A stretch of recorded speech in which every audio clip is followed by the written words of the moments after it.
Holly J.N.S. with Nakhti University. Happy Friday. I hope you guys are having a great week and a great Friday, I have to say. And so I wanted to discuss a topic that I would say is pretty esoteric, but it's also at an advanced level. And so I do want to precursor the video with that. But I do want to say that we're going to be discussing how to understand contrast and like dimensions of consciousness.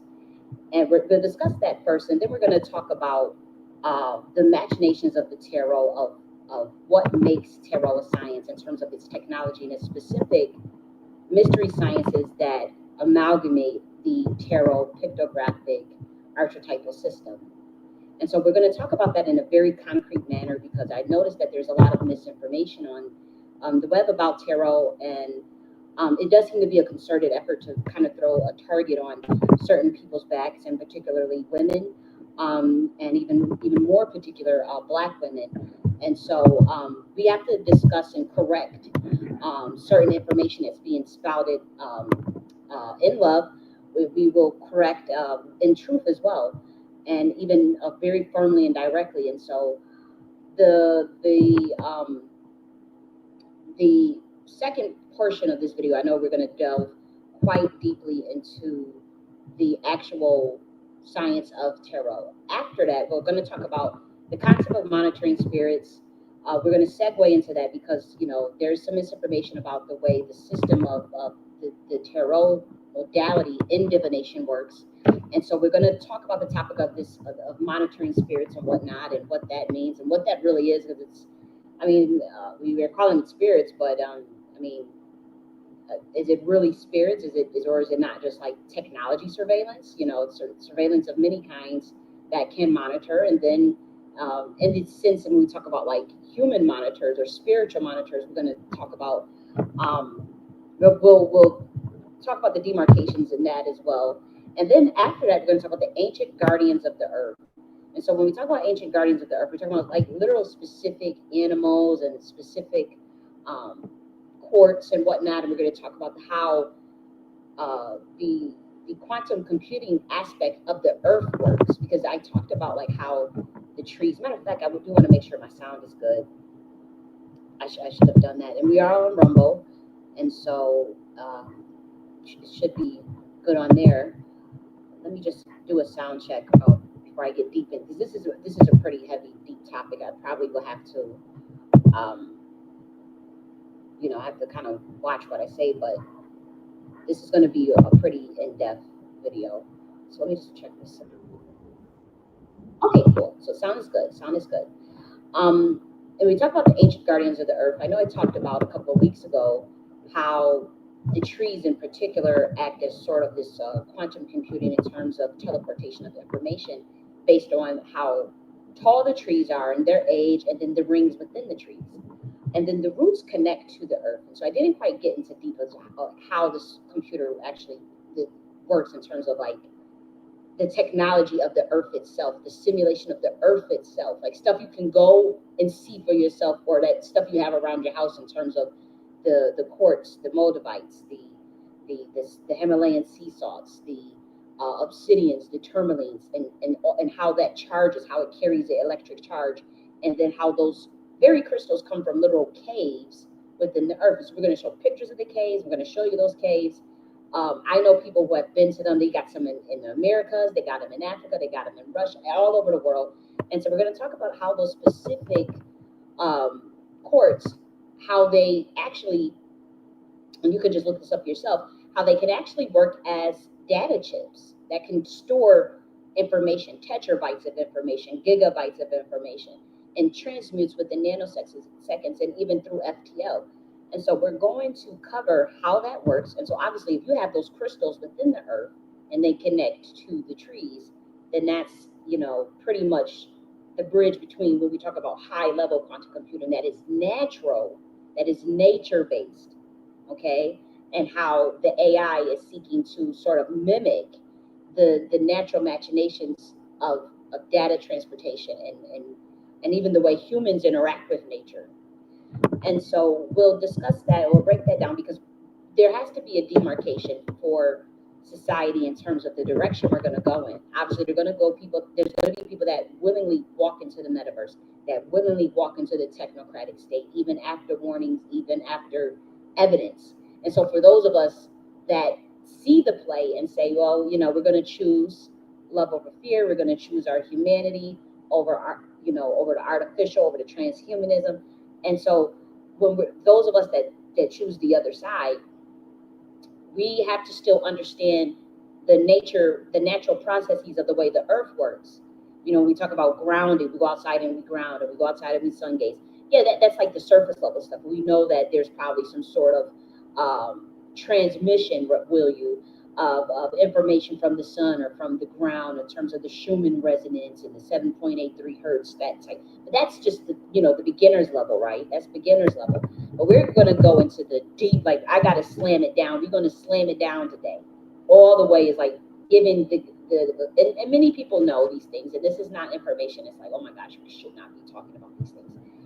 We're pretty much bringing things full circle for those of us that's already, on this path, that's already been studying this stuff, and for those that may be curious, like maybe you are in beginning stages of the certain esoteric sciences, and you're open-minded, because that's the requirement, is to be open-minded and to want to be the best version of yourself, to connect with your higher self, and to walk in the higher frequencies of this planet, or this particular dimension, will you?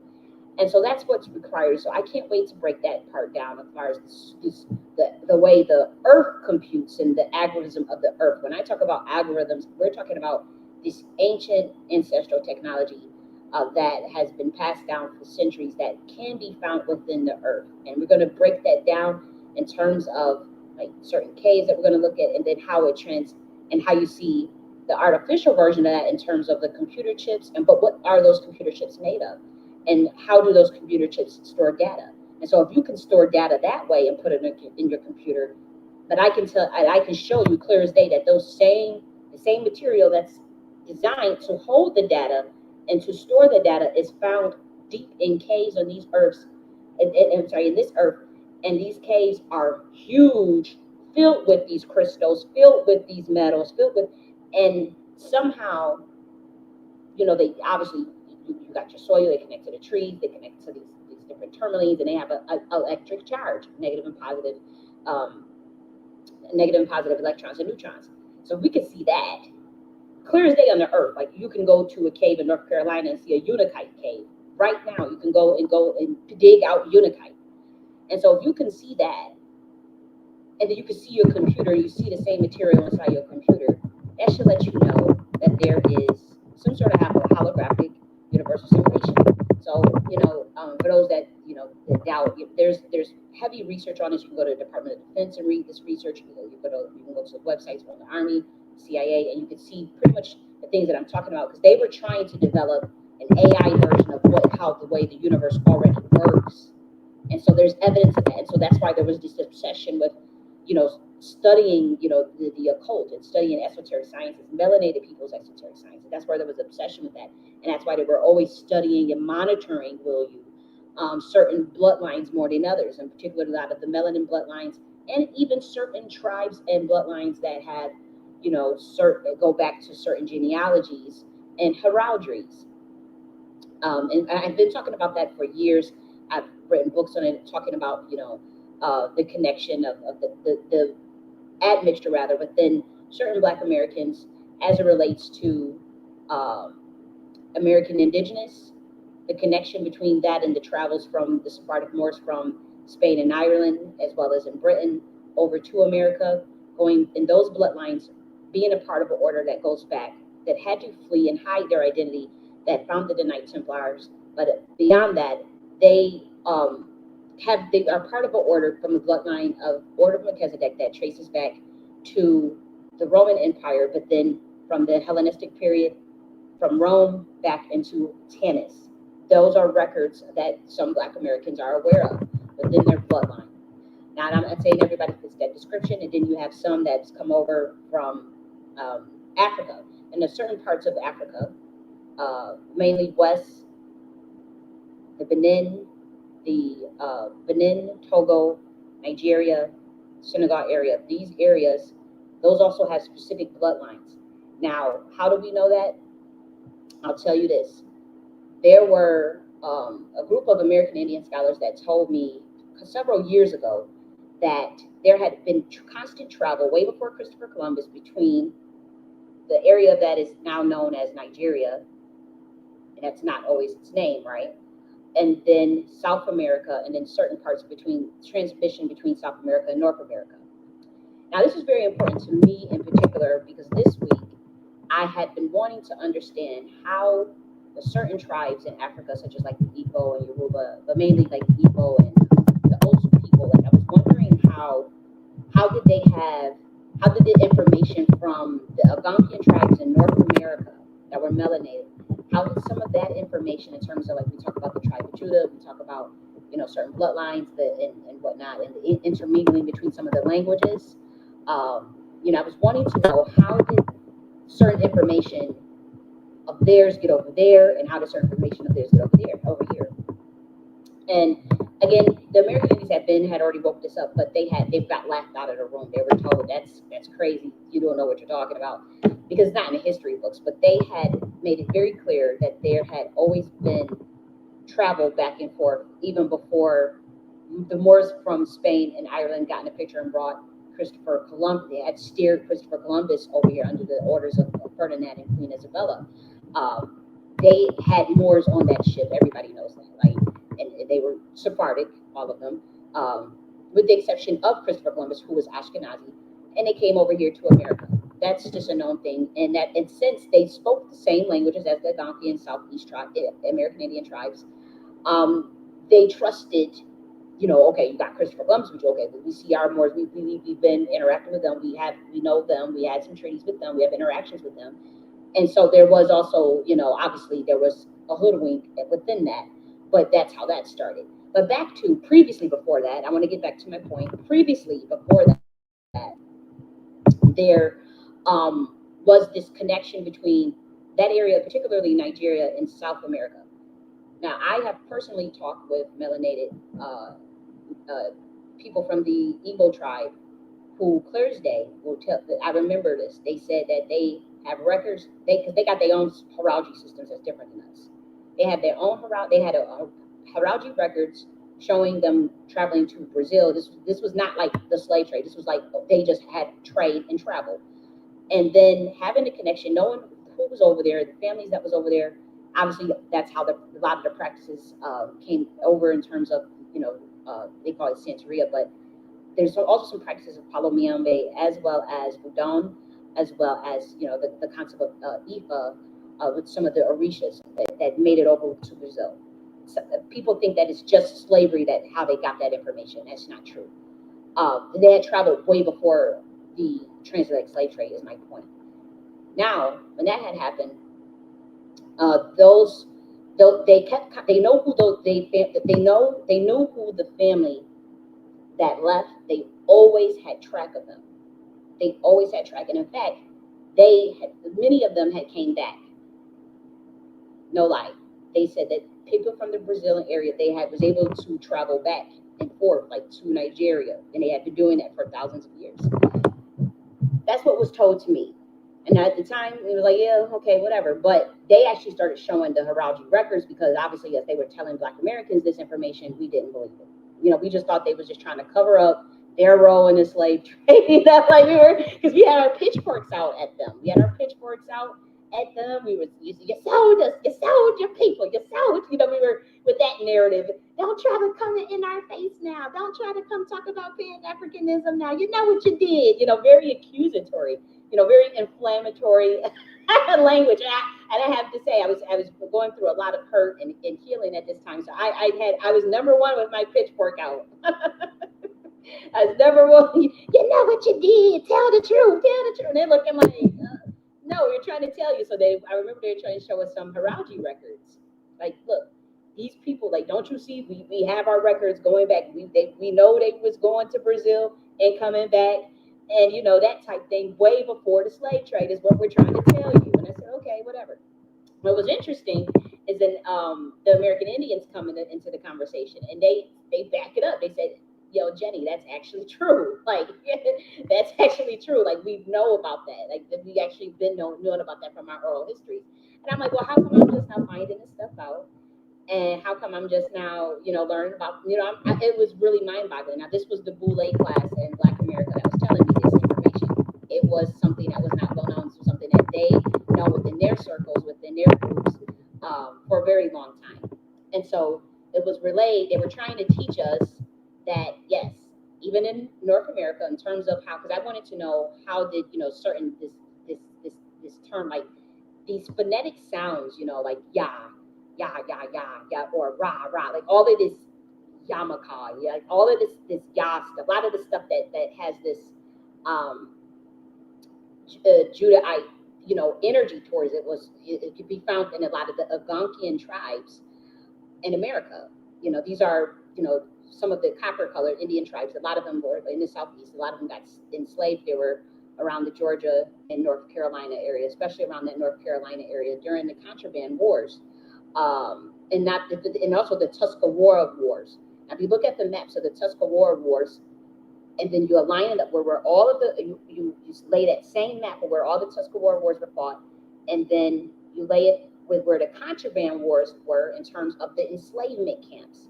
That's not a coincidence, and that happened to be where a lot of Black Americans are from. You can fact check this yourself. I have some of the screenshots somewhere around one of my what's it called, Google Drives or hard drives. One of those, you can see, you can literally just study this stuff. Obviously, this is a lot of what we would call history that's just obviously not told. Because history is not told from the mouth of the winners. History is not told from the mouth of the oppressors. It's told from the mouth of the winners. And so the winners are going to paint themselves in a good light and then hide certain things they don't want to get out, hide certain narratives and identities that they don't want to be revealed. And so luckily, there are, people who revere their oral history, revere the elders in their community, and give down that oral history. Or they'll have a history book and they're able to see, okay, well, these details are accurate and correct, but there's a lot of information left out. I was just reading a book by I don't even know if I want to go that deep. Oh, I was reading a lot of books this week. Ooh. I have to kind of, because I'm like I've really, I have to practice some modicum of self-preservation, right? I was reading a book by that the Nation of Islam had produced. I won't give the title of that book, and I'm not a part of their groups, but I'm familiar with the teachings and studies and all that stuff because as a point of view as a scholar, I did a lot of research and interviews on a project that was pretty much like a museum exhibition it was called After Malcolm Project, and so that's why I know so much about the Nation of Islam because I was doing archival research, like literally digitizing primary and secondary sources from the Nation of Islam. It's as simple as that. But nonetheless, I was reading a book, and I didn't read the whole book. I just was going scanning through it lightly, and I noticed I'm like the history of this stuff is actually very accurate, but they left out like the critical juncture. It's like they totally purposely. And I said I'll leave it alone because I'm clearly stepping on toes. And I'm like, whoa, I didn't, we all know about the Moors, but it's like, when we talk about like the classifications of like the Black nobility versus Boule versus Black excellence, which I think those are marvelous distinctions because they're three different things is what I'm realizing. And what people think is like the Boule is not quite the Boule. But I won't dive deep into that at this point. And because it's not important. But what is interesting to me is that it looks like it's almost been purposeful to leave out certain things that say the Black American Indigenous were waking up and that the American Negro was waking up when we talk about like the hidden hand, and not even so much the hidden hand, but like say even how the American Negro is talking about like the tribe of Judah and whatnot. You got the American Indigenous who talk about obviously the Pacific slave trade, but their interactions with the Moors, their interactions with the African nobility, their interactions with the Irish, their interactions with the white appearing European, they give us the distinctions but a lot of those distinctions are not in the history books. But the biggest distinction that I noticed, that pretty much we kind of been talking about for a long time, is the history of the Moors in America. I think that there's a surface level repository of that knowledge, right? That someone could just go and look up. But the real deep, the real in-depth connection between, like, when we talk about, and that's why I said maybe I really stepped on some toes here as far as like talking about the foundation of the Knights Templars, and even how they hid that they were Sephardic, those things, and how they also knew, we talk about like even the term Hebrew Israelite. I personally don't go by that term at all, but what was revealed to me, because I kept saying, why did they attach? Why did they attach the Israel part on it with the Isis, Ra, and El? And why did they attach it to the Hebrew? I'm talking about the just the literal term. And it was revealed to me that because of the Commission connection from those that had to flee from J.N.S into Ireland and into Spain, those particular Hebrews knew the sciences of Anunnaki, or the Commission mystery sciences. They were very much aware that there was a transmission because when you do Hebrew script writing, I'm not going to get into all of that. Many times there is you can calibrate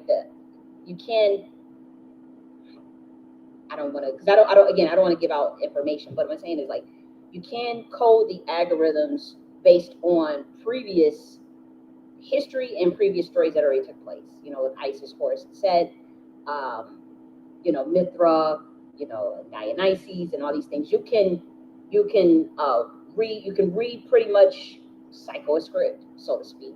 That's the lazy way to do masonry.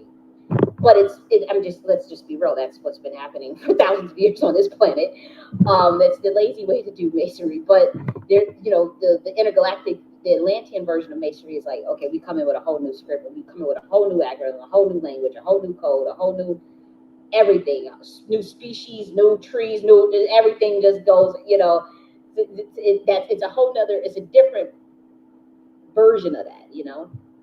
But what's been happening on this planet, I guess, because of the way that it's, let's be real, that those who gave you the information has been computing the algorithm.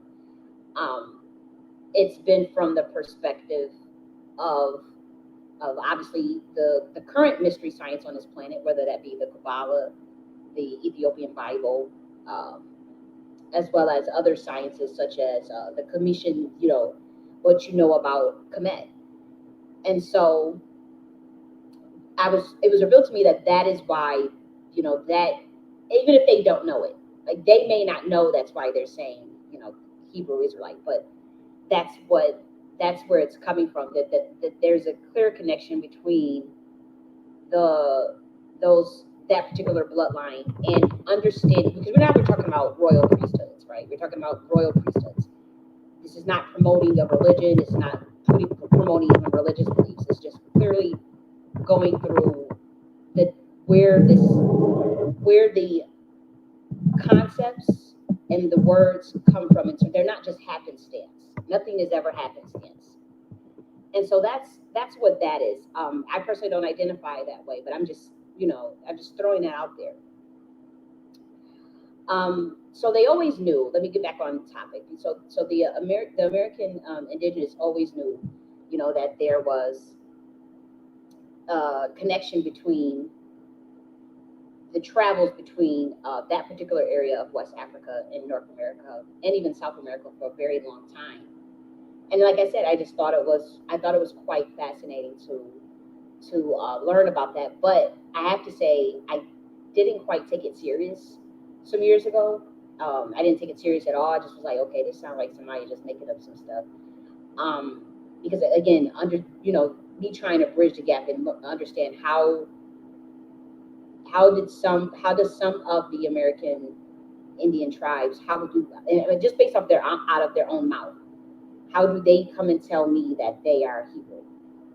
And that's when I found out, that some of them feel like they're the tribe of Gad, some of them feel like they're in the tribe of Judah. But then, as far as the heirs that came from Ireland and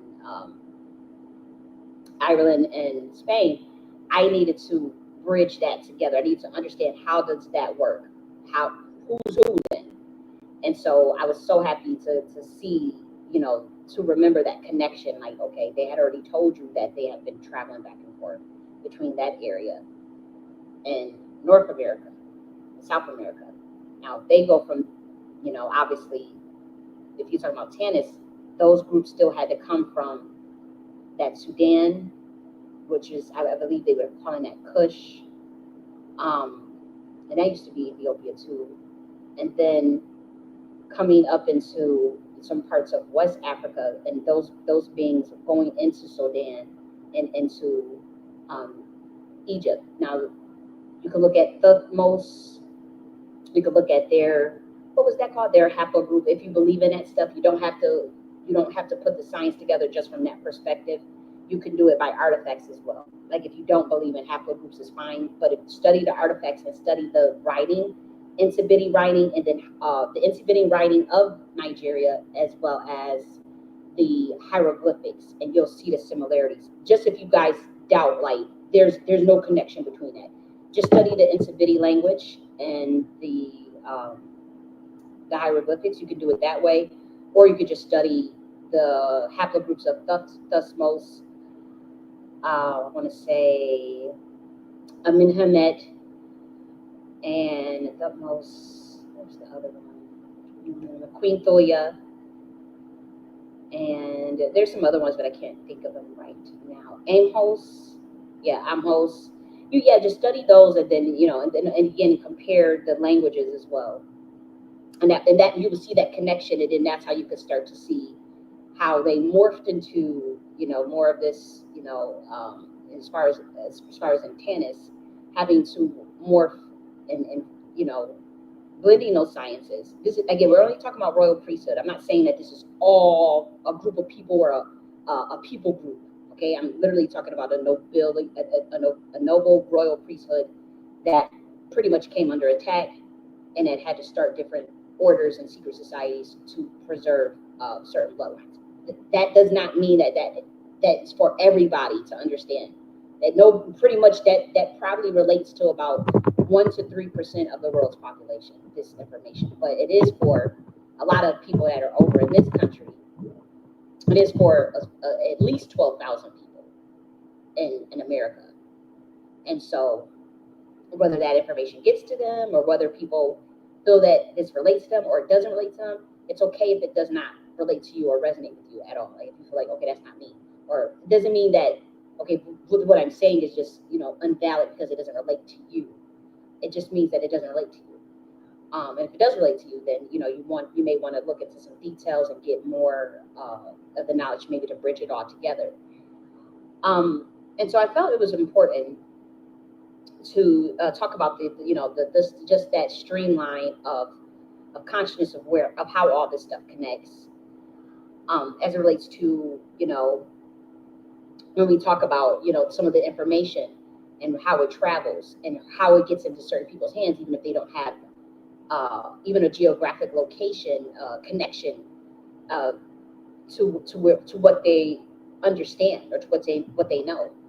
And so when we talk about understanding contrasts, and dimensions of consciousness, we all know that there's like when we talk about the mind of God or the template of God, we know that there is a auspicious side and a inauspicious side.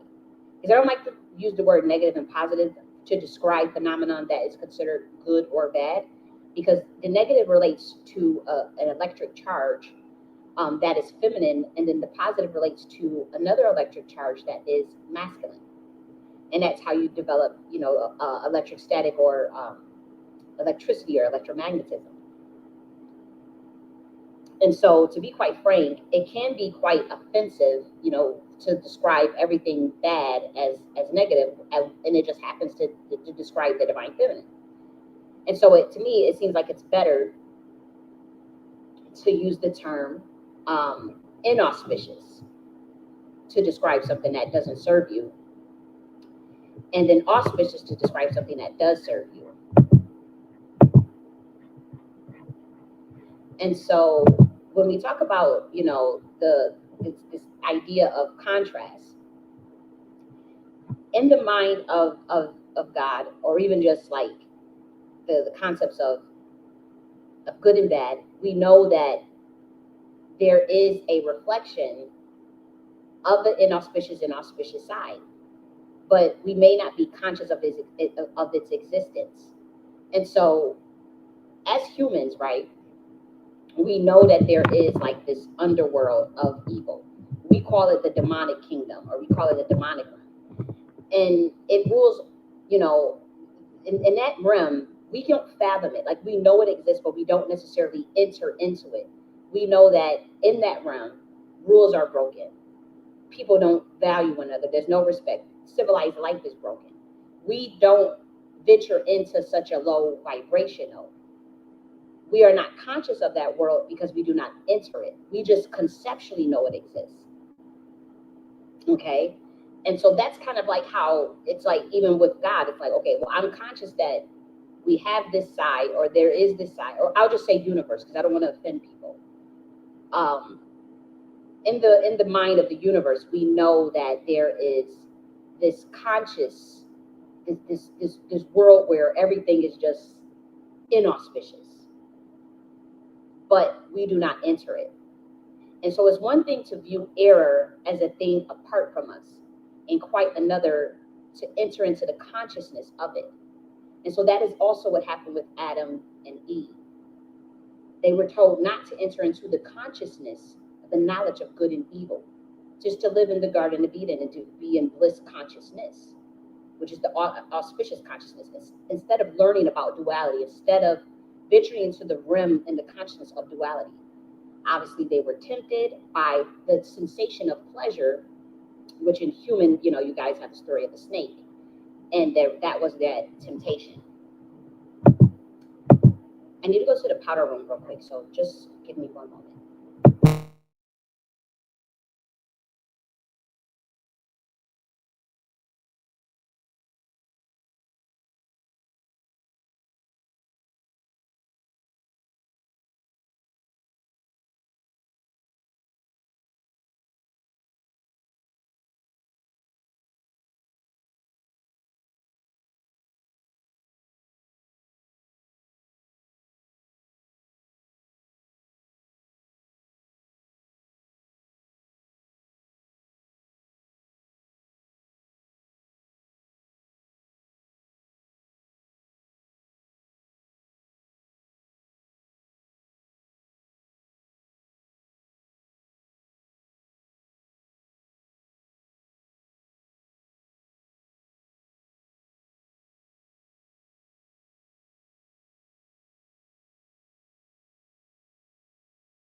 Okay, so I'm back. So let me remove this. Let's add this back. And then, let's see. Okay, there we go. So we were talking about contrast. I just want to make sure that my sound is still good. Actually, okay. So this is good.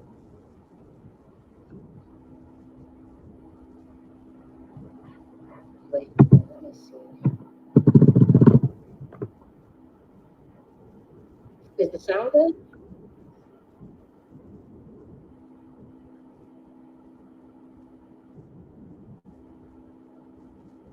Okay, so I guess it's good. I just was trying to check it. Okay, there we go. I feel like again, this is a heavy topic, so I'm having a lot of like I could feel like the interference, like energetic interference, as I'm discussing this topic. But there's a concerted effort to hide information at a time like this when the people need it more than ever, so they can at least have the discernment into what discernment, as well as even the knowledge base for those who aren't interested. It's as simple as that. And so we were talking about the contrast between inauspicious and auspicious in terms of duality, and how we can view air as a thing from a part of us, and quite, this as far as a separate dimension of consciousness. These because we don't enter it into the consciousness of it. And so we were talking about Adam and Eve, and as it relates to the topic of tarot, I wanted to, just for us to understand more so from the framework of, yeah, I'm going to go there, from the framework of more so quantum computing versus, this woo woo magic systems. Will you, at least from my perspective, I can't break down how other people view such things. What was interesting is that, I was looking at a YouTuber that I actually watch quite a bit, like actually like his channel. And so I noticed that this priest who was an ex-Satanist, he was giving his perspective on what he thinks the tarot is. And I was listening to the ex-priest for a while, and he says he's an ex-satanic priest or something, and that he went through these various rituals, and that he was practicing Satanist or whatever. And that he went through a ritual of having something etched into his neck or something like that. And so I thought that was, I'm like, okay, that's he's an ex-Satanist. Let's see what he knows, and it's interesting to learn from other people, right?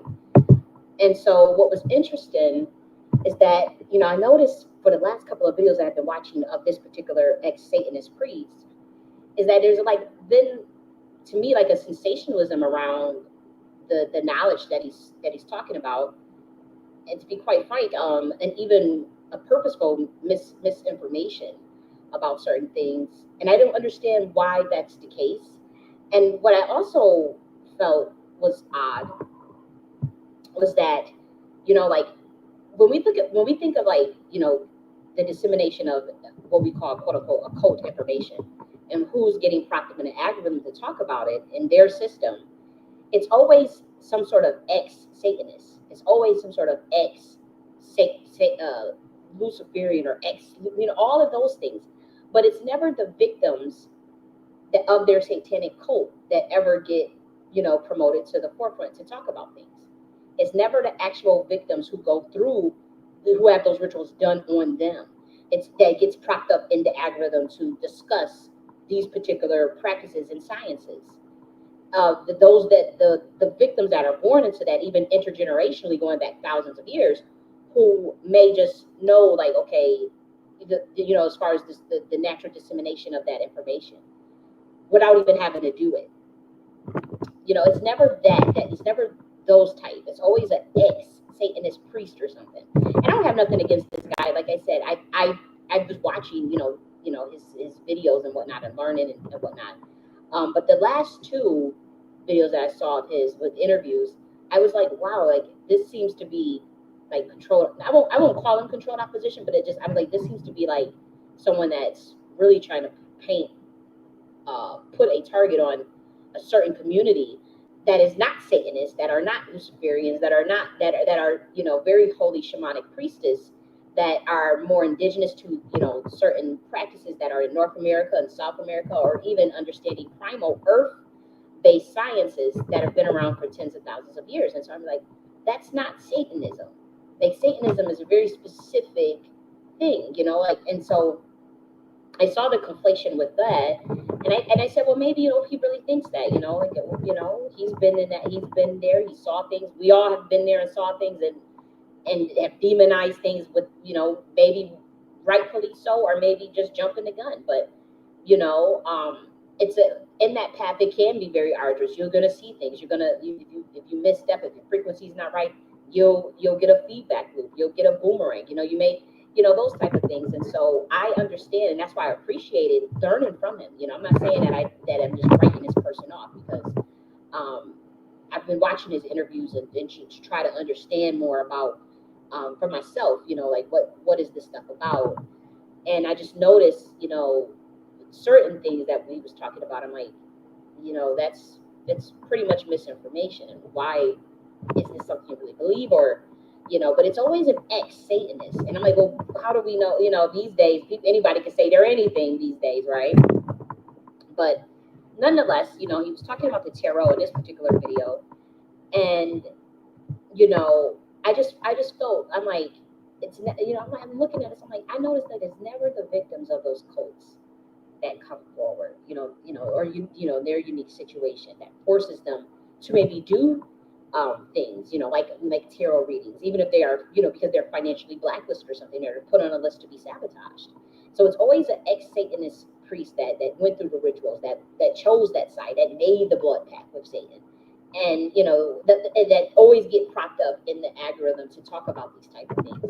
Once they, quote unquote, supposedly find Yeshua, and now they want to wag their fingers and demonize. But this seems like it's very orchestrated manner in which they do these things.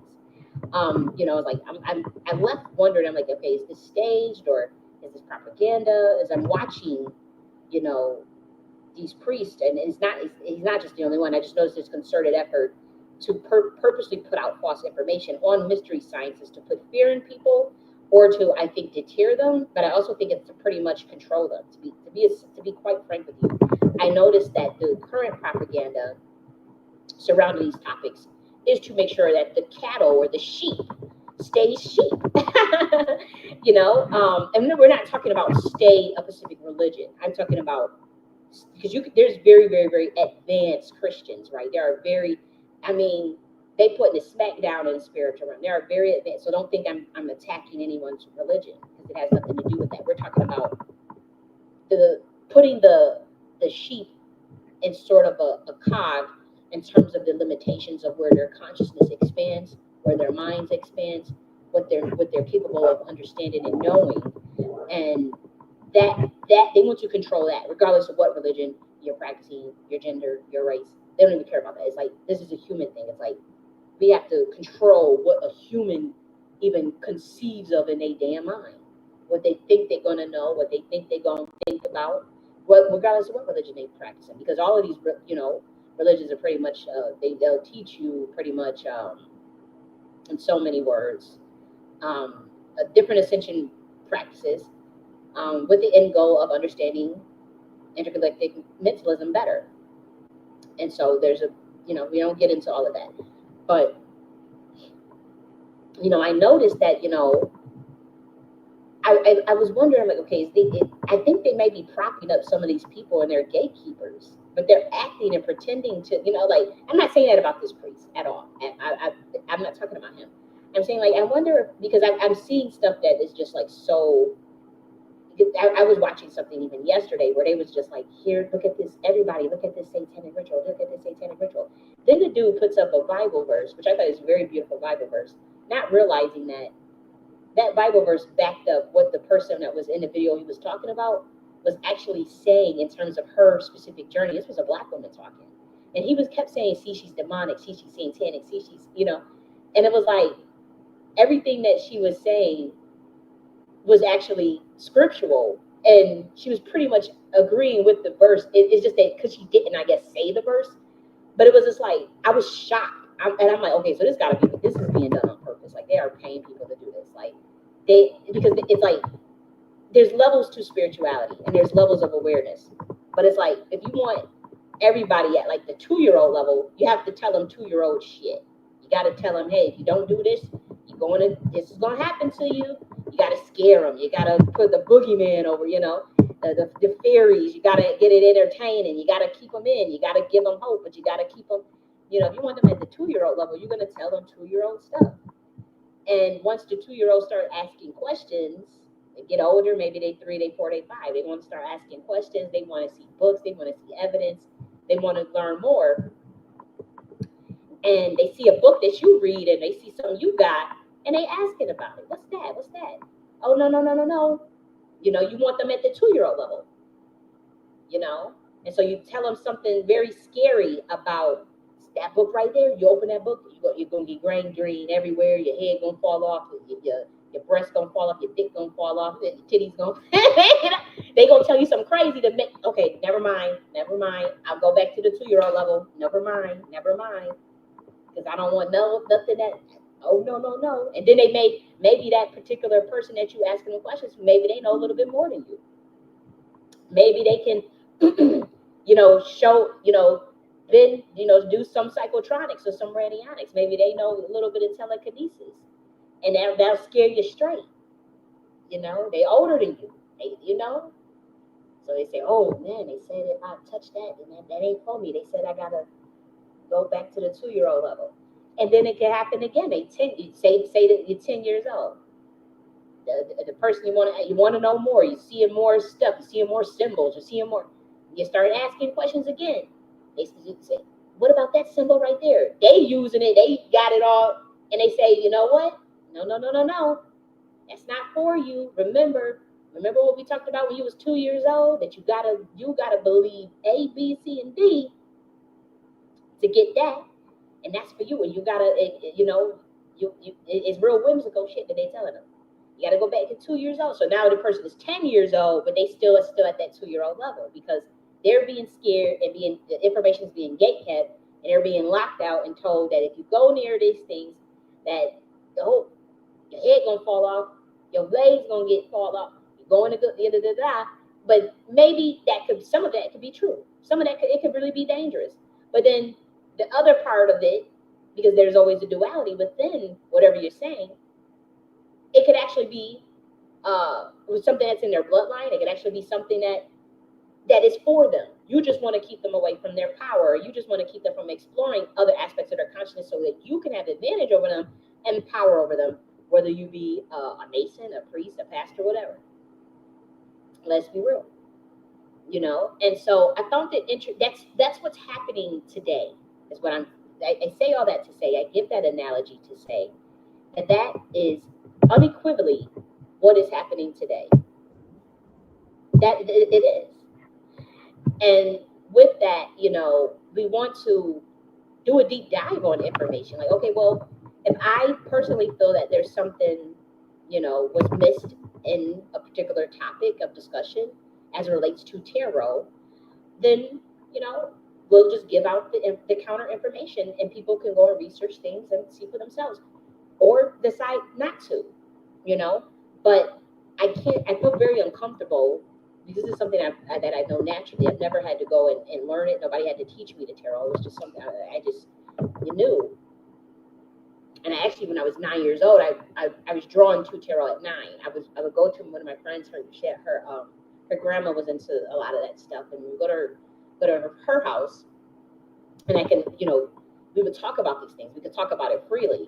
But I remember when I go back to my house, I wasn't able, and I was into the church. Like I was a kid that would ride my bike by myself to church for Bible study, for Sunday service, whatever. I was going to ride my bike by myself.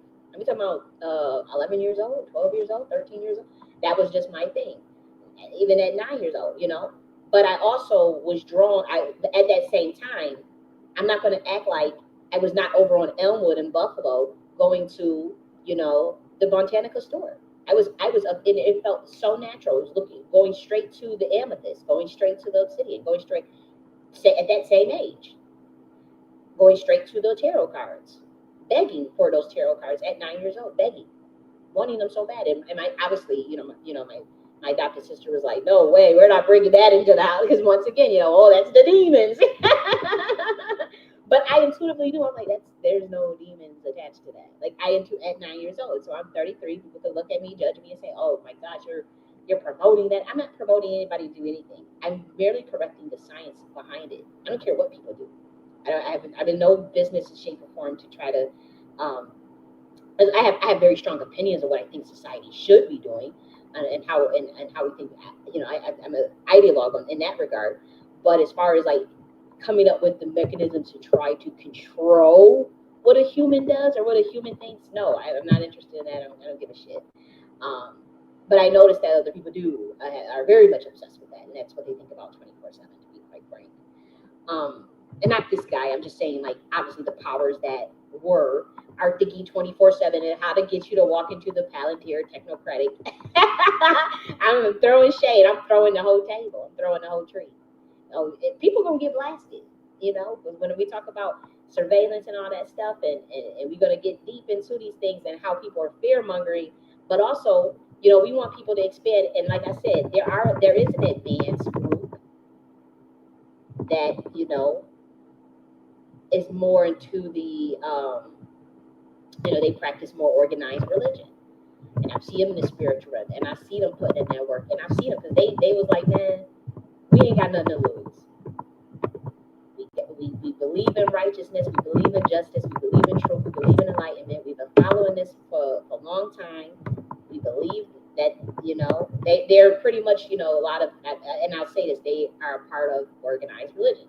But I see the work that you're doing in the spiritual. Wow, they're really advanced though.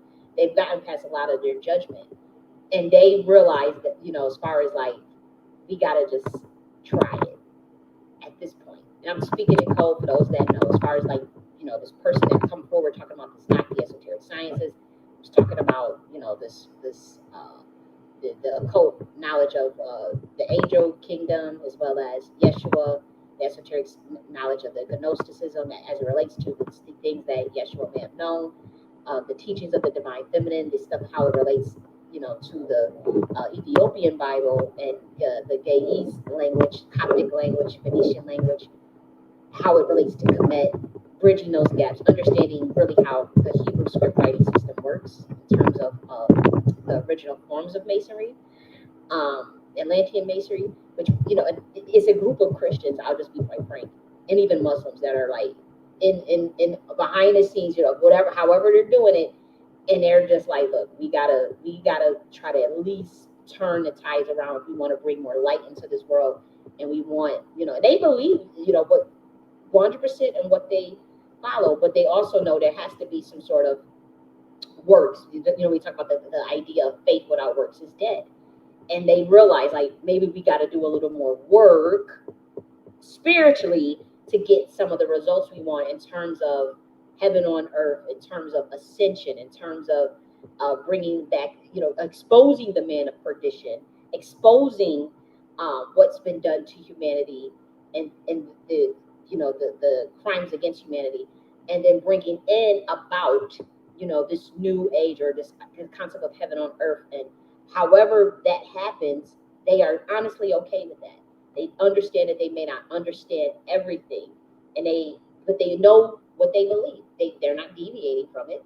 They're checking it out, making sure that it aligns. But they are willing. They're going deep. They're diving deep, because they're not just diving deep into, like, say, the King James Bible. They know that, okay, we got to see about this Aramaic. We got to study some of that Greek Orthodoxy stuff. We may have to understand a little bit of Latin. We may have to obviously understand Hebrew. We're going to have to bring it back to the Kabbalah. We need to understand some of that Kemet science. We got to understand that Kemet science. Bridge this all together. Let's just see where it gets us. We got to actually do what Yeshua did in all regards, from the sciences that he studied to whatever we can get our hands on, to what he knew. And, follow. They still believe in the Nicene Creed. They still believe in the creed of the canonization of what makes Christianity non-heretical, in terms of the very specific belief systems or beliefs that one holds in that particular religion.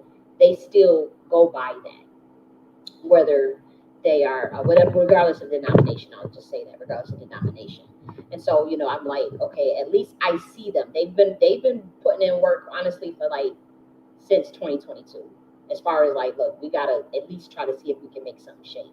Whatever this person is saying, maybe it's, if she wrong, it's not gonna check out. You know, but we don't even gotta.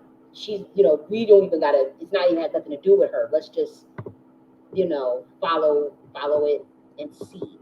As far as this idea that the I'll just say it, the Bible, it can be looked at as a psychology book if you take into account the idea that the universe is mental.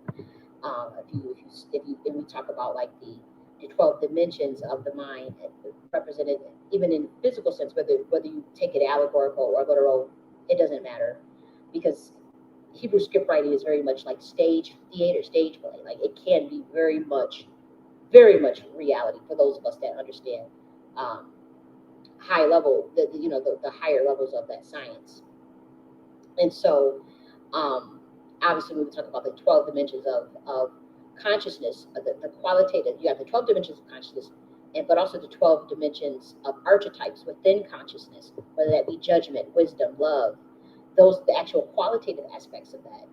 And then, how it relates to your physical spine and your cerebral fluid, and then obviously your energy will system that goes up and down the spine, whether that be your muladhara, which is your root chakra at the base of where the anus is at, and then the sacral, which is where your private parts is at. That's an energy will as well. And then you have your intestine, which is your solar. That is also an energy. That's where Solomon, solar plexus. That's where that energy comes from. That's the energy will right there. And then you have your heart. There's an energy well there that's called your anahata chakra, but it's called heart chakra. If you just want to be simple. And then you have your throat. Then you have your throat chakra, which relates to your heka. That's the energy well right in the throat area, and that's where there's major organs. These were pretty much where there's major organs. And then you have your chakra in the middle of your forehead, which relates to your, what they say is your third eye. And then you have the one on top of your head. Now, that's just the ones that's in the physical body. That's just the one. You have meridian points. There's chakras in the feet. There's chakras in the hands, which I talked about. I did a whole series on chakras a year ago, talking about like the 7 eyes, even with the 7 chakras just within the face. And then we also talked about the different chakras in the feet. I showed you guys the pictures, and we went through which each one is. And so this is still on there. It's actually a playlist that's just says chakras. And then we talked about the chakras in your hands as well. The thumbs, the different fingers have different chakras, and then different meridian points. But there's ones that are what we would say etheric as well. That's your soul star one. That's right above your crown. And then there's one below the feet, that the soul that reaches that flows through the earth. It connects you. Pretty much, it grounds your body, your soul inside of your body, so that you can connect to earth as well as galaxies. Still, that you're still connected to what we are. In simple terms, the Godhead. You're still connected to God. That's what gives you your light. But you're also still connected to planet Earth as well. And there's a chakra. It's called an Earth Star chakra that's in the Earth that connects. It's like a giant crystal that connects to all humans' feet wherever you walk, because you can feel it, because you're still surrounded by electromagnetism. And so that your feet, when you walk outside or wherever you're at, people call that kind of like gravity, but it's not quite the concept, because again, this is all energy. So it's not quite. It's more like magnetism, if anything. It's kind of like magnetism. And since you're still at this denser dimension, that your feet, believe it or not, carries a chakra that's like a magnet, that's going to still connect you to the earth. But then there's one on the top of your head that's also spiritual, that still connects. Actually connects. It goes all the way down to the navel system, and that's another area we can generate electrons. That's why the intestine is so important. But that energy, the soul star chakra that's above the head, connects to center of the galaxy to also generate electrons. Now, that's that's the portal to where you get through to get back to the Godhead. Now, this is all through consciousness. I'm not saying that you physically can get in no rocket and do this. I'm not making those claims. All I'm saying is this is all in consciousness, which is pretty much your soul, pretty much. So let's I want to shout out Boli in the building. Happy Juneteenth. Yes, happy Juneteenth weekend. Juneteenth was yesterday, right? Yesterday was federal holiday. Now I want to shout out Opal Lee. She's looked at as the grandmother. Let me actually get her name right. Let me get her name right. Let me get sis name right. Yep. Opal Lee. She's the grandmother of the Juneteenth. That's spelled OPALLEE. She looks like the grandmother of Juneteenth, and she was the one now that got Juneteenth recognized as a federal holiday. Now let's bring context. She had been fighting for that for decades. No lie. We're talking about 40-year fight. This black woman, she 98 years old right now. She's still living. She's 98 years old. This black woman. And she was the one that, but it wasn't just something like, oh, I picked up the idea. She was 94 at the time when her vision and her dream finally manifested. She's 94. She had to fight for that for 40 years. And she, I would say a brilliant woman, brilliant woman. She was able to, she met with Biden. They was able to get Juneteenth recognized as a federal holiday. But she had been fighting for that. It wasn't like, this is like our old school type energies. This wasn't like how people like to disrespect, like, oh, we shouldn't have made it a federal holiday or whatever, But Opal Lee, she's done a lot in her community. I'm actually inspired by her, as far as like wanting to learn more about how she did things, because I do know like she did a lot, on a local level within her community. She also turned a center that was like owned by like the KKK. She was able to somehow get her hands on that center, and then she renamed it after a black man who was lynched. This was like a long time ago, because again, she's 98 years old, so obviously she has lots of history, lots of things she's done throughout her wonderful life, and she's done a lot. She's helped so many community centers. She's done so much, for her community, even national, And so I wanted to honor her, Opal Lee, on Juneteenth, because she actually let's play her. Let's play her video. Let's play her, because I was impressed, because I'm like, damn, I never learned about this lady. I'm just now learning about her. I think she's has a wealth of wisdom, and I think she's dope. I do. I'm like, wow, 98 years old. Matter of fact, yeah, let's do that. Let's share her. Let's do that ASAP. And happy Juneteenth to everybody. Happy Juneteenth, because Juneteenth, I have to say, I've always liked Juneteenth. I have to say, I've always liked Juneteenth. And let me make sure that I shared it. Did I shared it here. Okay, so it doesn't look like it quite shared. Hold on. This was supposed to share. So let me stop sharing and then do it again. I actually want to just play that lady's video, because I think that she's amazing, to be honest. She's called the grandmother of Juneteenth. And then share. So there we go. That's the grandmother of Juneteenth. Now let me also share it on Rumble too, because for some reason on Rumble I didn't like share. Okay. Let's do it again. So she's the grandmother of Juneteenth, and again, she's done quite a bit. Let's see if I can pull up her. Let me just pull up her Wikipedia page real quick again. I want to make sure that I cover like all of her accomplishments. Okay, so she's a retired teacher. She was a counselor, and she was an activist, and she was the one that wanted, that fought for the Juneteenth to be a federally recognized holiday, and she's 98 years old right now. And so she was born in Marshall, Texas in 1926. And her paternal great grandmother was born into slavery in Louisiana. So she moved to Texas. She was just 10 years old. So that's why you see she was been in Texas since 1926. So as you can imagine, the Juneteenth holiday was started in Texas, remember? And so the Juneteenth holiday was started in Texas, I want to say in 1866, right? And so that's just 1926. You got to figure her connection to Juneteenth is probably on a whole nother level, because she moved to Texas when she was 10 years old. So you got to figure she would probably really, really, really, really love the Juneteenth. And so she brought her house, in Texas in 1939, and her house was burned down in 1939 by 500 white rioters who vandalized and burnt their home.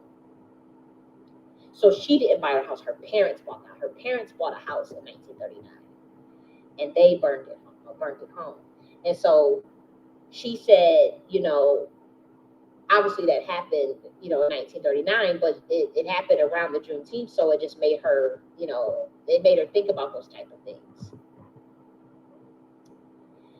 And so she went to college. She went to North Texas State University. She got her master's and whatnot, and then she was a member of the Tarrant County Community Action Agency Board, the Evans Avenue Business Association Board, the Tarrant County Habitat for Humanity Board, and Citizens Concerned with Human Dignity. So she's always been concerned with human dignity. Of course, we got this Black woman. She's always concerned with someone else's dignity, but nobody is concerned with her dignity. And so, we really appreciate the work that she's done. Now, she also serves on the Unity Unlimited Inc. board right now, and she also has an honorary doctor's degree from the University of North Texas. And then she received also another honorary doctorate degree from Southern Methodist University as well. So she was an activist. She's done a lot in that sense. She's also, guess what? She founded a genealogical society. Lee has helped founded a Black Historical Genealogical Society. I love to tack the boule. This lady is boule, if you didn't know. She's founded a Black Historical and Genealogical Society. It's called the Tarrant County. You can look it up. With another activist, another Black woman. Okay. She also created annual bus tours for those who have been economically depressed in areas of Fort Worth for the Black communities in Fort Worth. And then she also has a nonprofit, Unity Unlimited, and that has been in operation since 1994. And so we really want to appreciate Opal Lee. It is not, fair that we don't talk about, this wonderful woman around this Juneteenth time. I didn't know she was the grandmother of Juneteenth, but I'm happy to learn about her. I'm happy to learn. I'm like, wow, you've done a lot. That's admirable, especially like I really, I was really impressed. She founded the Tarrant County Black Historical Genealogical Society for Black Americans to do their genealogy. And she did that in 1976. So she's been on it. She's like, y'all late. Y'all are late. I can feel it now. She's like, y'all late. Y'all sit up there talking. But that's what we want to honor. And she's the one that she fought for decades. And guess what she did? She fought for decades for Juneteenth to be a federal holiday. She did a 2.5-mile walk every year because it took 2.5 years for the news of the Emancipation Proclamation for Black Americans getting free to reach Texas. And so every year she had been promoting this 2.5 walk, doing this 2.5 walk every year to keep that history alive. This is this Black woman. She wants to always keep the Black American history alive. And at the age of 89, she conducted the symbolic walk. She did it again, even at the age of 89. Walked her 2.5 miles. And so this was like something when people do when people were dragging, why did they make Juneteenth a federal holiday? Why did they make? Because the Black woman has been fighting for decades for it and finally made enough damn noise about it for it to be. Okay, and Biden only had no choice but to do it, because she had built enough capacity to get it done. She played the case before. She talked directly to Barack Obama about it, and it didn't get done. She had marched not only in Texas for this Juneteenth holiday, but in Little Rock, Arkansas, Las Vegas, Nevada, Madison, Milwaukee, Atlanta, Georgia, Selma, Alabama, both of the Carolinas. She petitioned for it. She got 1.1 million signatures. She went on. She got a petition and got 1.6 million Black American and American citizens signatures, and she said it's going to be a national holiday. She said, I want to make this a national holiday in my lifetime. That's what her exact words. She said, motherfuckers is going to make Juneteenth a national holiday in my lifetime. And so at the age of 94, she got it done. Okay? And she was actually one of the guests at when the bill got signed. She was obviously there. Okay? She was right there in the front row. Let's see. I keep getting like these weird little updates. Later. Okay. And so, you know, we want to honor her. And like I said, she also, let me give you the name of the Black man that was lynched. You guys maybe can look that up, that history of yourself.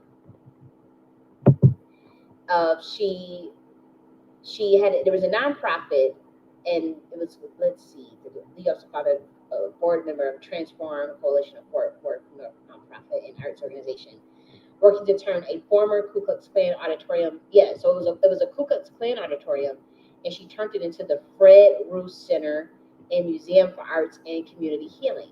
So Fred Roos was a Black man that was lynched in Fort Worth mob in 1921. So she turned that. She see how that's alchemy. She turned this Ku Klux Klan auditorium into the Fred Roos Center and Museum for Arts and Community Healing. Okay, and that was the building on 1012 North Main Street. And you know, that's to me, that's like even alchemical when you're turning in this sort of pain and transmuting that into something that's higher. So it was like Ku Klux Klan, obviously they want to cause, you know, hatred and harm to Black Americans, and then she gets a hold of the center and then changes it to the Fred Rouse Center, names it after someone who was lynched, and then rename it Arts and Community Healing.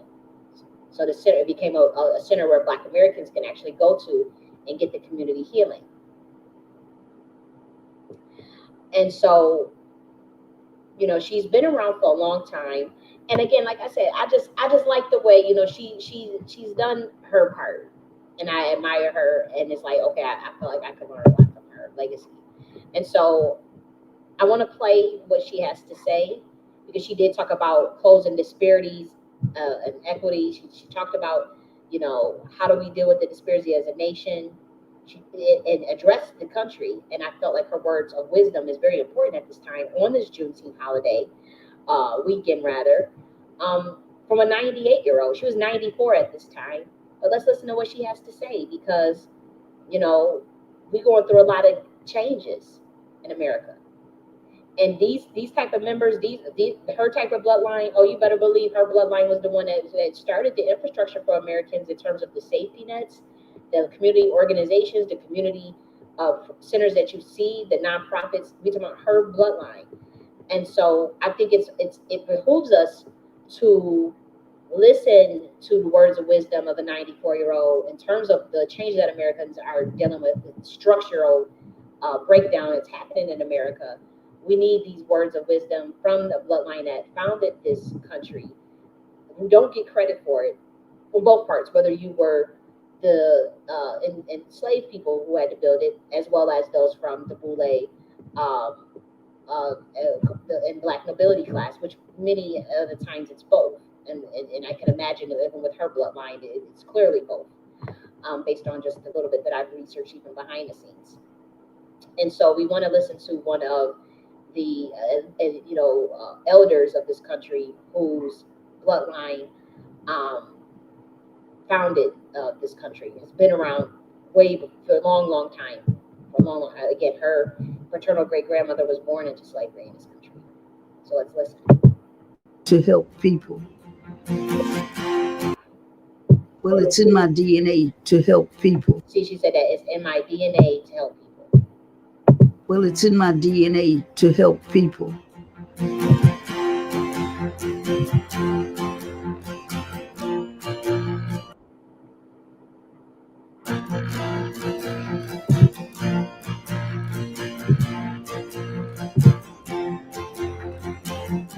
Juneteenth is actually the 19th day of June, and it started in 1865 when a general 1865. Garden Granger and 7,000 black troops made their way to Galveston to tell the 250,000 enslaved people there that they were free.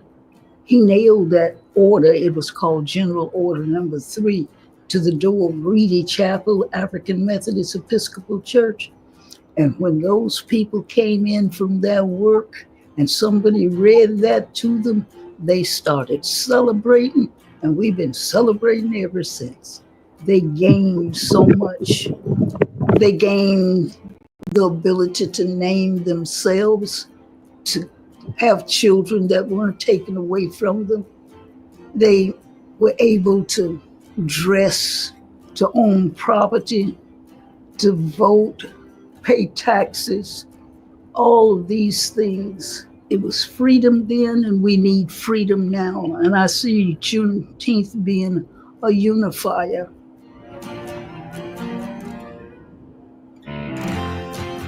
There's some 47 states that have Juneteenth celebrations. That National Juneteenth Service Foundation started by Dr. Ronald Myers, who was a Baptist minister.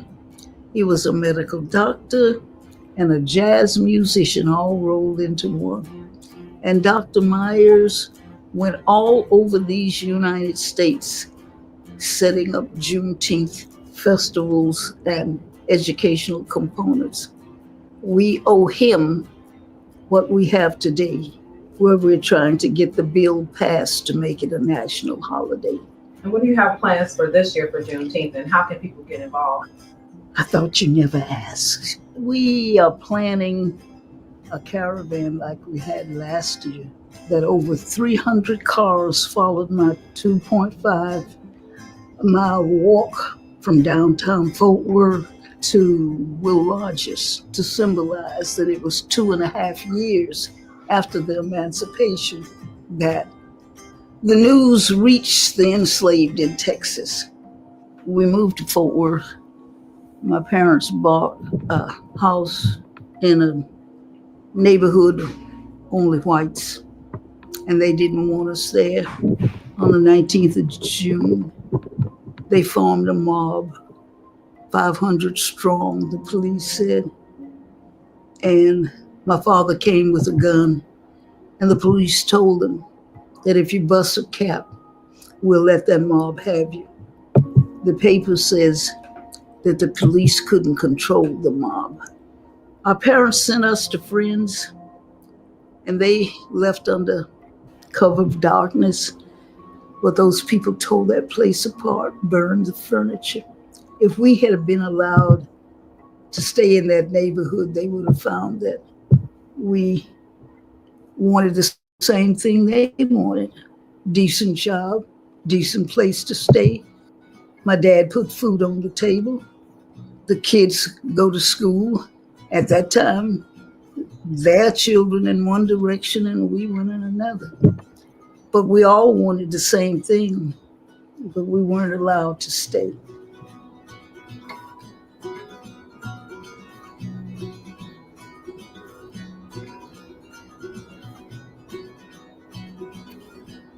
We need to band together and try to work out the disparities that exist in our schools, in our healthcare system, jobs. The pay needs to be equal for everybody doing the same job. There's so many things that need to be addressed. We need to work together to eradicate these disparities.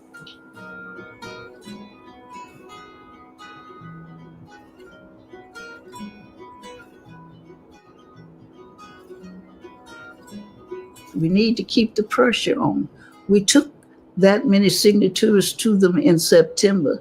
And I was back in Washington and spoke at the National Press Club. And do you know, Senator Conyers and Representative Sheila Jackson Lee authored bills that same day to make Juneteenth a national holiday. I could have done a holy dance, and I just might when it's Holy dance, that's an indigenous dance. past. I've learned that you can DM me at the real Opal Lee. None of us are free until we're all free. And freedom is what we still have to work toward. None of us is free until we are all free. Palantir, you better get your motherfucking shit together. That's all I gotta say. You better back that fuck down with your little surveillance stuff, and we ain't doing no social credit score. We're not doing none of that. You talking about some social credit score and monitoring people and all this stuff. That's the real monitoring spirit. Y'all worried about tarot readers. You need to be worried about Palantir being a monitoring spirit of AI on your ass. But y'all sitting there want to put your little target on a black woman. You know. Let's get back to what we came to talk about. And thank you, Opal Lee. Okay, let's call it. What do they? We need to work together to fix these disparities. I really, and she said this was 4 years ago. This was 4 years ago, and it still stands the test of time. We still trying to get some things, we still try to make some things shake.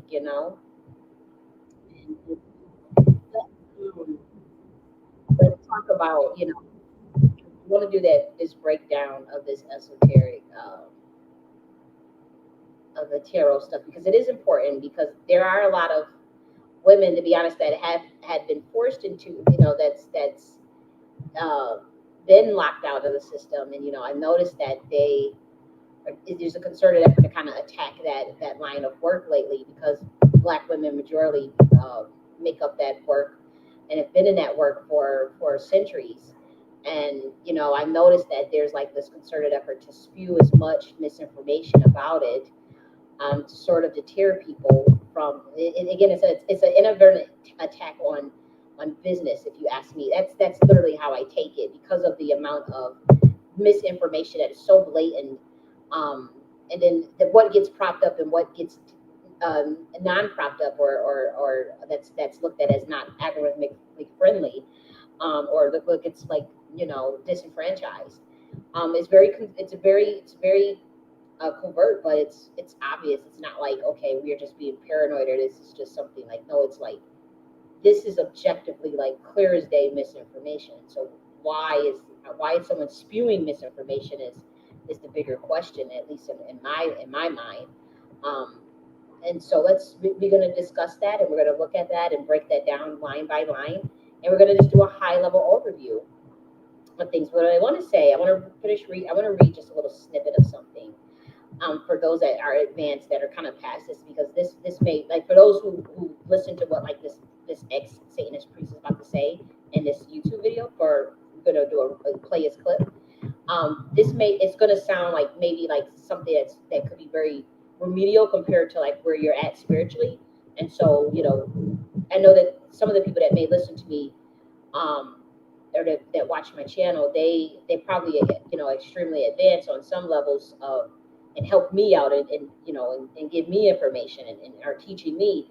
And so I apologize that you have to sit through something that made you be like, what? We're way past that. Like, we're way past that. I apologize for that. But there are people that are not there, that may not know what's going on or what to believe. And so it's up to them to discern, and by testing the spirit, but also by just having knowledge. Like, you have to have knowledge and wisdom, not just,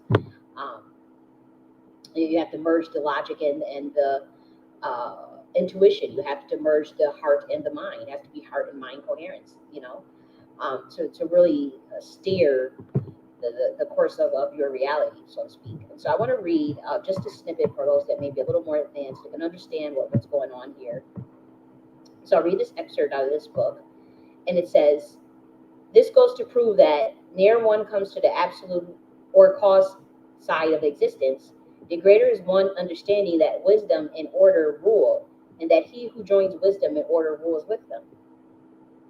God knows that there is a great negative, which is a reflection of his positive. I would say there is a great inauspiciousness that is a reflection of his auspiciousness.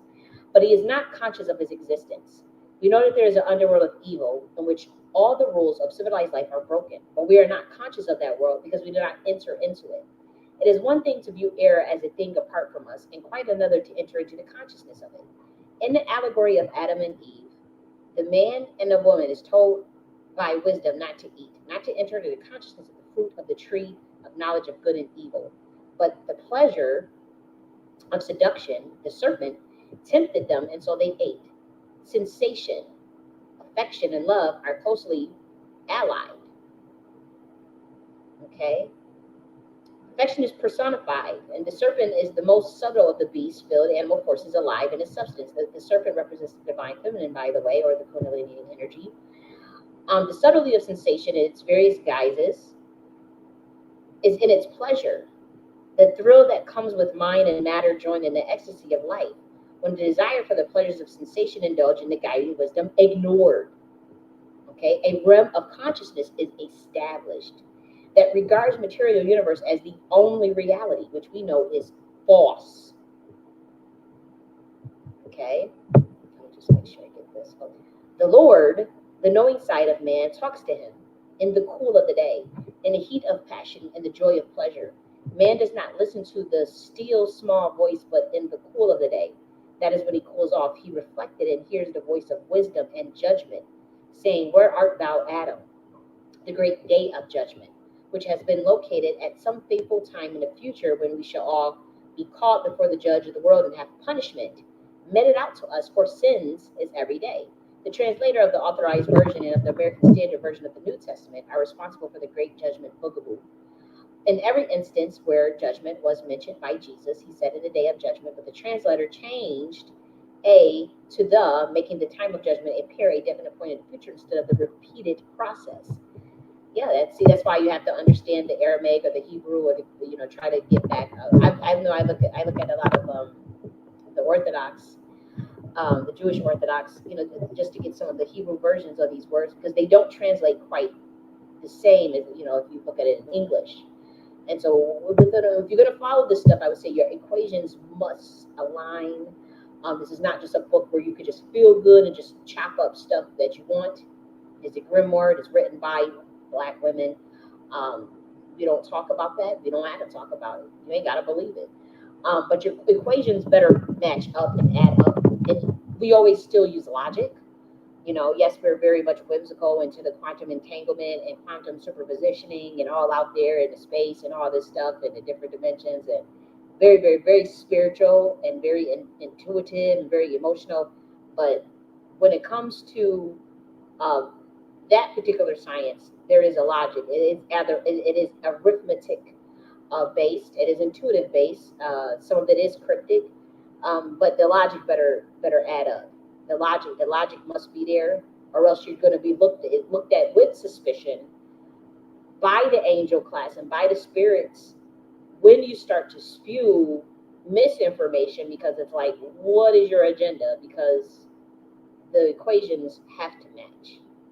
Whether you're a Christian or whatever system you're following, the equations have to match. When they don't match, yeah, then we know that something's awry. And so we want to talk about the topic of, let's play a little bit, because we're going to go into the topic of monitoring spirits, but let's play just a little bit of this real quick. When I was younger, when I was reverting, one of these kind of spiritual medium, like witch people, oddly enough, kind of played a role in my reversion. Okay. The short version of it is, I was an actor, I was on a project, and I talked to an actress, and we were talking about Dante, because she was Italian. And anyway, I saw her sometime later at an audition, and she said, "Michael, you're not going to believe this. I was talking to my psychic, and I walked in, and right away she asks me, 'Who's Dante?' She goes, 'I'd been seeing this.' I said, 'Well, you see that this right here is a ritual. You see the see no evil, speak no evil, hear no evil. That is a Mason code. You see these candles just everywhere. So they're talking about, they want to attack psychics, but this is clearly ritualistic right here. You see this smoke, this vision board in the background. This see no evil, speak no evil, hear no evil. That is, they let you know that this. I'm letting you know, only because like they're putting a target on a group of people's back, and I don't appreciate it, and I think it's very orchestrated. they're letting you know that they are part of the brotherhood, pretty much. And so I figured that, I knew that, and I didn't even see those little things in the background. To see no evil, speak no evil here. I didn't even see that in the background. I didn't even see that. I'm just now seeing that. But I knew, I said it's like, because they realized that, the divine feminine is coming out with, we realized that this information was reverse engineered by a certain group of people on this planet, and it's like, okay, no, that's not, this is science that is being used to control people, it's being used to enslave people. So we're coming forth and talking about these things, and I noticed that there's like this concerted effort to study us, to try to use even be used as data sources for like their little stupid AI projects or whatever. And then at the same breath, it's like, well, how do we demonize these group of women, or these groups of, because women are very intuitive, and women are now coming to the knowledge of themselves and starting to walk in their power and realize that they don't, like the things that they've been told within these organized religions and just in society in general is just not true. And so they're venturing into the deeper depths of their own inner engineering, their own mind, their own soul, their own bodies. And I noticed that there's this effort to like demonize anything from that, the Shekinah school of thought, the Shakti school of thought, or the East, I don't even, because I don't like, when we say the left hand path, people immediately think Western occultism with the bullshit with Aleister Crowley and Adam Blavatsky, and that's just not Madame Blavatsky rather. And I'm not talking about that at all. That is not this. And when people start mixing up stuff based off of someone's knowledge that was stolen or misinterpreted or whatever, we have a freaking mess. And so people are attacking the architects of a science that was created not even on this planet, and then saying everything is demonic and satanic. But if the fallen angels know of a certain science, where would they have learned it from? Where would they have learned it? How could they have learned it? That's what I'm saying. If you're going to follow that stuff, you have to make sure your equations add up at all times. If the fallen angels know it, then the angels know it. It's a duality. It's a contrast. Even if you look at it allegorically, they can't know that same science of the tarot and then God not know about it, or the angels not know about it. We talk about monitoring spirits. In this video, they were saying monitoring spirits are all demonic. So an angel that look over you and guide you and protect you from when a car is about to hit you, or protect you from when to get you out of a house when a house is about to burn down, is that not a monitoring spirit?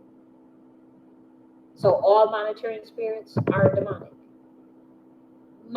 In this dimension, they probably are, because y'all got like that weird gang stalking shit and the target individual stuff. It probably could be. But the idea of, if you're going to say that a monitoring spirit can be demonic, then just inherently a monitoring spirit can be angelic. That's just like literally in your Bible. Like if someone comes forth and say, oh, Gabriel has a message for so-and-so, Archangel Michael has a message for so-and-so, and they see you and they give you that prophecy, that's divination. Where did that angel get that message from? They're not God. How did they know the future to give it to Mary, or to give it to Hagar, whoever got visitations, whether it be Gabriel, and I think Gabriel is looked at as the archangel messenger. It's a story. It's in the Bible. It's in your own book. So if someone can have that, if a monitoring spirit can be a demon, then a monitoring spirit can be an angel. That's just logic. That, like, I can literally pull. I mean, and if you look at the three wise kings and the birth of Yeshua, like, that's just obvious. We talk about monitoring spirits. Now, when we think of even the process of divination, if Archangel Michael, or if an angel could come and visit someone and say, hey, you need to go and get up and leave, and you need to go into this town for this amount of time because so-and-so is trying to kill someone, that's a prophecy. That's divination. How would they know? It didn't happen yet. That was an angel. So this ex-Satanist was just saying that tarot is only filled with demonic. For one, the tarot is not connected to any demons. It's up to the advisor to decide what modality in which they're going to work with. You, as a human, you have to ask your advisor, what are they using to divine? What is the tools, the modalities, and the sciences? That's what you must say. For those who gonna, regardless of what religion you have to ask, what spirits do you work with, if you work with any, for your divination and for your prophecy or whatever, and what systems, what sciences do you use? You can ask that. You should ask that. You cannot assume that everybody uses the same thing. The tarot system itself has no entities attached to it. In fact, this tarot system literally has Archangel Michael attached to the card, Archangel Raphael attached to one card, Archangel Gabriel attached to another card. How are they? Now they're demons? And that's on the tarot card, just by the way. So that's on the tarot cards. Like the original Arthur Waite tarot card, which dates back to some of the information in India as well as in Egypt. The first tarot cards were found in the Italian Renaissance, or the Italian, and I want to say 1500s. I'll actually play one of my old videos talking about this. I made a video like damn near 10 years ago discussing like what tarot comes from. But the tarot itself is a machination of several sciences, but none of which have demons attached to them. Like we know the demon class, right? The Goetia and the 72 demons of Solomon. I am telling you, as a scholar, as a esotericist, as someone that's been studying this stuff, has been like literally this has been my bloodline for thousands and thousands of years. There is no demons attached to the tarot. But this is in divination, you can have many different tools and many different ways to do something, right? So are there people that consult with the demonic kingdom to get their divination? Yes, that is true. And that is why you must ask your advisor, what is the sciences that you use? What is the modality? And what are the names of the spirits that you use, if you use any? Now, you can't just assume. If you're going to be very offensive, like with me, I don't use any for clients. I don't use any for the people that I talk to. There are no spirits that I'm conjuring or getting stuff from. It's just me and quantum computing with Earth records, because this Earth is if you haven't noticed, it is a simulation. It is a holographic will use simulation. And there's codes, and I'm going to teach a little bit of that today. I've gotten clearance from God to teach a little bit of the Earth mechanisms of the way the Earth quantum computes. Especially for those of us that's not going to go into the AI metaverse. It's something you need to know for yourself, especially when we talk about going out and grounding and sun gaze and being outside. There's a reason for that. There's a reason why you do that.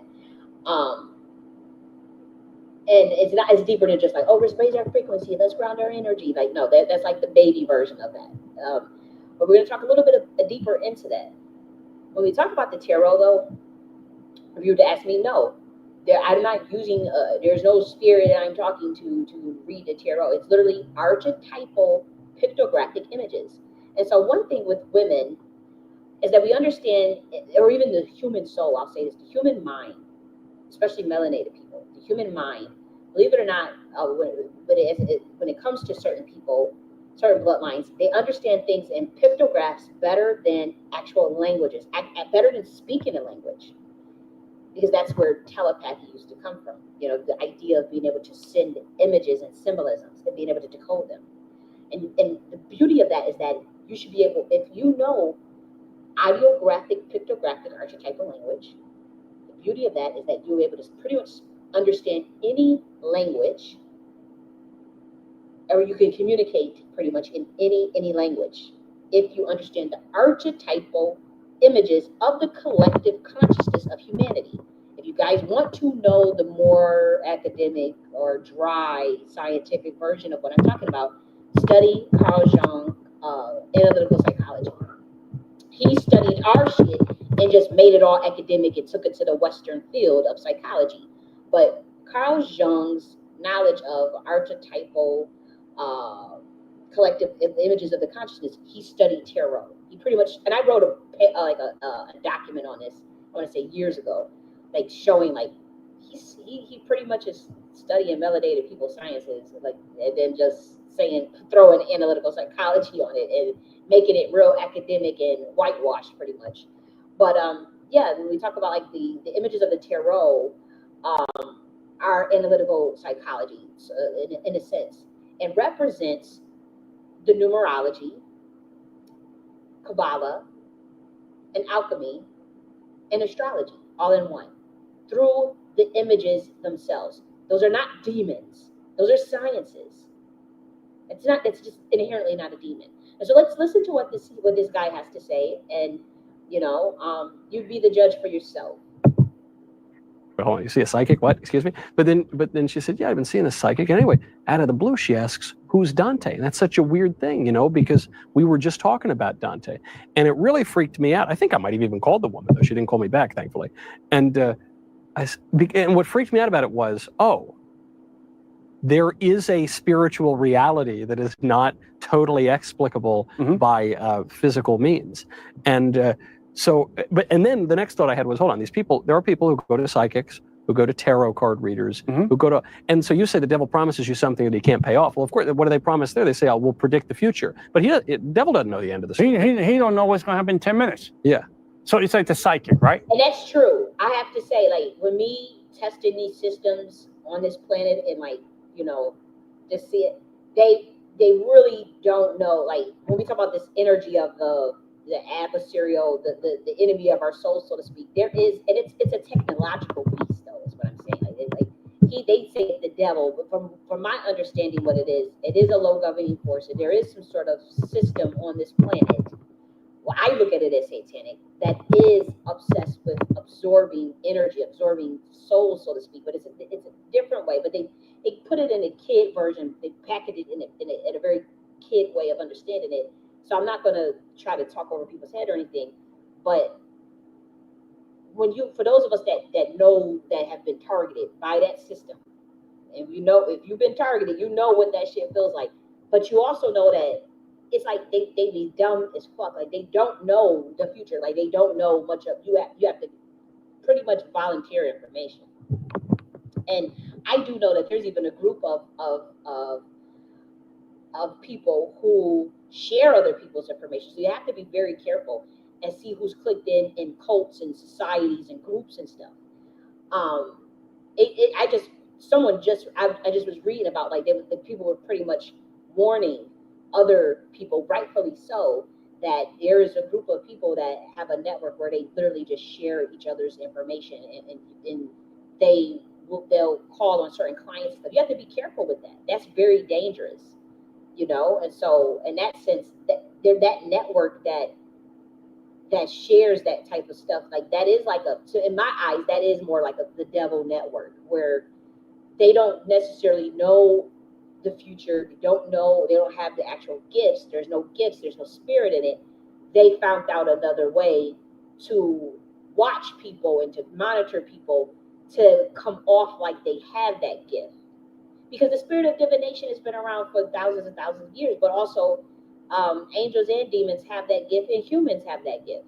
And so the gift itself shouldn't be shunned, but the way in which it is used, and the way in which the modality is that you use it in, or the way that you understand the science and the degree to which you understand the science should be judged.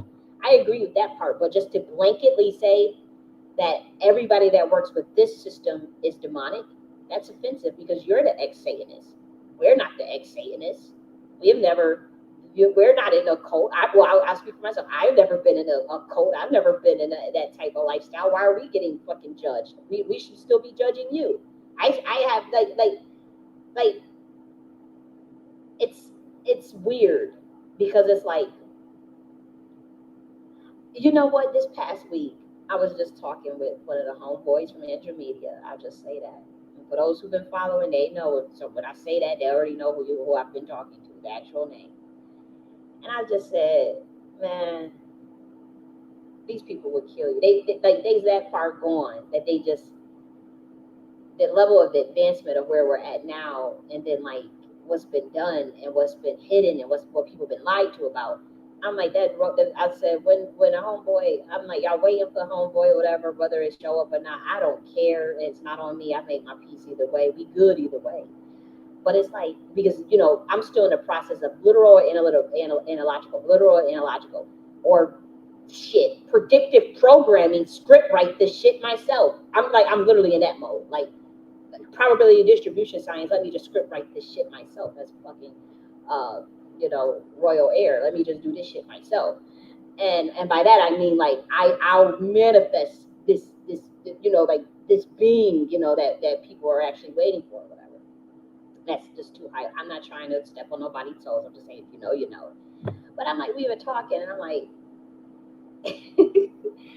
they will kill you. They still would do the same shit they did 2,000 years ago.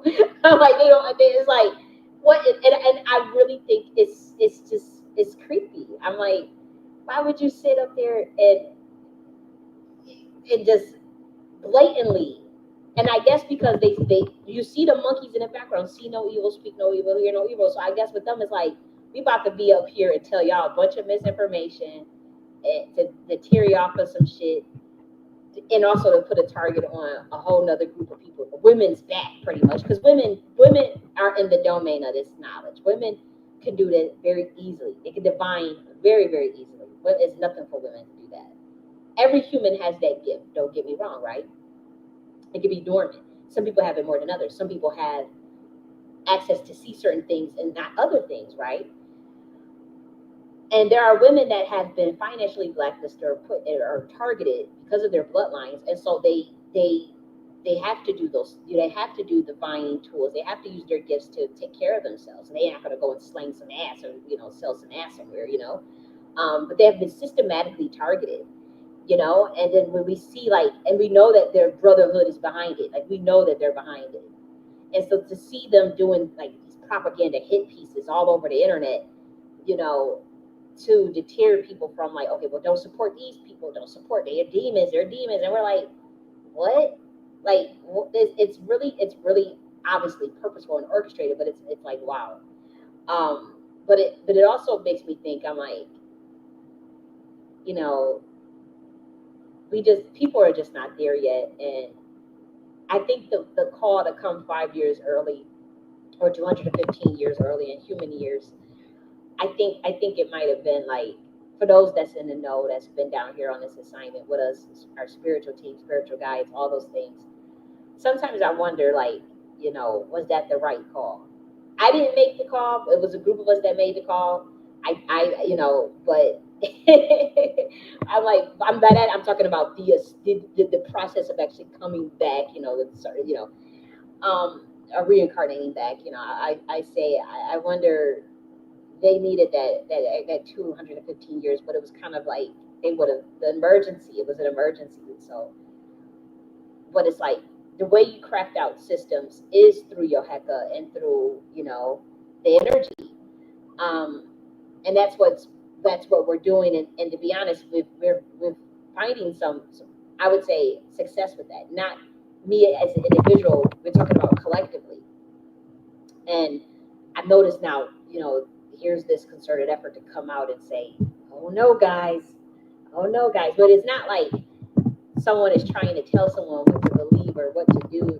Whatever people are doing, you should still do it what feels good in your soul. That was never the point. No one's trying to steer anybody any way, but these particular people. And that's interesting because it's like the truth needs no proof. The truth is itself. It needs no convincing. It isn't. If we don't have to, there is no, I have to tear this down to get you to think this way. It's like, well, this is what I think, and what you think is what you think, and cool beans. But it's not like that with other people. It's like, that's the demon. That's oh my gosh, follow that. Oh, and it's like, that's not even how Yeshua thinks. These people are saying they believe in Jesus and stuff, and it's like, you really think that that's Jesus' personality? Jesus would totally be on our side. What the fuck? What are we doing here? It's like, are y'all not reading your book? But that's what I said. I'm like, man, they would smoke your ass again if you came with the level, just at the level of the advancement. How would they even relate? How do we even relate? But it's like, how would those other beings even relate? It's like, what do we do? But continue to correct the information and get it out there, and check people when they step on toes, but also love on people when they love us. Be there for people when they're there for us. Be loyal to people who are loyal to us. Continue to spread joy and happiness. Let no one steal our light. Don't let no haters come on our neck. But when it's time that you have to, if you gotta blow back, you gotta blow back. You gotta bust back, you gotta bust back. What the fuck? Because I'm not about to sit and let people put targets on Black women's back or any woman's back, knowing what that is misinformation. It has to be corrected. It has to, even if there's no beef or no animosity. And I don't have any animosity towards this priest or anything. I actually was listening. I'm listening to him trying to gain knowledge, and I'm listening. And I'm like, wait a minute, that's not correct. Like, wait a minute, what? That ain't true, And so I felt myself just consistently saying that as I was listening to him, and I'm like, why are they doing that? This stuff gets promoted in the algorithm, and and obviously what's true is not going to get promoted clearly. So let's continue. This is what they do. You go to psych, you sit with her, you tell her your name, she writes your name down on a piece of paper, and she say, well, my name is whatever. My name is Miss Cleo, whatever. Yeah. Use the name, right? You even mentioned a Black woman's name, Miss Cleo. Why would it have to be Miss Cleo? Why wasn't it Sloan Bella? Or why wasn't it? It's a bunch of white. Yeah, he even threw like, oh, it's Miss Cleo, and Miss Cleo was a fraud.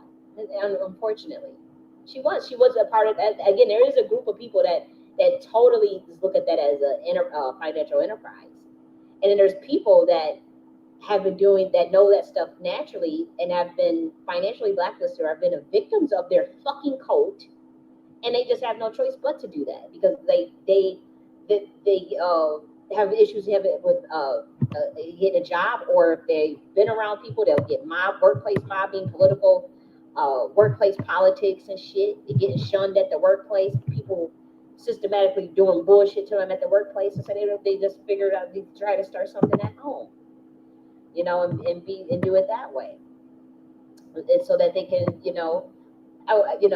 keep their peace of mind at least. And so let's continue. So they take the cards, right? They break them in three: past, present, and future. And that's the very rudimentary way of doing it, because you have the Celtic cross, you got all different types of what cards. What people should have said, what cards, what deck, what type of deck, name the deck. And it's not always just past, present, future. There's different styles of laying out the cards. You got the Celtic cross, you got the shuffle, all types of scrambles, stuff that people let stuff just pop out,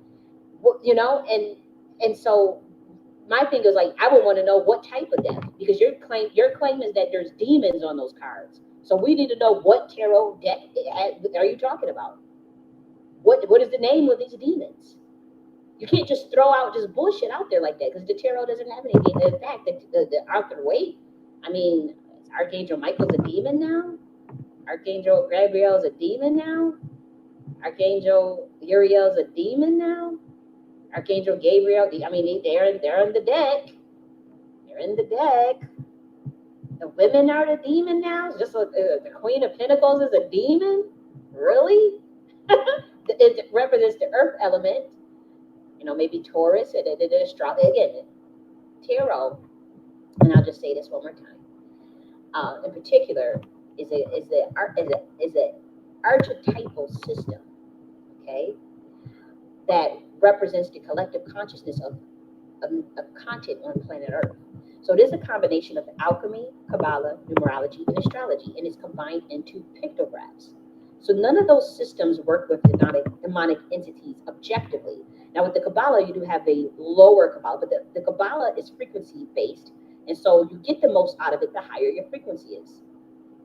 And so like if you learn like from an actual Kabbalist about, they'll warn you, like, you're going to deal with these pentacles, you're going to deal with this knowledge, you're going to deal with the tree of life. You want to be as high frequency as possible, working for filling your vessel with light, working for the good of the highest good of your ascension and for your awakening, and so none of those systems work with demonic entities objectively.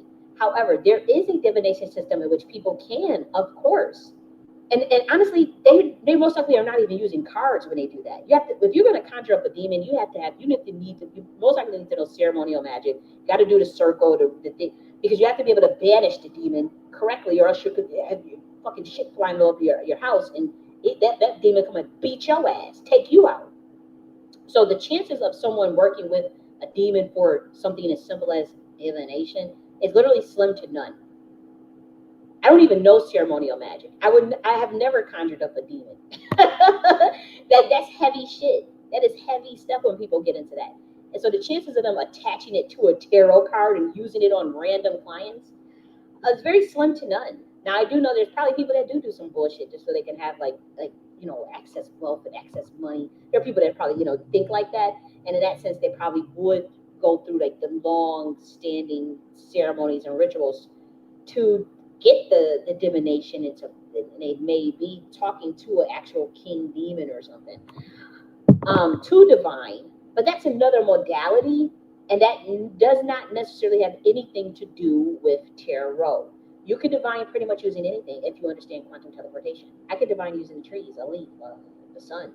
I could divine using, people use cowrie shells, anything. You can use anything. People use all types of things. God gives the gift of prophecy. Some people use tools or nothing. So most of the time, I don't even need a tool. I just use it to steer me when I need it. But there's a lot of times when I don't need it at all. Ever since I was 5 years old, 6 years old, 7, 8 years old. Just like with the earthquake in Haiti, knew it was going to happen a week before it happened. That was when I was in high school. Saw that stuff with Japan, with that nuclear stuff in Japan. Saw that a week before it happened. I'm going to talk about it publicly to people. Like, hey, something's going to happen. Going all in the quantum entanglement, go running down the stairs, crying, screaming. Oh, this is going to happen. I see some earth. I see black children under the ground, and the earth is going to happen in America. Something shaking the earth. And I'm like, as a kid, I was doing that shit, and I saw it, and it was like, girl, it ain't even that many black people over in North America. I said, well, it's here. I said, not in Africa. And that earthquake in Haiti happened. And so people can see things. Sometimes it happens. It can make you uncomfortable, but what is it? Like, oh, now everything is a demon? I was a fucking kid. Like, really? Now the kid has to, like, let's use our logic here. Let's use our logic. Let's stop, like, demonizing every little thing. People use all types of things, and it requires training, and there are a lot of frauds. But to say that the tarot has demons attached, that is false. There are probably scammers that use the cards, that use any type of card. You have oral cards, angel cards, all types of stuff, and then attach the demons to them. But why would you do that? Like, why? The reason why I say that is because that is such a heavy violation that the chances of someone doing that is slim to none. Because who would just want unchecked demonic entities just running around on their cards within their house? The cards are still in their house. So why would they want big demons attached to their cards inside of their house?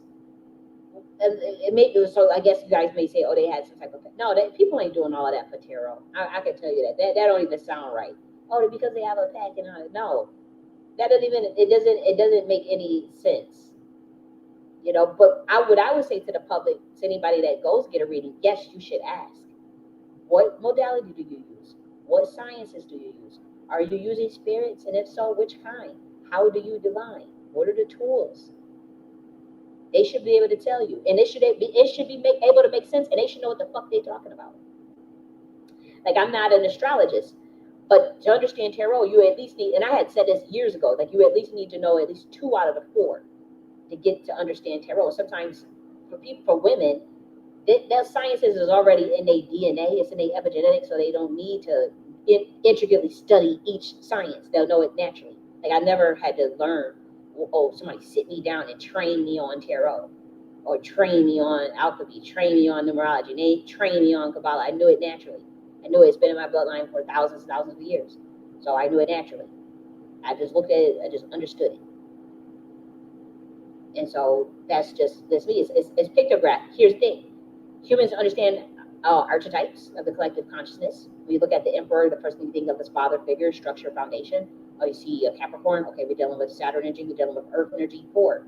Okay, structure and foundation. And number 4. Okay, that's the father archetype. Someone who's concerned with patriarchy and domination. Boom.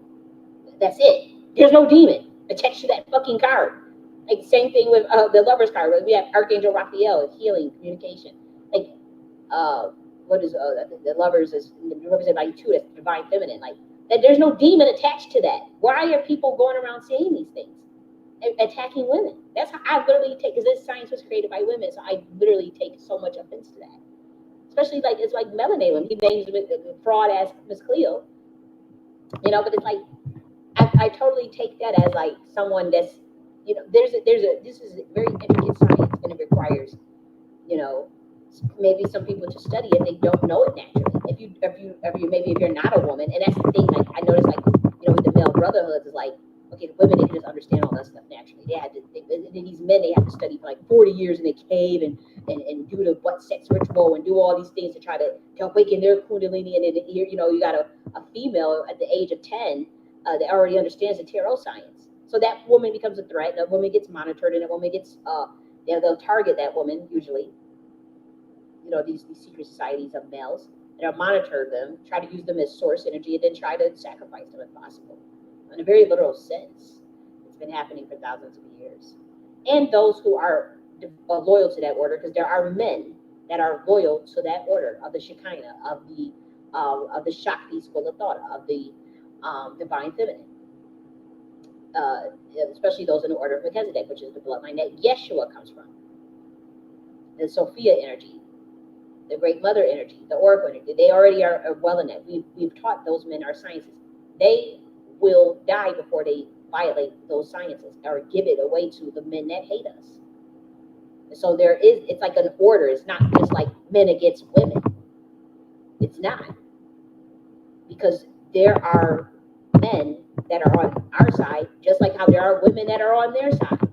It's always been that way since the overthrow of the Queen Mothership. And there's always been that subtle tension energetically. And it's just come to a head now. You know, but there's been wars fought in the past, and there's going to be wars fought even in the future about this shit. Because that is such a deviant energy of hatred that we cannot tolerate.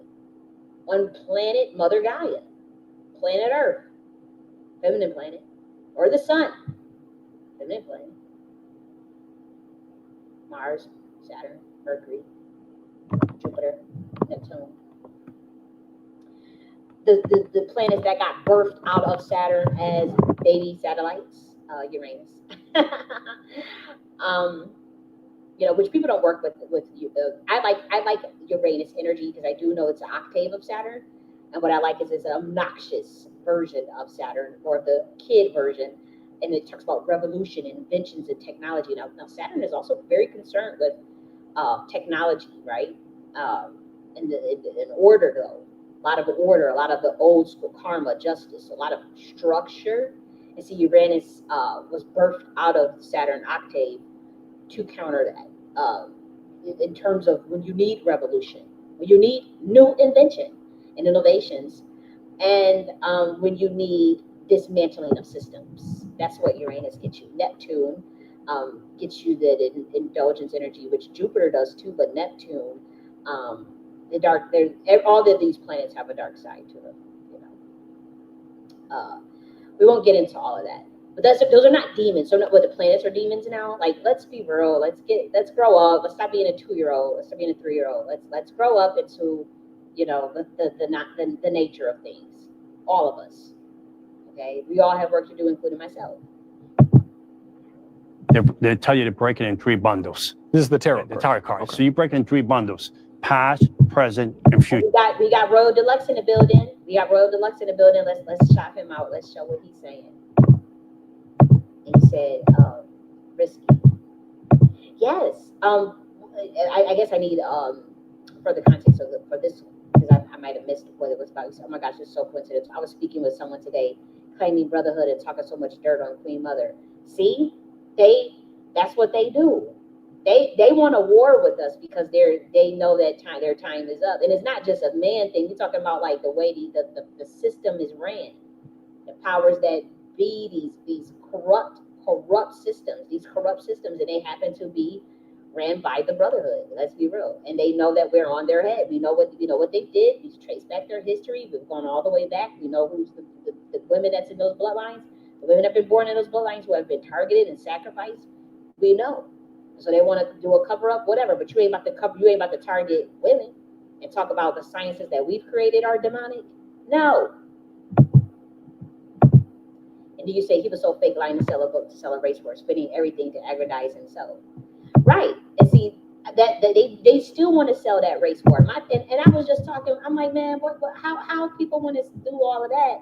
I'm like, that if y'all haven't grown up from that, and y'all want to annihilate each other based on the color of your skin, then you deserve to be annihilated. But ain't no way in the world I'm gonna sell nobody no race war, because we supposed to be way past that.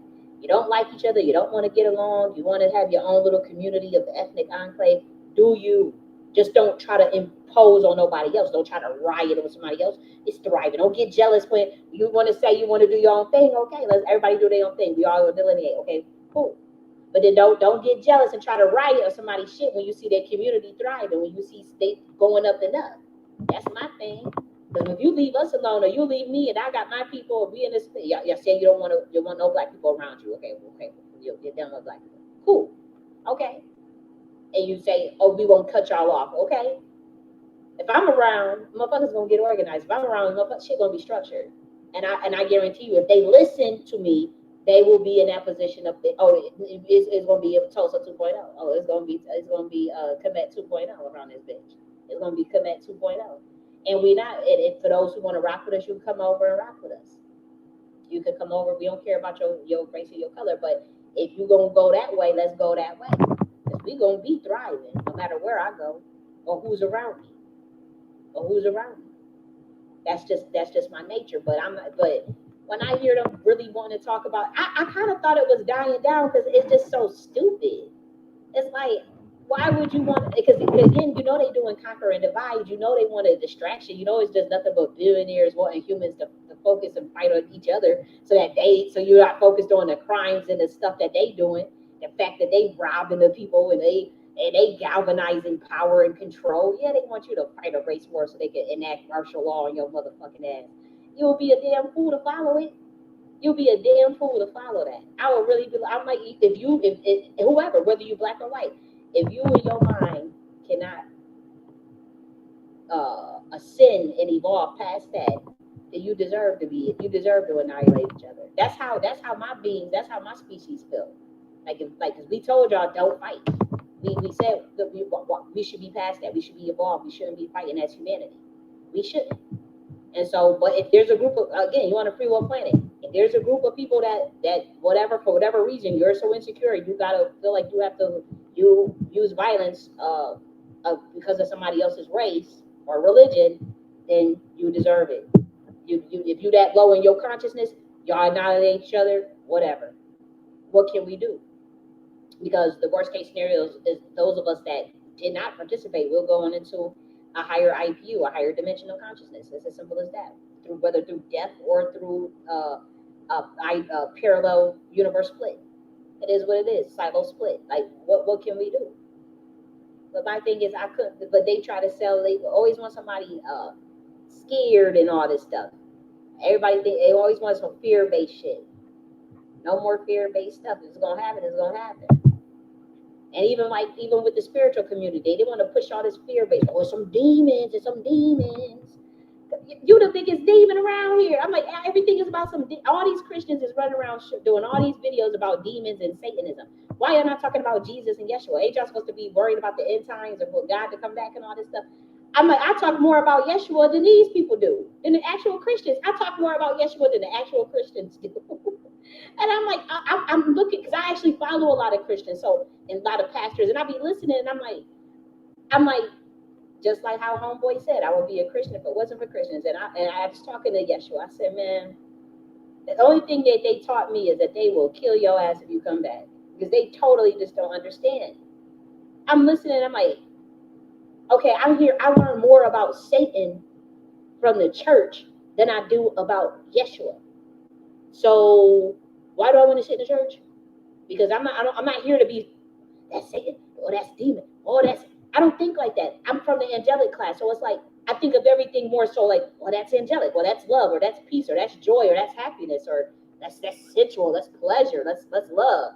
And so I can't sit everything is fear-based. We sitting around judging each other and looking over our shoulders, and I can't sit like that. Nah, man. I don't hear nobody talking about no peace. Everything is about fear and a demon. Oh, the demon is in your motherfucking self. That's you. That ain't you. That ain't nobody else but you. Try to project that. And granted, there is a segment that is really wicked. Like there is like you could feel it, and that's why when I read that passage earlier, I'm like, yeah, we are aware that there is, you know, an aspect of the God mind or the universal mind that is lawlessness, but we don't enter into the consciousness of it, so we can't conceive of it.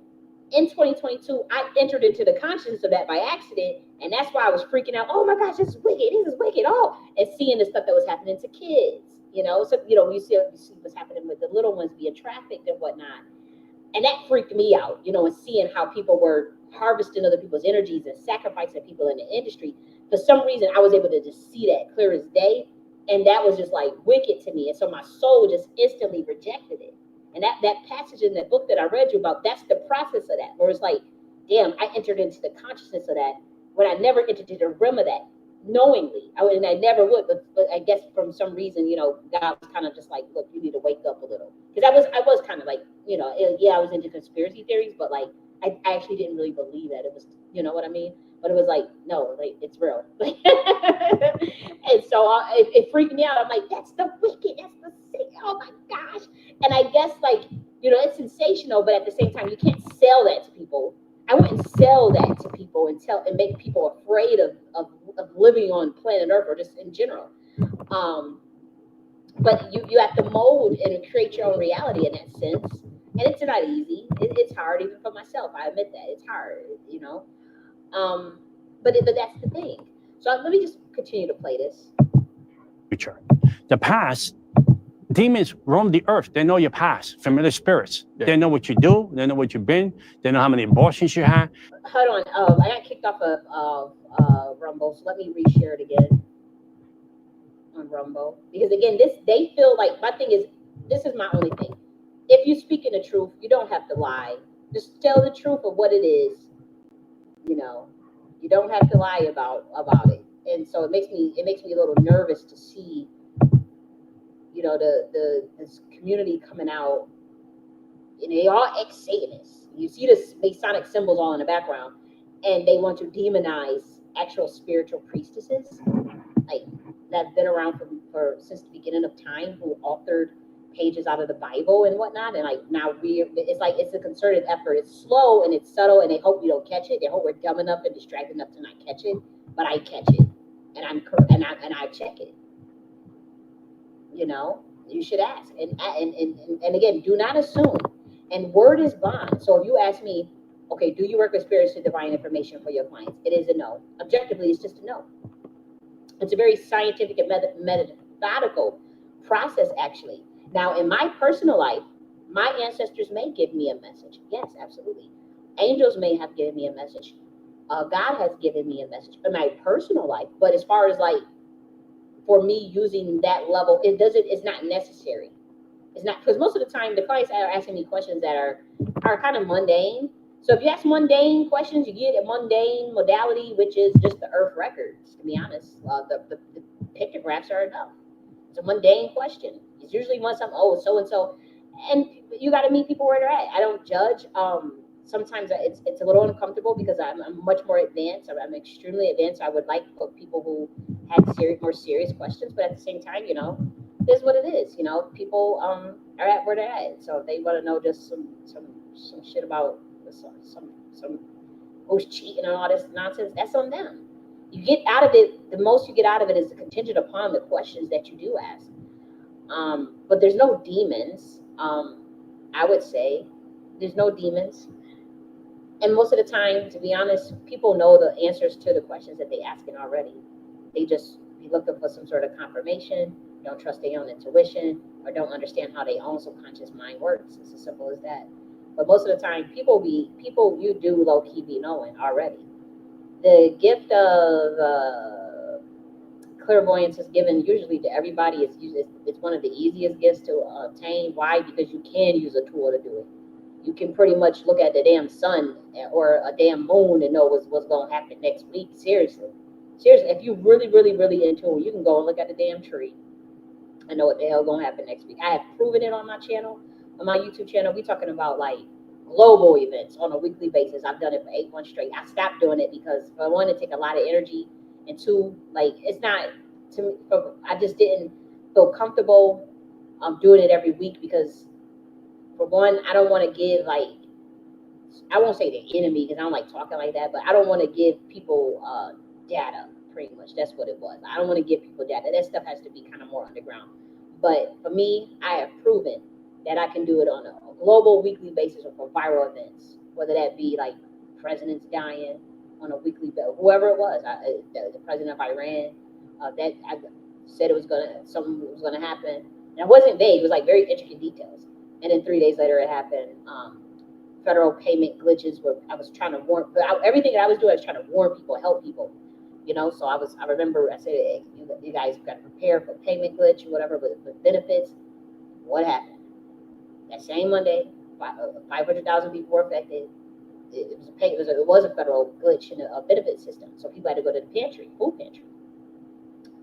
And so, I was just trying to help people because I felt like pretty much you're just looking into a quantum computing system. You see the data of it. Now, when I talk like that, people really probably think, oh, you must be part AI or something. No. This universe, this earth, quartz in the earth, in the caves, literally are like data centers, so to speak. And I'll prove that to you. We'll actually go through the pictures. Like when people go to them caves and whatnot, it's not just a cave. Those quartz are all, when you go to Amethyst Cave, you know how powerful that is? That's not just like, you could sit in that and you're going to know some shit. It's just like how people go to the pyramids and sleep in the pyramids and they come out, which is very dangerous to do if you're not of the bloodline to do that, but people do it. It's heavy. It's heavy to do that, but people do it. You're going to come out, you ain't going to be this because all the ley lines and the grid lines and the electromagnetic energies that was there for it is going to hit your ass. Not to mention the knowledge of the pharaohs and the entities that are now that you got to be careful because there are heavy entities attached to those tombs. And do you really want to sleep in a tomb of a pharaoh where Osiris and Anubis reside? You really want to be disrespectful like that? And then that's why some of them come out talking about they went crazy or they had the worst anxiety, they had the worst pain, they got sick, people in their family died. Oh yeah. You think that's disrespectful. You ain't of that bloodline. There is a secret society, an order on this planet that is part of that bloodline. And they get clearance to go and visit over there and walk in them tombs and go sleep the night. You'll know. You would know. They'll tap you on your shoulder. You'll say yes or you'll say no. Okay? So let's but like I said, you don't want to assume. Word is bond. You ask them what spirits do you work with? What tools do you work with? If it's no, they say I don't work with any spirits. What tools do you use? They may say none, or they may walk you through the process. I use an oracle deck. I use the tarot. I use a tree. I use the I Ching system. The I Ching system is pretty cool. I'm still learning that one. I use whatever it is. My own little thing. Shit, I made my own. I'm making probability distribution science for the 90s philosophy 2.0. I don't think I'm gonna teach that to anybody. Damn sure I teach it publicly. But if I'll give a lightweight version of it, and then that'll be it. Honestly, that'll probably be like my last book. I'm gonna finish up that encyclopedia for Black Americans. And that'll be my last book because I don't want to feed this system anything. They don't have nothing. I gave out stuff that pretty much, if you really dig and do the research, or extremely well learned, you would have been able to see it. But I only gave out 3. Even the new stuff that I gave out that was given clearance by God, only 3% of stuff that I know. And so, I've seen where it's going. I've seen the way I've been treated. I've seen the attacks. I've seen how people reacted. Off of something that was very simple in my perspective, like people freaking out, and I'm just like, so this is something that anybody you can go to a library and find this information out. And so to me, I don't understand that. And so I'm like, okay, that's going to be the last 2 books. And after that, I'm done writing and I'll be teaching more and doing things. We'll probably try to find, more of a on the grounds type thing. Now, I'll say this. Let's finish watching what he says. They know how many pain you're in. They know your situation, your circumstances. The demon knows. So the demon is reporting to her. The demon is not reporting to us. Well, I don't talk to no damn demon. The demon is reporting to us. No, they not. For one, that's weird. That whole process is weird. For me personally, I don't need to stalk anyone, or I'm never that interested in nobody. Where I gotta sit and monitor. Oh, go tell me what so and so is doing. Go look and see what so and so. I would be embarrassed. Honestly, it makes me uncomfortable to even think like that, because I'm like, nobody is that important in my life. And then I guess that's probably why people who focus on themselves, who think highly of themselves, they want to label us the narcissists when really they're the narcissists. If you have to monitor and stalk people, you're the narcissist. Well, I mean, unless you're like, for a fact that they've done something to you and you're trying to get down to the bottom of something, like, they're watching you and you're like, okay, why are they doing this? You're trying to just get intel. But just like, and the reason why, for those of us, we know that monitoring spirits, the idea of that is a real thing. But my thing is, if the way he said it was that all monitoring spirits are demons. And my thing is that, well, if you have monitoring spirits that are demons, the angels, what do you call those? You just call them angel guides. If the angel guide decides to protect someone or help someone out of their situation, or lend energy to help someone, is that not so only monitoring spirits can be demons? So then what's the opposite of that? Like if an angel does it, if an angel protects you or oversees you, that's monitoring by its very definition. So where do we go with that? Like, you can't have one without the other. And so I just found it weird, odd, that he said that, like, this is all demonic, and only demonic. That was the part that I thought was odd. Everything to say on the cards about your past. Now you're impressed, right? Because you're impressed. First you get impressed, like, ooh, why she knows that? She don't know me. The humanity of her don't know you, but the demon is talking to her, knows you. It's not a demon. It's the astrology and the Kabbalah and the numerology based on your birth date, and your astrology sign. It's pretty much it's like a natal. It's like, how I see it is, there is no demon. The science of this is pretty much, okay, you gave your birth date. There's a numerology attached to that. You gave your astrology sign. There's a numerology attached to that. You gave your name. There's an astrology and a numerology attached to your name. It's literally math at that point. There's no demon. It's math. Okay, my name's Jenny, right? Jenny, the etymology means grace. Okay, right, that's 5. Okay, so you're dealing with 5. Okay, none. You're dealing with 4. Okay, none means it's Irish that comes from, like that type thing. Okay, you're in Aquarius. Okay, so you're dealing with Saturn. Okay, you have Saturn energy. Okay, we're dealing with Aries. So you're probably mental. You probably have someone that's extremely cerebral, extremely analytical. Okay, so you're dealing with someone that's analyze a lot. Okay, the Saturn, your technology. So it means you love technology and you have an inventive mind, probably. That's literally it. Like, you see how quick that was? It's like, okay, that's just knowing my name and my birthday. Okay, 1992. Okay, so your life path is 8. Okay, so your life path is 8. So you're very ambitious. You have an authoritarian personality. You like businesses. You're probably going to be an entrepreneur, but you're going to have a fucked up childhood when you grow up. Like, literally, just the number 8. Okay, that's your life path. Okay, boom. That's numerology. That's math. There's no demon. 8. And that's just one. That's literally nothing. Like, that's literally just, okay, I just literally just off your birthday and your name. You could just tell a person, like, what, like, that's it. And all those things check out. And that they checked out, they're like, okay, I did have a fucked up childhood. I wasn't a foster kid. People with life path 8, they usually have fucked up childhoods. And they usually, they in foster care kids and stuff like that. How would you know that? Oh, your life path is 8. And are you big, like, to manage things? Are you a very structured person? Okay, how did you know that?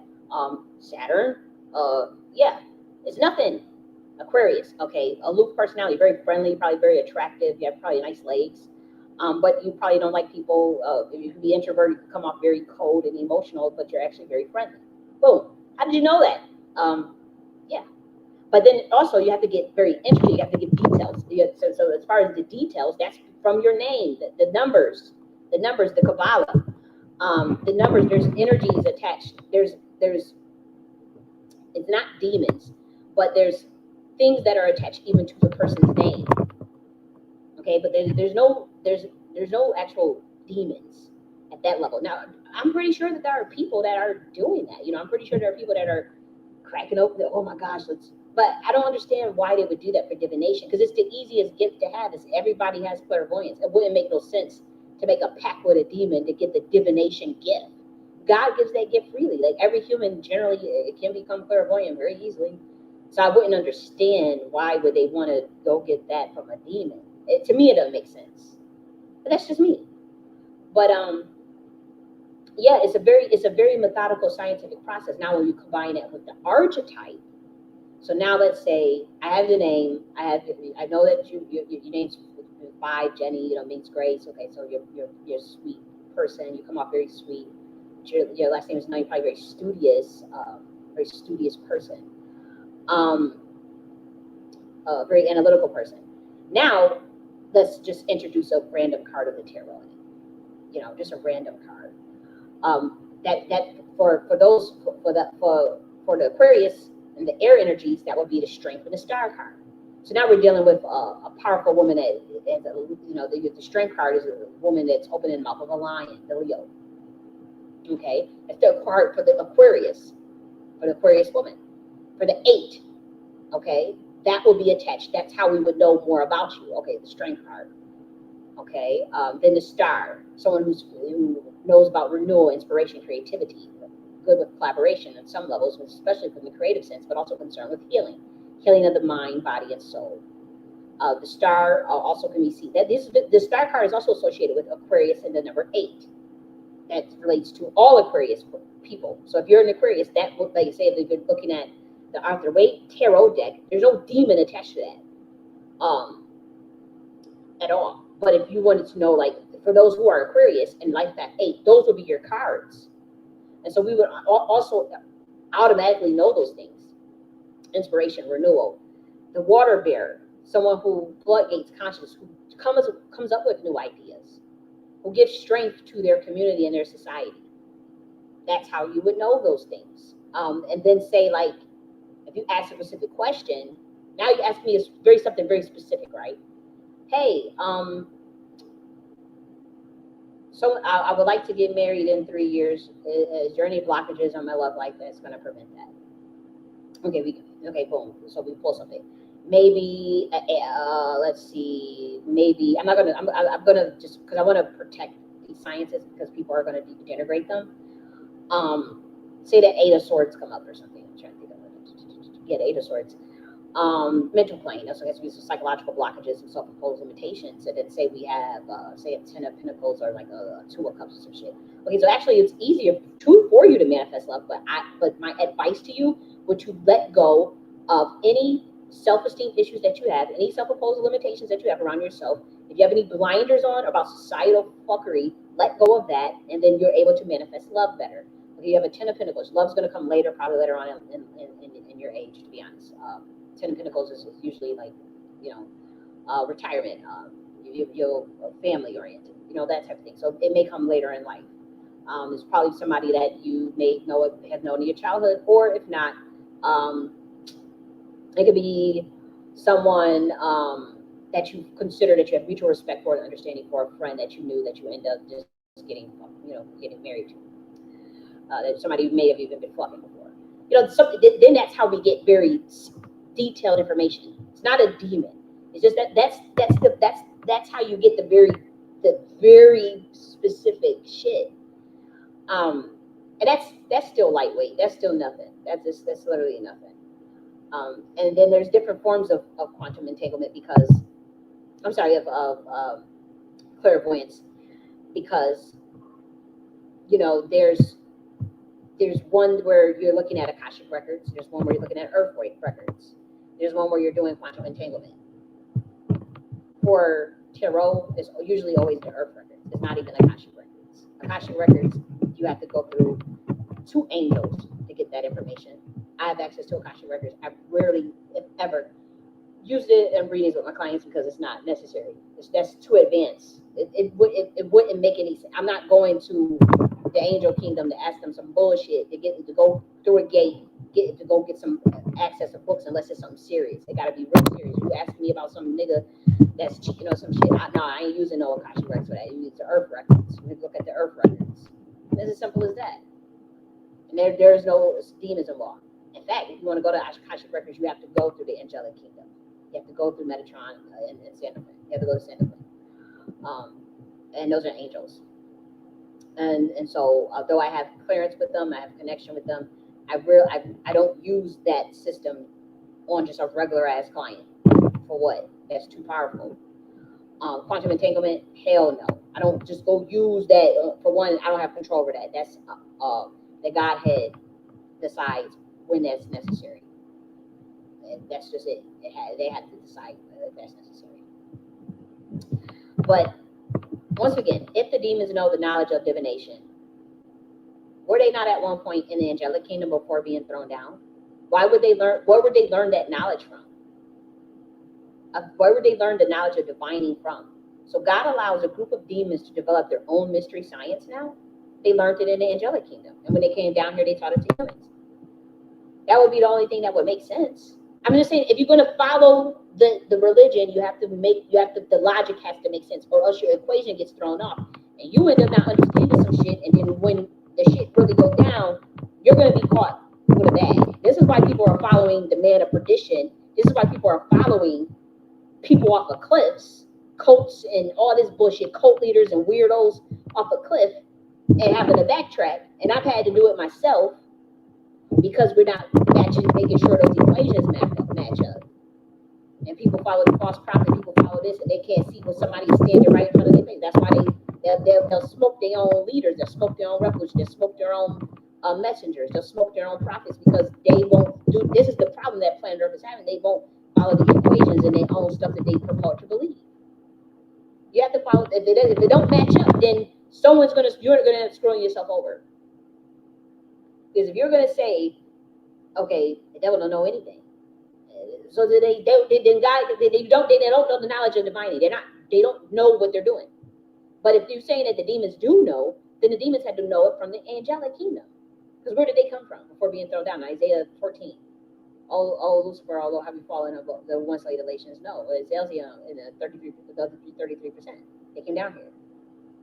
I mean, either that or just don't believe it. Is that not in the Bible? That's Isaiah chapter 14. Like, what are we doing?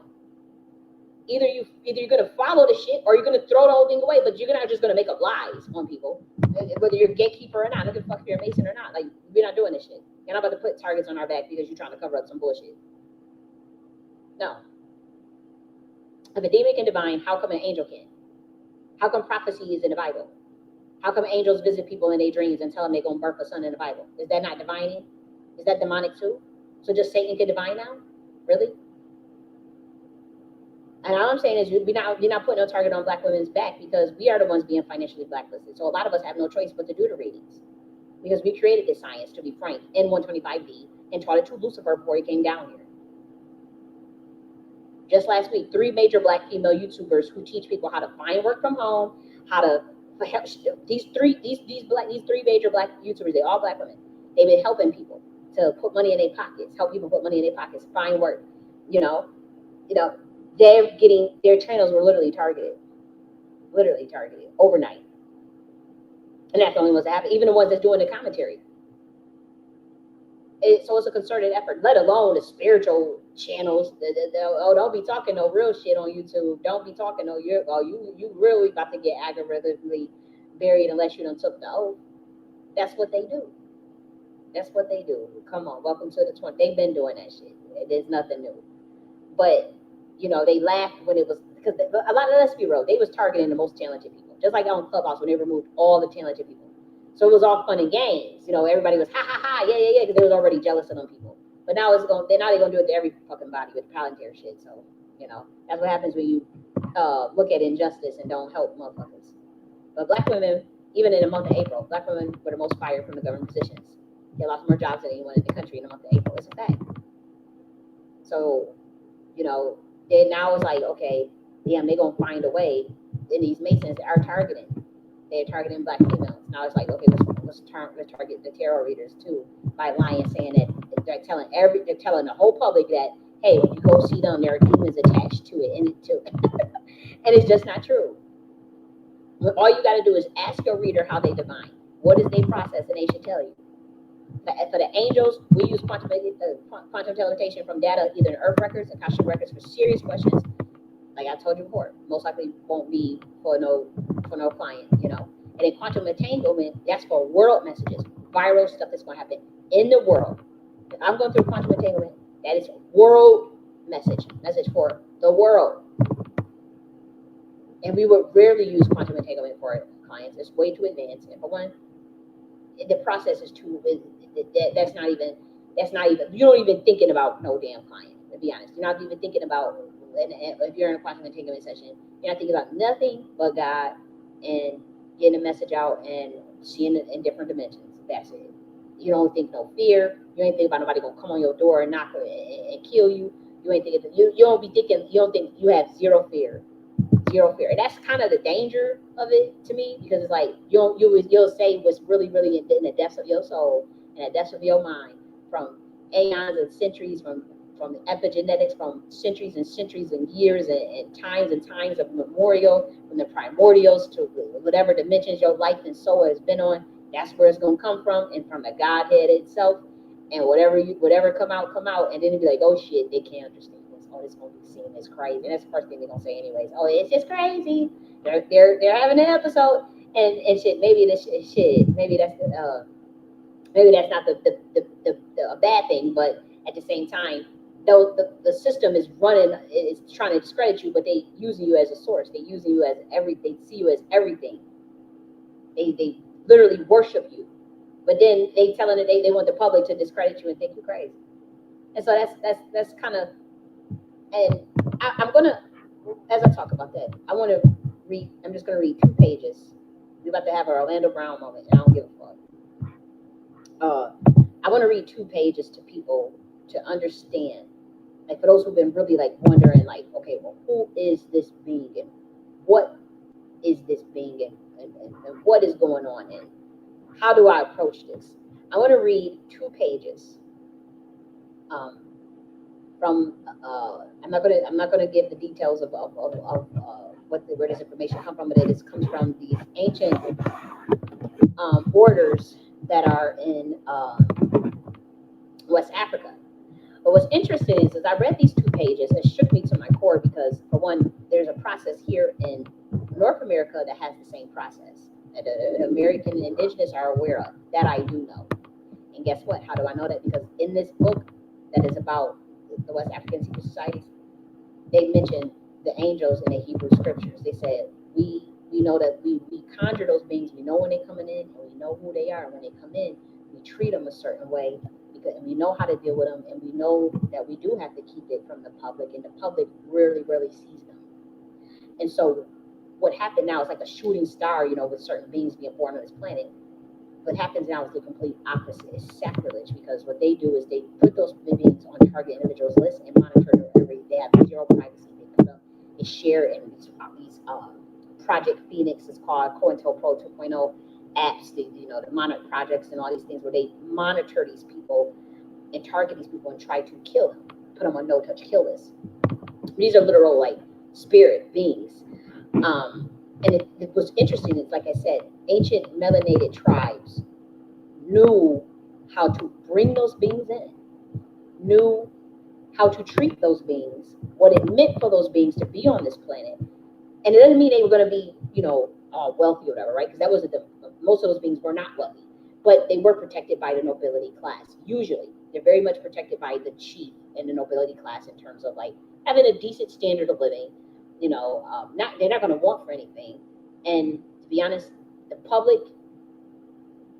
role that the public would rarely know the identity of that person. They may know where they live. They may know they would know where they live, right? And they would know that there was a being in there. We just know that where the being is at. But as far as like interacting with them and seeing them and spying on them, that would be considered sacrilege. It's like the beings, the humans themselves in those tribes would know you don't go near that.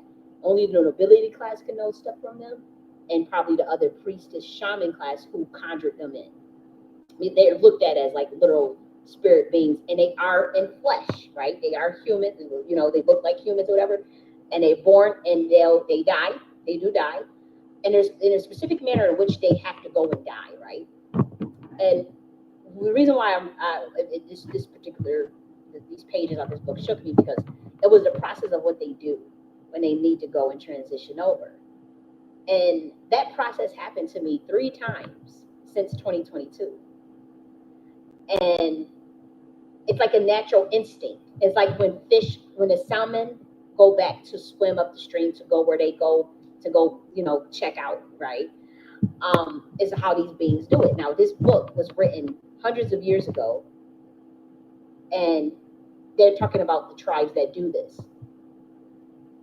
And they said, this is the same thing that has to happen to the angels in the Hebrew scriptures. This was literally word for word in this book. And that's what shook me, because I was like, whoa. Because I know for 3 times since 20, I would try the process of going into that tree, going to a tree, and there's a certain thing that you're doing. I've done that and without no knowledge of what this stuff was. I have no knowledge, no initiation with this stuff. But it was so powerful to read it. And I'm reading it, I'm like, I've done that naturally. And it's not, like, if you were to say, Jenny, go do that now. No, I don't have, it's not the instinct. It's a different time and space and dimension in which we are in. That's this moment in time does not necessitate me to go and do that, because it's like your soul, that's not where my soul is at right now. Where my soul is right now is wanting to teach and get this out. But when that happens, it's kind of like either a reincarnation. But here's the thing. Every time I tried to go and do that, people bother me. And see, in the ancient melanated tribes who knew of this science, whether that is in North America or in Africa, even they have this in India too. It's what they call it. It's a little bit different process that they do. They would know that you do not go and disturb that person, but it was happening on purpose. I noticed that every time I tried to, okay, let me just go to this tree and do I will always be disturbed. I'm not literally like people running up on me, like not to harm me, but to just be all in my vicinity. And in the ancient practice of that, that's not allowed. It's not allowed. If you see somebody that just go into that tree like that, because in that cultures, they know that's a sacred thing. They have to go to that tree, and they're doing something very spiritual. And like I noticed that every time it's like I'm being disturbed. And so I'm gonna this is for those that didn't know, because I know the government, you know, I know they can play as dumb as they fucking want, and these fucking secret societies, you can play as dumb as you fucking want, but study what I'm about to say. I'm gonna read it verbatim. I'm not gonna break anything down for the weirdo religious nuts to be sitting there trying to, oh, that's a demon. It's not a demon, okay? You guys are like literally stepping on territory, like it's mind-boggling. But I understand now why, you know, and I'm very grateful. I don't mean to come off harsh, but I'm extremely strict, I couldn't understand, like, why was I getting so much quantum teleportation from some of these African priestesses. I had no idea. I didn't understand why they were, since 2022, constantly trying to send me messages or constantly trying to encourage me, you know, to keep going and to keep being spiritual, to keep teaching, and you know, they kept constantly, and I couldn't understand that, because I don't have any connection or any initiations over there. I never even visited Africa, you know. But I guess this is a very sacred, you know, I think they know something. And me reading these 2 pages, I think that they kind of knew that she might be one of those beings. And so I think that's why they, you know, and then there was a black man that recommended this particular book that I'm gonna, so I guess that was his way of trying to let me know, like, you know, this could possibly help you. Because I couldn't understand, like, I'm a Black American, I'm in this country for a long time, before its inception, okay? And I spell Black with BLAQUE, by the way. And so I couldn't understand, like, you know, you got to figure we wouldn't understand those practices anymore. Like what I'm about to read to you, like, is a very specific practice. And so I think, like, I don't, obviously with the things that Black Americans have went through, the traumas and the loss of identity, the loss of certain things, which we kept many. Don't get me wrong, we have culture. We have a very specific culture. Obviously, we have all those things. But we're talking about when we get into like the deep, deep, deep mystery sciences and sacred sciences of even of dealing with certain beings that come in, certain ancestry, certain things that come in. That science is lost amongst Black Americans, absolutely. I don't care how offensive it sounds, based on the way I've even been treated within my own community. That science has clearly been lost, because honestly, the times that I would try to go to those trees, the one point, there was the white people that was doing it, but the Black people were doing it too. And so I do know, I'm going to read these 2 pages, and for those at the top who can decipher it and figure out, and realize, like, because I'm not the only person that you guys have done this to as far as this targeted individual shit, and the way you guys target certain light bearers. You read it, you listen to the words that I'm going to say here, and you decide based off of your equations. You got to follow your equations, and you follow your claim question, and you decide whether or not what you did, putting people illegally on watch lists, target them in privacy, based on what you're supposed to be knowing about how to deal with those specific beings, especially when we're dealing with Shekinah energy, and ask yourself, is it appropriate to be spying, stalking, monitoring, and all of people's computers and people's phones, and listen? You ask yourself if that's okay. And what's the consequences for that? And why are melanated people, since the beginning of times, always dealt with those beings a very specific way? They did the complete opposite, actually. They do the complete opposite to those beings to not get the blowback on them. But in this system, in today's day and time, you guys do the opposite.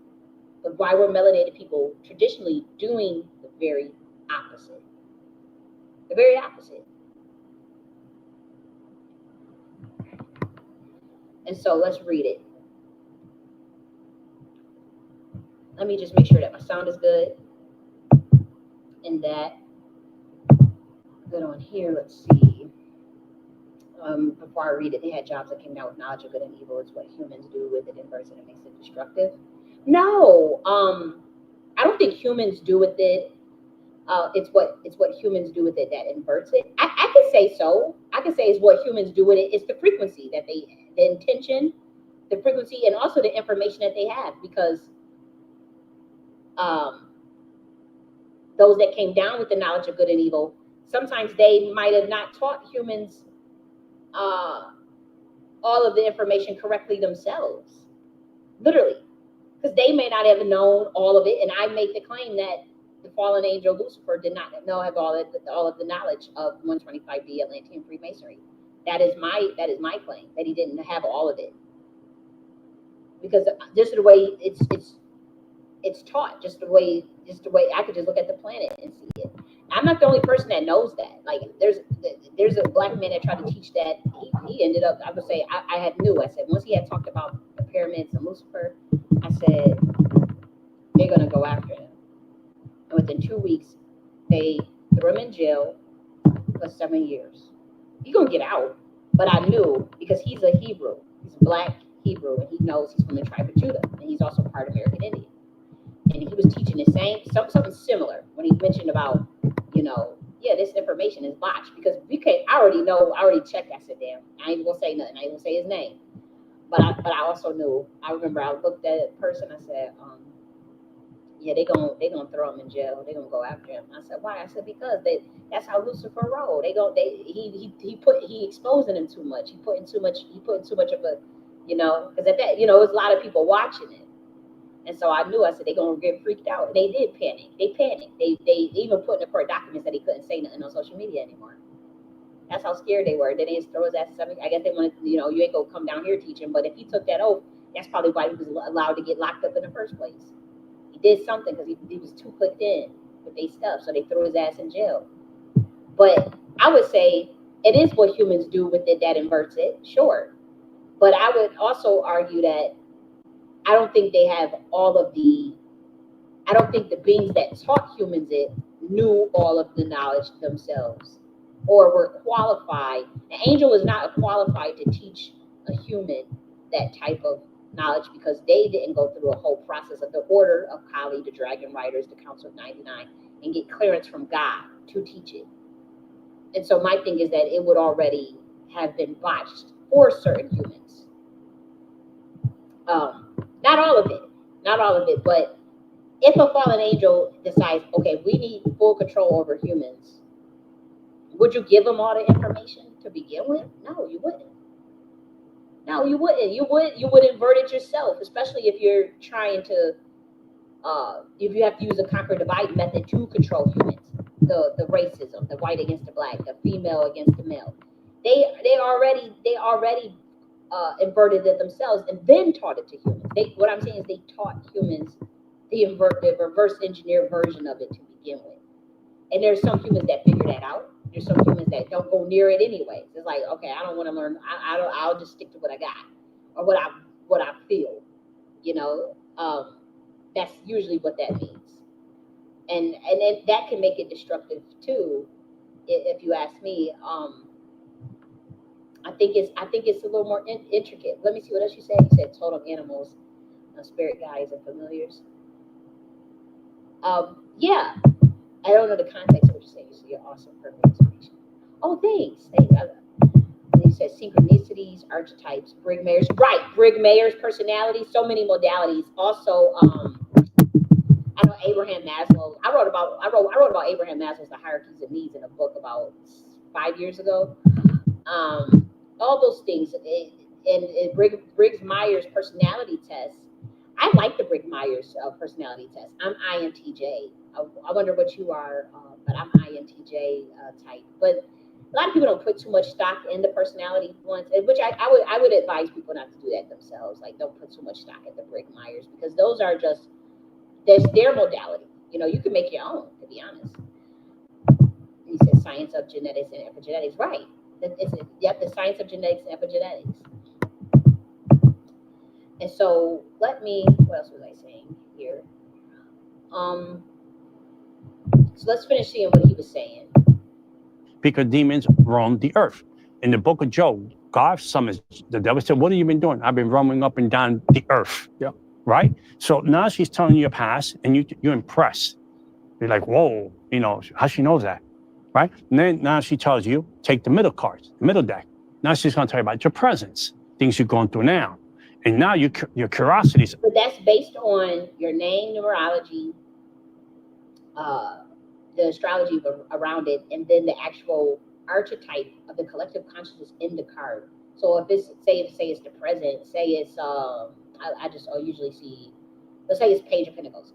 That usually means, okay, did you just try to get a new job, or are you looking for a new job, or are you trying to go either that, or are you trying to go to school or get some sort of certification or credential? And most of the time, the person will say, yeah, I'm actually signing up for school next week. I'm actually trying to get back to school. That's all it is. It's a Page of Pentacles.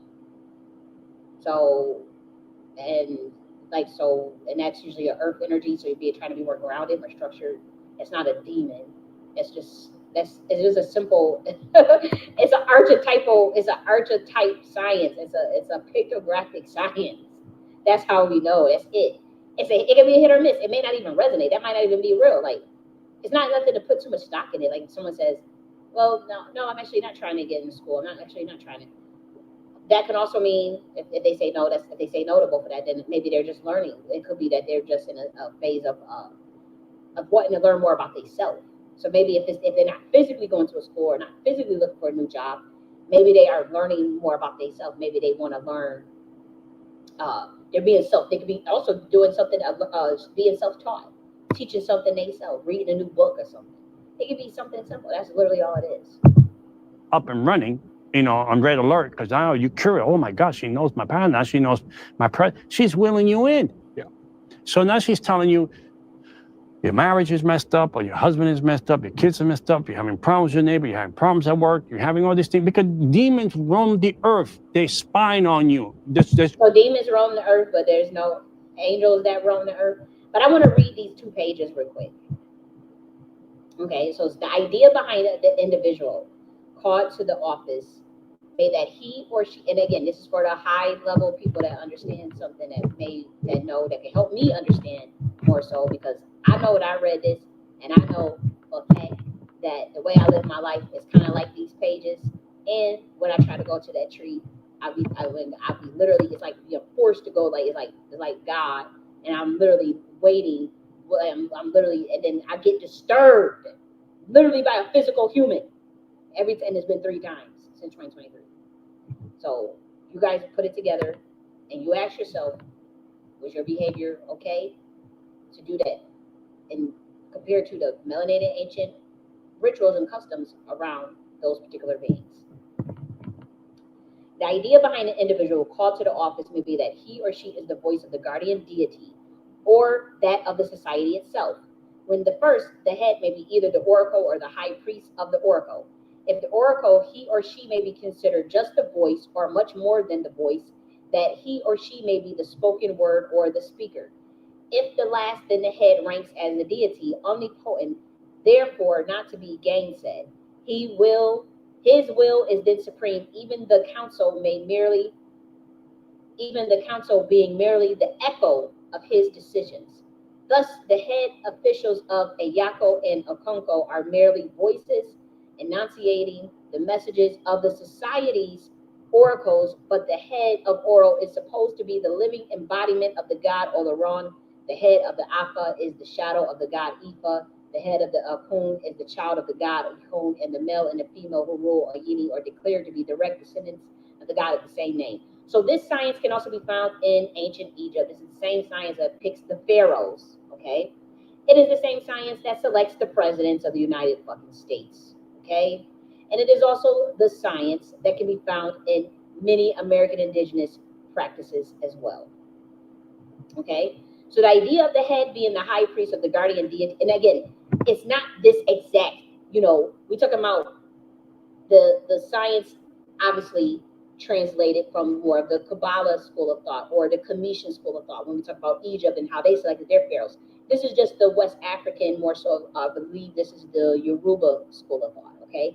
But these sciences, as far as the machinations and even the rank, or not even the rank, but even the structure of them, it can be found in different people's sciences, in different ways that you select nobility and the way that even the spirits direct a society or an order, so to speak. Okay? And so the idea of the head being the high priest of the guardian deity is seen in the Grand Tasso of Poro, the Grand Igbo of the Obani, the Elder Abaku of Nakimba, the Balagoon of Orisha, the Nwenge of Nakanda, and in the other, the Law God societies. And in the Masabori and other priestly associations, the head is the priestess or priest of the god of worship. There's also the idea of royalty. The dual headship of name is shared by a royal father and a royal mother. And the idea of wisdom. The head of the Nadibo is Nagana, the wise one. Whether or not representing the guardian god, they are generally considered sacred persons. Now watch this part. The idea of their office overshadows their personality in much way, the same way as did that of the angels mentioned in the Hebrew scriptures. Therefore, they're hedged about by ceremony and superstition and kept sacrosanct by a taboo circle that even the leading officials and the highest of the counselors dare not pass. So all this spying and watching and seeing come on. For the purpose, also strange reports are circulated as to the nature of their birth or as to their physical peculiarities. Claims that they were supernaturally born are frequently made, and many assertions may be heard like that of the monochisms of the Alapini of Igungun, or the Inoko disability of the head of the Kungongaron that suggests that among these men and women are more, we're not going there. I'll just say it two-spirited. I'll just say that because people are going to take that and not understand what that part is. Their seclusion, in some cases, quite real. So a lot of these beings, they tend to, purposely, they are secluded. They are more, they tend to self-isolate themselves. A few are said to never be seen at all. Their presence is indicated by a pillar or mask. So they're constantly wearing some sort of mask.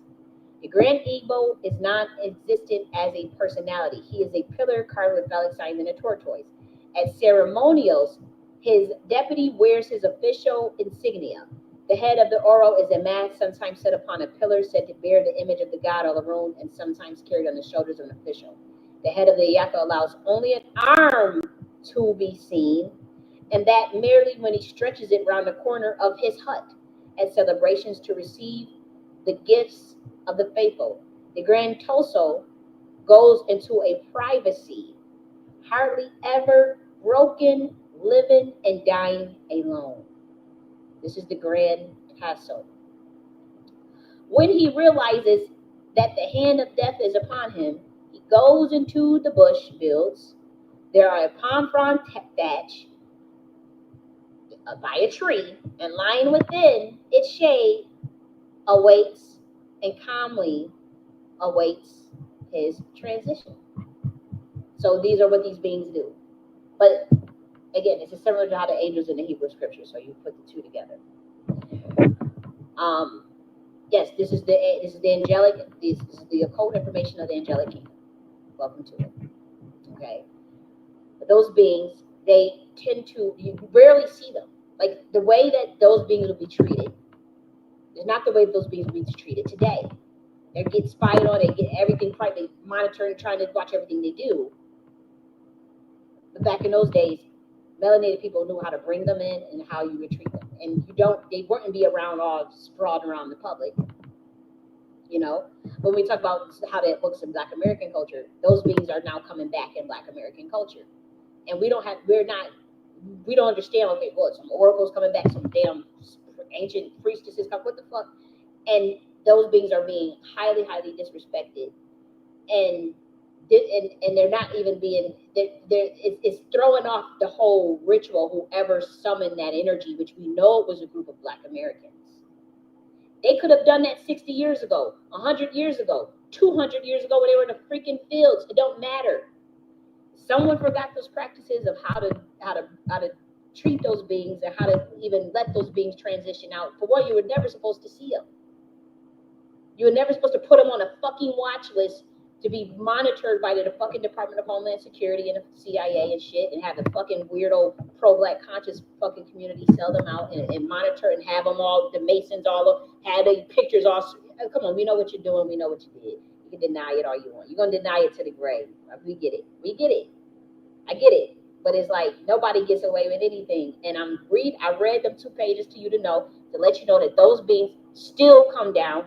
And apparently, the only group of people that understood what the fuck was going on was a small group of Black Americans and apparently some African Voodoo priestess in Benin, still in Nigeria, who've been contact. Like, I'm like, they have found a way to communicate with me, not daily, not even frequently, but off and on, maybe once a year, since 2022. To give me the encouragement, to let me know, because they may know about it more than I did. Apparently they do. And apparently they know about this more than I do. Because I read in this and I'm like, wait a minute, I know good and hell well all this stuff makes sense to me in terms of like when we talk about the Black nobility and the Queen Mothership and the idea of the symbols and the oracles. And then the idea of the privacy and the way that those priestesses are supposed to be treated once they come in. And how those are literal spirits down there. And it's like, yeah, they have flesh or whatever, but they have to transition out a certain way, just like the rainbow Buddhists, the rainbow ritual that the Buddhists do when they want to just transfigurate or just get the fuck on up out of here and go transition elsewhere. It's the same concept in Buddhism. Like they have the same thing. It's not like I'm saying anything. It may be just structured differently, but it's similar. It's a similar practice, is what I'm saying. And so it's not a demon.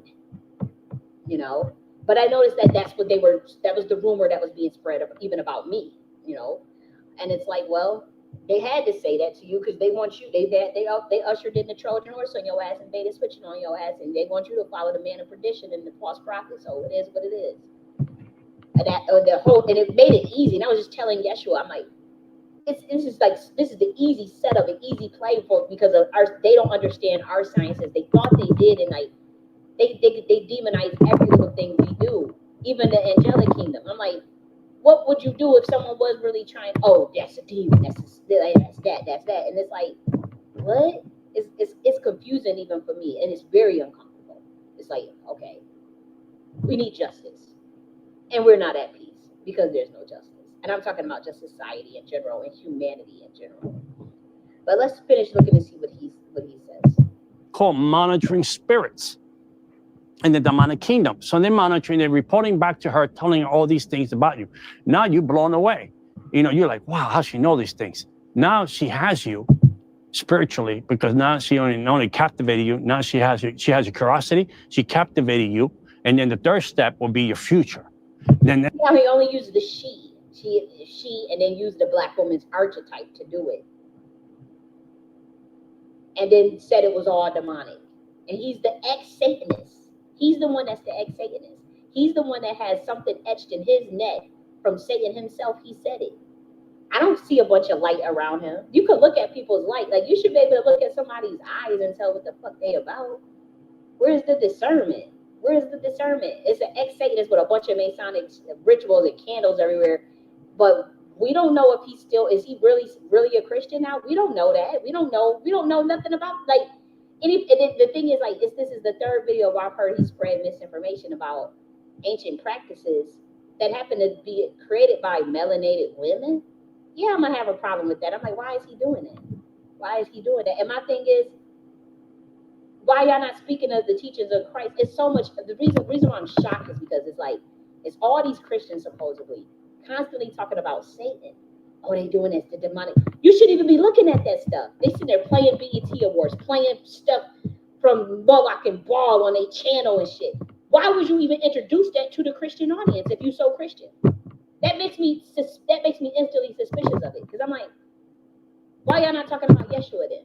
If you so, you know, if this is so, why is y'all showing all this demonic shit to your audience? They shouldn't even know about it. They shouldn't even be talking about it. You shouldn't even be looking at it. It doesn't, and it's not even like, okay, this is a warning. Because if you're gonna warn somebody, you're gonna warn them with the truth, or else if Christians are being so Christian, they don't even need the warning, do they? Like, would they?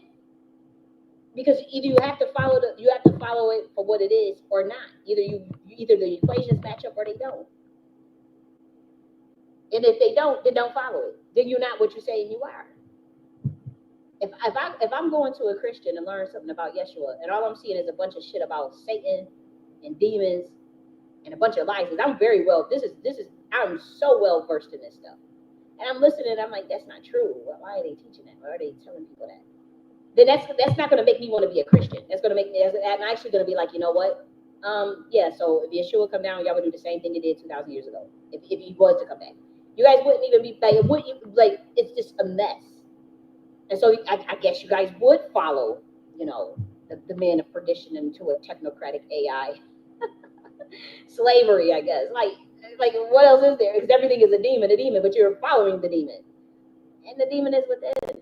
I'm like, what in the world? Like, I just didn't understand the. That's what she tells you. This is the catch-22. Yeah. Oh my God, I see your kids getting into an accident. I see your husband leaving you. Like, my husband been faithful for 50 years. We've been married. How's he gonna leave me? Yeah. And she said, no, I see here. And You better. some people could speak some bullshit over your life. You have to be careful with that. Some people can speak some nonsense over you. So you have to be careful of that too. Reduce these things to make. Because you don't have to say, most of the time you don't have to give a negative reading. Most of the time, but at the same time, you don't want to just feed the fairy tale either. Because a lot of times clients just want you to tell them what they want to hear. They really do. Like, let's be real. They don't even want to know no future. They don't want no shit. They just want to tell you what they want to hear. And that's real shit. Make this thing happen, to seduce your husband, to put your kid in a car accident. So now these things happen because you can't stop what you can't see. These demonic powers, you open the door to it. Yeah. They perform these things. Now you think the witch knows the future. So you go back to her, but now you're desperate, right? You drop the $1,500 on her. There is no reading on this planet that is worth no $1,500. I don't know who is paying $1,500. If somebody is charging for that, that's a scam. That's a scam. That's a scam. And that's usually the people that do get the clients coming back because they doing rituals on you to get your ass to come back.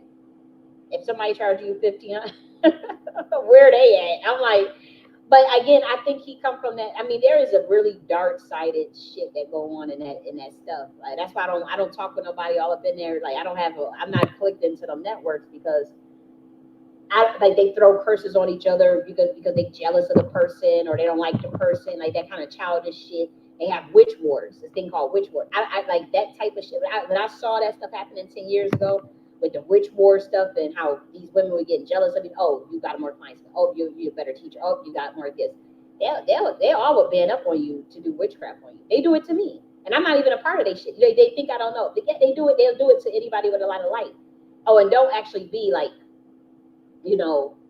from a certain bloodline and stuff, and they will definitely target you, and they'll get paid to target. Don't let the government be funding them, because the government funds a lot of witches. But for those who don't know that, the government funds the occult. The CIA is the highest levels of the CIA is the occult. Let me tell you this: the highest levels of the military is the occult science. They have to know it. Like we even look at the highest ranking. I think his name was Aquino, and he got accused of being a Satanist that was touching them, that was doing rituals on them children. He was one of the highest ranking army officials. Yeah. Duh, who didn't know that? Who didn't know that? They covered it all up. They all covered it all up. But it's like, yeah, that shit is real.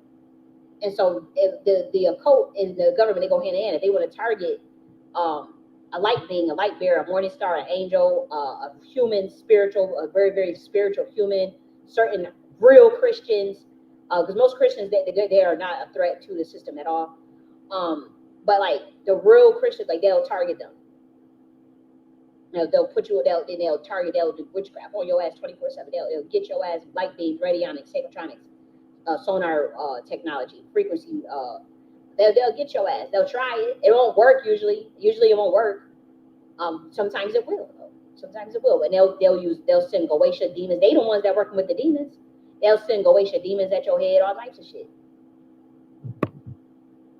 I'm telling you, this is nothing but propaganda. I'm just shocked that this is even I'm just shocked. After you dropped the 1,500 at this interview on her, right? She calls back the demon. Everything goes peaceful for a season. She makes. Yeah, I mean, if people are doing that, that's a disgrace. But I don't know who can call back a demon.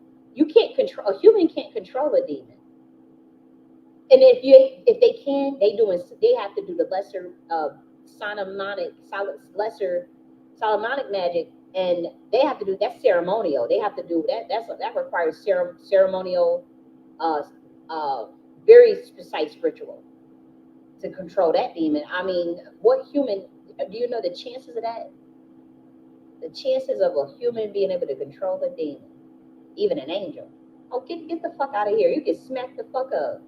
Ain't nobody, I'm telling you, I don't know what y'all think this is. You are not, a human is not running around here controlling no big ass king demon or no angel for that matter. They want to fuck with you, they fuck with you. And they not going to be working on your behalf for no damn divination reading, for no shit on the internet. You going on a website and pay no $100 and $200. They don't even work with that. You won't even come at them with that type of disrespect, for one, for you to make some damn money. Or whatever you're trying to do, you better use that damn earth record and call it a damn day. And use them little cars, you can call it. That's like a toy to us. It's like a 5-year-old pretty much playing around with a damn toy. Like that's how it's looked at for those that's using it from the righteous perspective or from the perspective of, this is what they have to do, for a couple of dollars in a capitalist fucked up society that nobody is fighting against. That people are selling each other out too. What do you expect? There's not demons attached to that. But if what he's talking about, you was a part of that corrupt ass group apparently that we were talking about. Because I don't know, who in their right mind is paying $1,500? Who is calling back a demon who could do all of that? Who could do it? Who would work like that? Do you know the consequences of that? Man, you better, man. And even if there are readers that doing that, man, it's not gonna end well. You better just use them little cards and help people the best way, answer people's questions the best way they want to, and keep it moving. And use them little cards. But here's the thing: that's a science that most people, once again, don't actually know tarot science. They actually don't know those how to do that. Like how I just mentioned all that stuff real quick off of this, the name, the numbers, and all. That's just arithmetic. There's no demon attached to that. But that you have to actually be good at that, and that you have to actually have like usually some of those sciences just in your bloodline. And so I think that's what it could be, or people are not actually taking the time to at least learn those sciences if they don't know them. If it's not in their epigenetics, I think that's probably where people are just getting desperate, and then they want money, and then that's when they go into like the real dark side of that, and then start using demons, I guess. But that's really weird, and it's very fleeting and short-sighted. So, and me personally, it was shocking for me to hear this. That's why I was like so worked up, because I'm like, that's not what that science is at all. It's actually quite offensive that's out there like that, you know. But that is what it is, and you got to figure they're gonna do their thing. My thing is like, I don't get it. Let's just finish this. Takes to 1,500. So you do the ceremony, and then she say. So he's saying they do a ceremony. Oh, so they are using ceremonial magic in tarot? Is that what you're saying? That's crazy to me. I mean, to me, I just don't see why it would need. Clairvoyance is the easiest gift to get. God gives that gift freely if you have the Holy Spirit inside you. So I wouldn't see how you would need that. I just don't see it. And then you don't bother the Holy Spirit about mundane questions, because you have the earth records. I'm telling you, I'm about to break that down to you. Like, the earth literally will give you any data that you need if you know how to tap in. Or you don't need, or you can turn it off. You can turn it off, of course. Why not? You got to come back in 3 months. You keep doing it. That's another 1,500, another 2,000, another 3,000. And then you got to do a ritual, another 4,000. And now you think that she helped you. It's like a protection racket. Right. Speaking protection, of the Bronx, yeah, Bronx. Hey, it sure would be a shame if something happened to your store here. Right, exactly. So now she has you because now she's controlling you. She's manipulating you. No, she can't. No tarot reader can control another motherfucker. Where is your accountability and your agency and your autonomy to say no? For one, you shouldn't be. I mean, I don't get it. Like, I just don't get where this is all coming from. Like, they make it. I know it was to put a target on Black women's back, because a lot of Black women are being systematically removed from government jobs. They were fired the most in April and in May. A lot of them the YouTube channels are getting targeted. The businesses are getting, so like a lot of women know this stuff naturally. It's not even just Black women, but let's be real. A lot of women just know this stuff naturally. And I know that brotherhood is scared to fucking death because they don't understand our sciences, and we haven't been teaching them or revealing it. The beings from the 125D dimension in Saturn have not been giving them that knowledge, or if it is out there, they don't understand it. They don't understand it. And so now it's like, well, you're not going to give us that knowledge. We're going to demonize it then. We're going to tell us we got power over the media. We got power over the algorithms, the technology. We're the CEOs of these companies. You don't want to teach us how to do it ourselves. We're going to demonize it and make sure that nobody comes see on it. And that's what I get from this at the highest level. But fear not, because they know they fucked up. They know they are not the rightful custodians. And I'm not talking about these two people are just being used as pawns. I already know that the higher levels of who's behind this. Because they keep sending them out, and the thing is, it's so illogically incoherent. Like, even the way they was dogging another Black woman yesterday, I'm like, do you not realize that Bible verse that you wanted to pull out aligns with what that just came out that lady's mouth, her testimony? And I can break that down logically. And that's why they never want me to talk. They always want me to shut down. They don't push me in the algorithm, because they know I'm a logical motherfucker. Yeah, I'm spiritual, intuitive. I talk about the quantum entanglement and all that stuff and the different dimensions and all that. But my equations match the fuck up. I'm a very logical person. I will put logic. I can talk with nothing but logic for the rest of my life if need be. I'm actually more comfortable that way. I'm more comfortable being a structured, analytical motherfucker than ever actually being more intuitive. That's why I'm having issues, because I don't be trusting myself. Because I will be trusting that it's a spiritual gift. I turn off my telepathy. I turn it off, and I go straight analytical. But I'm like, this bullshit that y'all pulling, y'all trying to keep these, they want people to stay sheeps. And I'm not talking about, because of their religion. I'm talking about they just don't want people thinking. They don't want people exploring. the inner depths of the consciousness of their mind. That's what this is. But it's also an attack on spiritual women who know these sciences and who've been making money this way for a long time. It's the only way they can make money because they are financially blacklisted. They have been targeted, all types of stuff. And so that's another way to target those spiritual women who are awakening, who have come back, and who are serious. Now, if there are frauds and scammers dead, yeah, they need to get the fuck on. But a real motherfucker is gonna tell you nothing is definitive. We don't know the mind of God. God can change anything. You come, most of the time it could be correct. Sometimes it's not. Sometimes if I get something wrong, I really don't be caring because I already told y'all. I already put a cause out on my website. I already told y'all that it's a probability, and it's nothing that is like, oh, this is absolute. Nobody should speak it with any divine tool or tarot in absolutes. That is insane. That is insanity. It is a probability based on permutations of those archetypes. That's why, like, sometimes somebody had, one of my clients was like, you had got it. You got the, I'm very bad with timelines. I admit that because I'm not an astrologist. And someone was like, you got the timeline extremely accurate, like 7 weeks from the time that you said it. It's a hit or miss. And how do I know that? Sometimes when the timeline is right, because believe it or not, the numerology within the tarot system, you can use it to get a timeline. It's just that for me, I'm not an astrologist, so the accuracy within the timelines may be off. That's all I can say. But just from looking at the cards, you can get a timeline. It don't mean that the timeline is right though. And I say that. I said I'm not an astrologist, so I would look at the cards and give you a brief timeline. So that means, okay, how you doing that? What's the biggest number that keep popping up? That's it. There's no demon.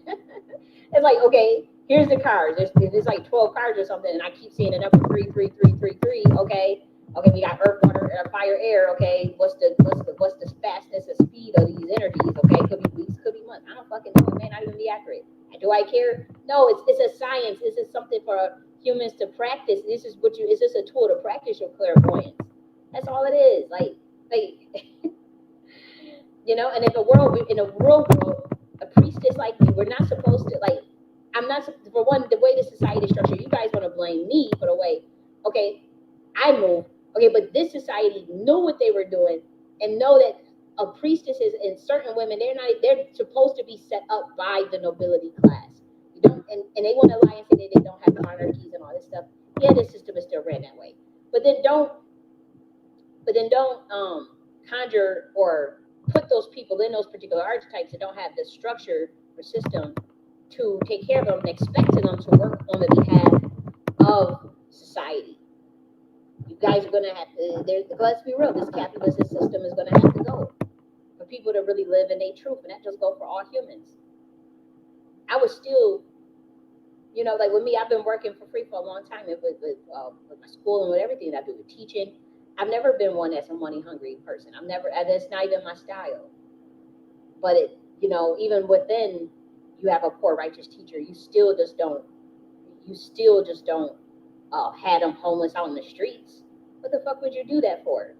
Even the Buddhist monks, they get taken care of by their society. They don't have luxury living, right? They're not rich or whatever. That's not their importance.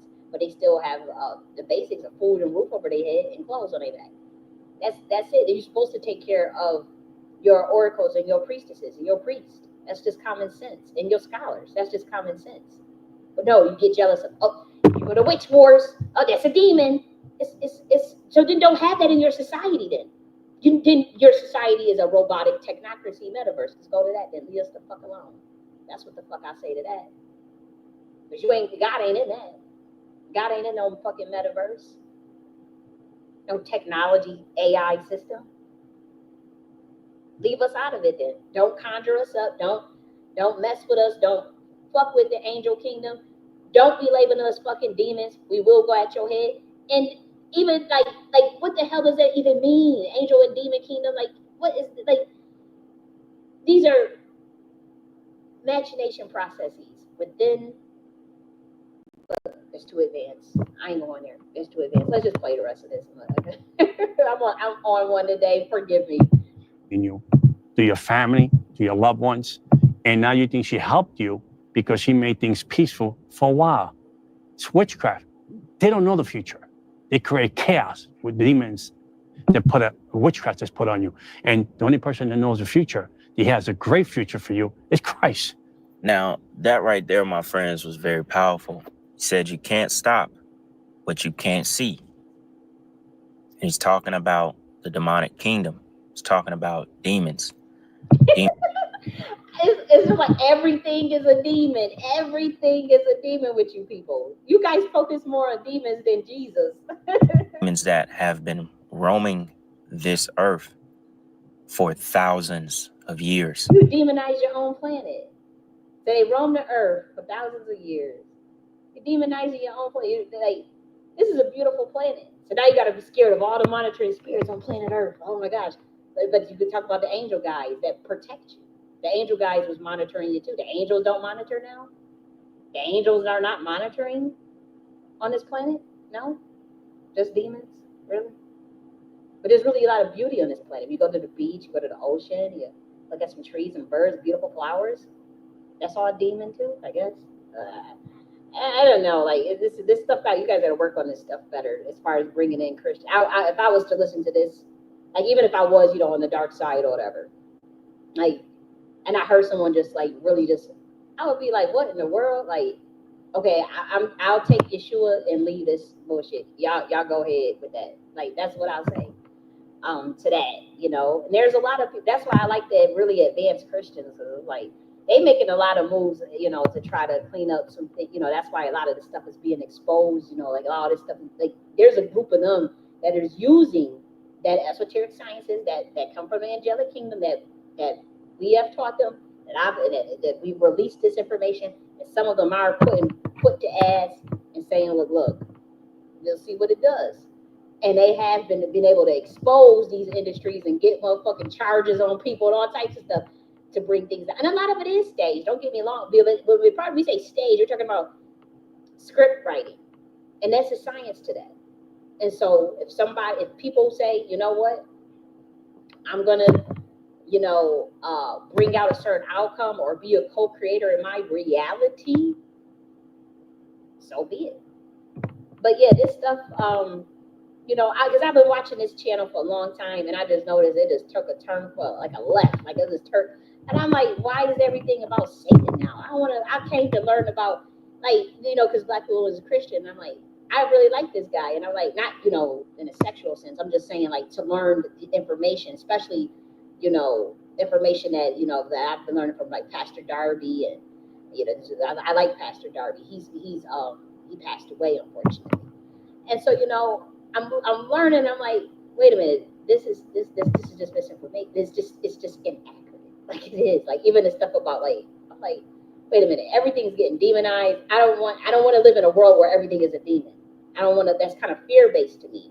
It lowers my frequency because I don't think like that in my natural life. Like, yeah, I do think that there could be negative forces that come out. I know what it's like to be attacked by Goetia, lesser Kia Solomon entities. I know what that shit feel like. I know what it's like to have a swarm of entities thrown on you. I've been fucking dealing with that shit since I was a little ass kid. Because when you're born in certain bloodlines and stuff, and you have a family that don't like you, or a person that don't like you, and they just target you, they will do witchcraft on you for your whole entire life. Yes, they will.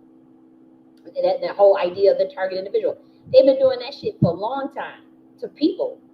Or they don't like you, or someone can get just, oh shit, they'll do those rituals, they'll do those ceremonies, they'll go to a coven and to a lodge and do work on you. Yeah. So I know what that looks like. And this person, do this look like, look at the eyes. I'm not seeing a bunch of light. Like I'm like, yeah, they probably did get saved and all this stuff, but he is always the ex-Satanist. Where's the victims of the Satanists, though? Where are the victims of the cults? The children that are adults now, that have been put into MK Ultra programs, that have been put into military programs, the victims of the Masons. Where Rockham, they never get a mic. They always get shadow banned, but it's always an ex-Satanist. They get to go around and demonize and scare, fearmonger. I find that fucking suspicious, man. I do. I'm like, and then I'm looking at the background of this interview, and I'm seeing mad Masonic symbols. It's mad Masonic symbols. Like, this ain't about no Christ. So, even this ladder, like all these, like this stuff. Come on, like, you think these candles and that's just happenstance? What is this place? But I'm supposed to, somehow this is going to make me get, like, no, like, come on now. No.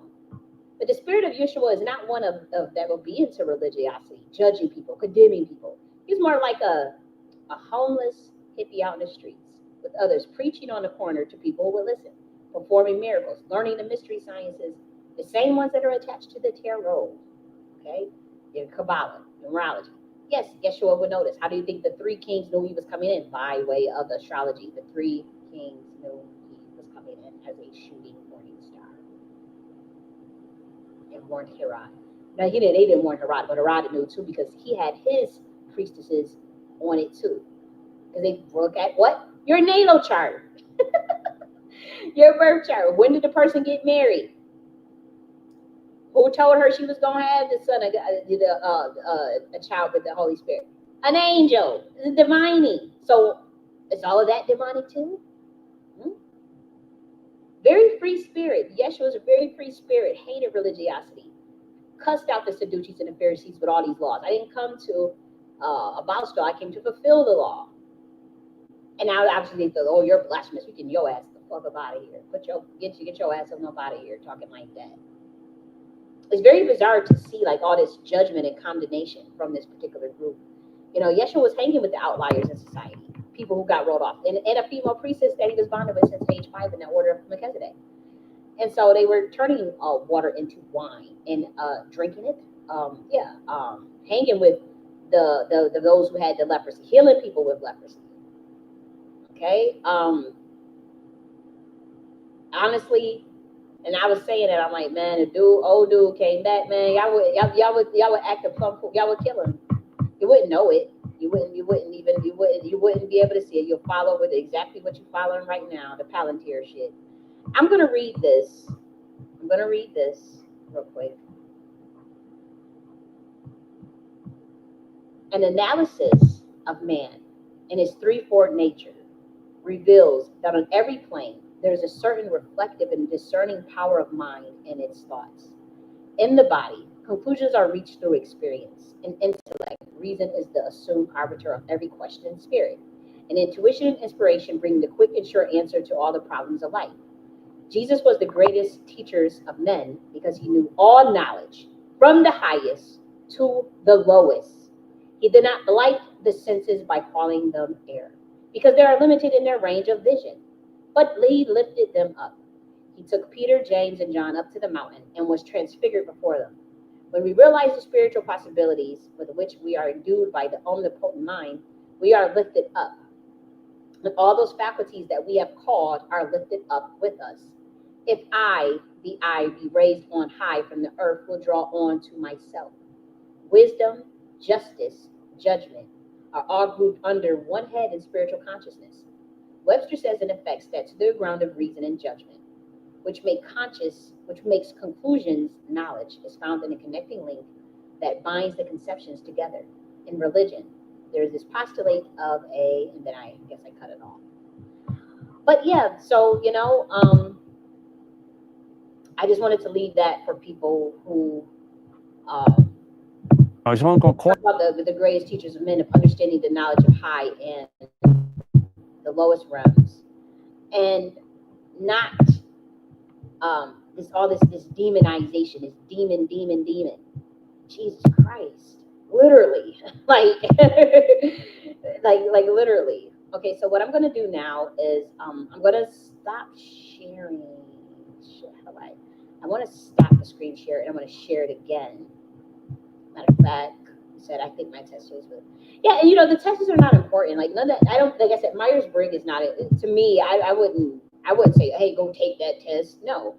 But I had to, and it made us take that in grad school. Like we were actually taking a class, learning about Carl Jung, analytical psychology, and it was like a course. Like it was like a lot of stuff on the archetypes of the collective consciousness. And that's where I wrote my paper on tarot.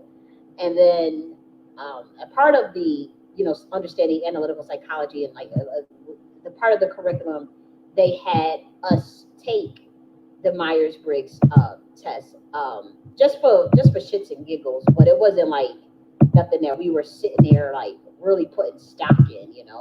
It's a cool little thing, but it doesn't say anything about you. It doesn't tell you what you are or what you're gonna do or what you're gonna be.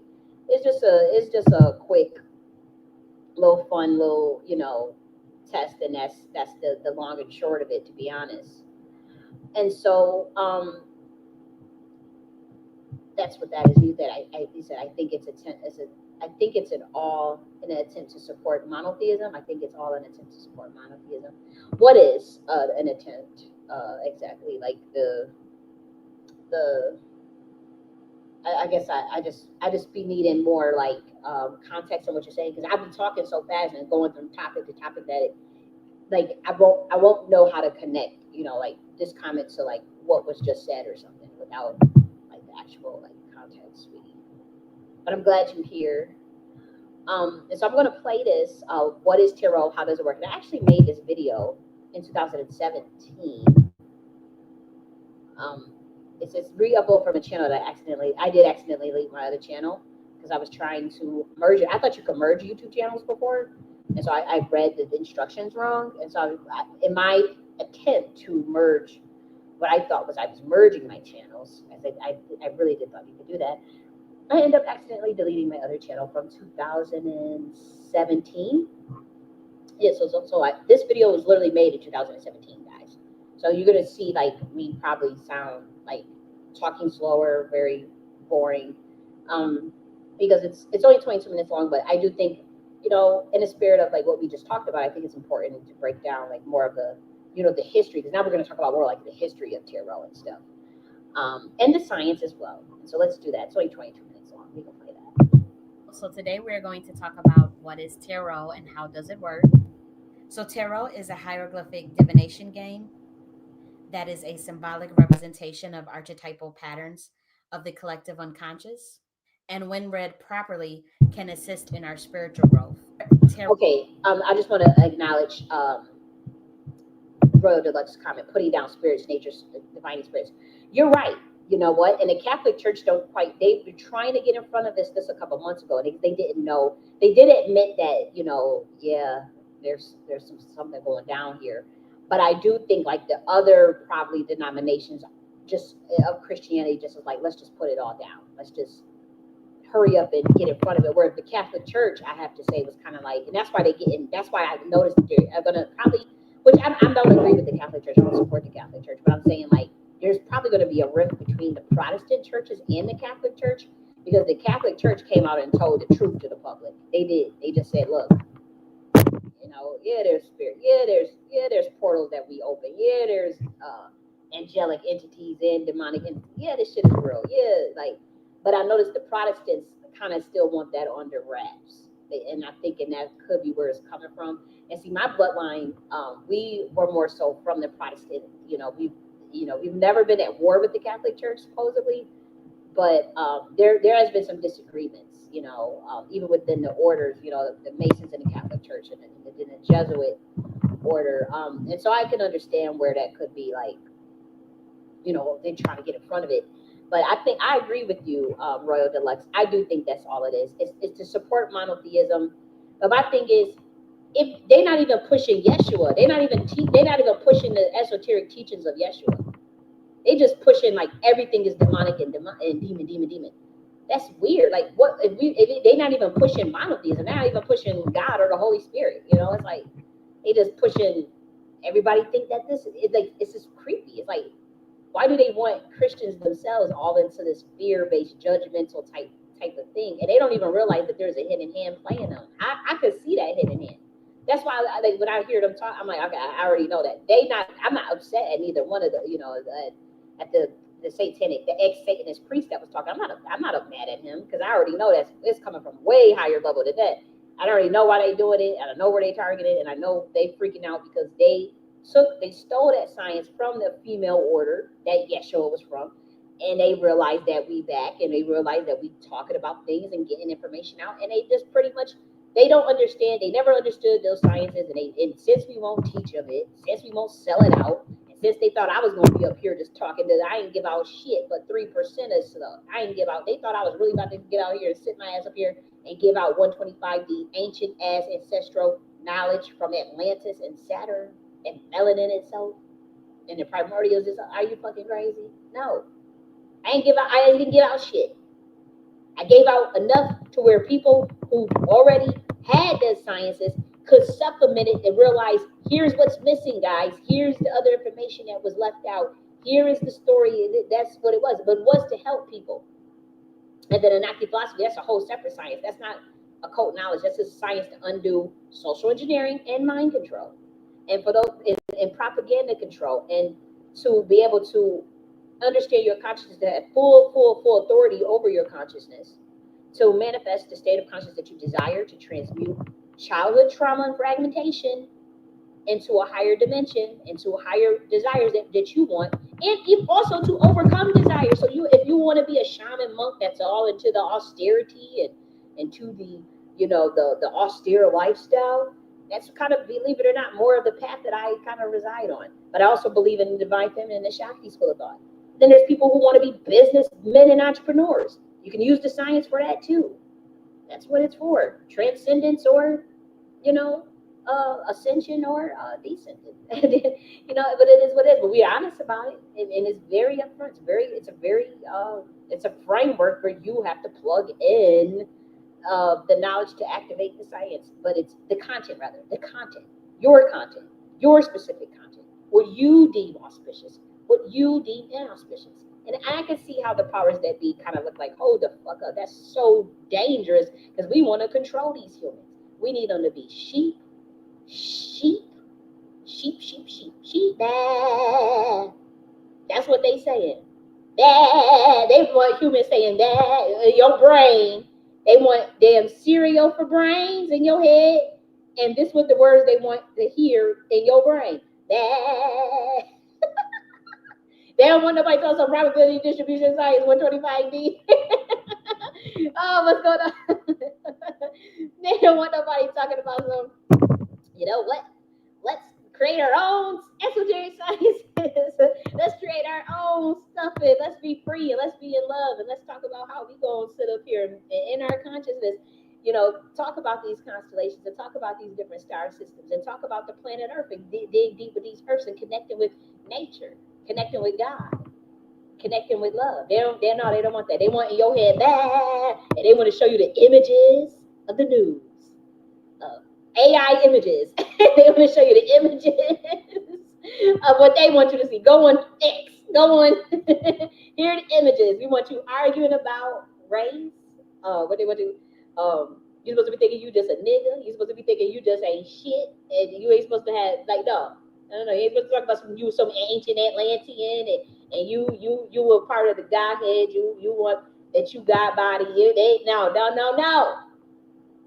And now they come out with, see, that's the demon. That's what it's about. That's all it's about. I guarantee. Yep, just pray and vote. That's it. Go to the voting machine. And that's gonna change our motherfucking predicament. You need a fucking revolution. Yeah, I said it. Or a third party. You better come up with something. You got 4 years. That Democrat, Republican shit. And I kept saying, I'm still gonna run for president or whatever.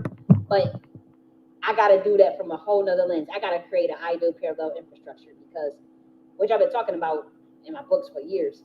But it's like, that system is just fucked up. Like, no, like, it's not, we can't keep going that way. We can't, that ain't gonna work. That ain't gonna get it for humans. And that's what I realized. And I was like, man, I'll JFK style this bitch, and I could do the Democrat Party and JFK style this bitch, but the Democrat Party don't want to change. They don't want to change. They need a revolution.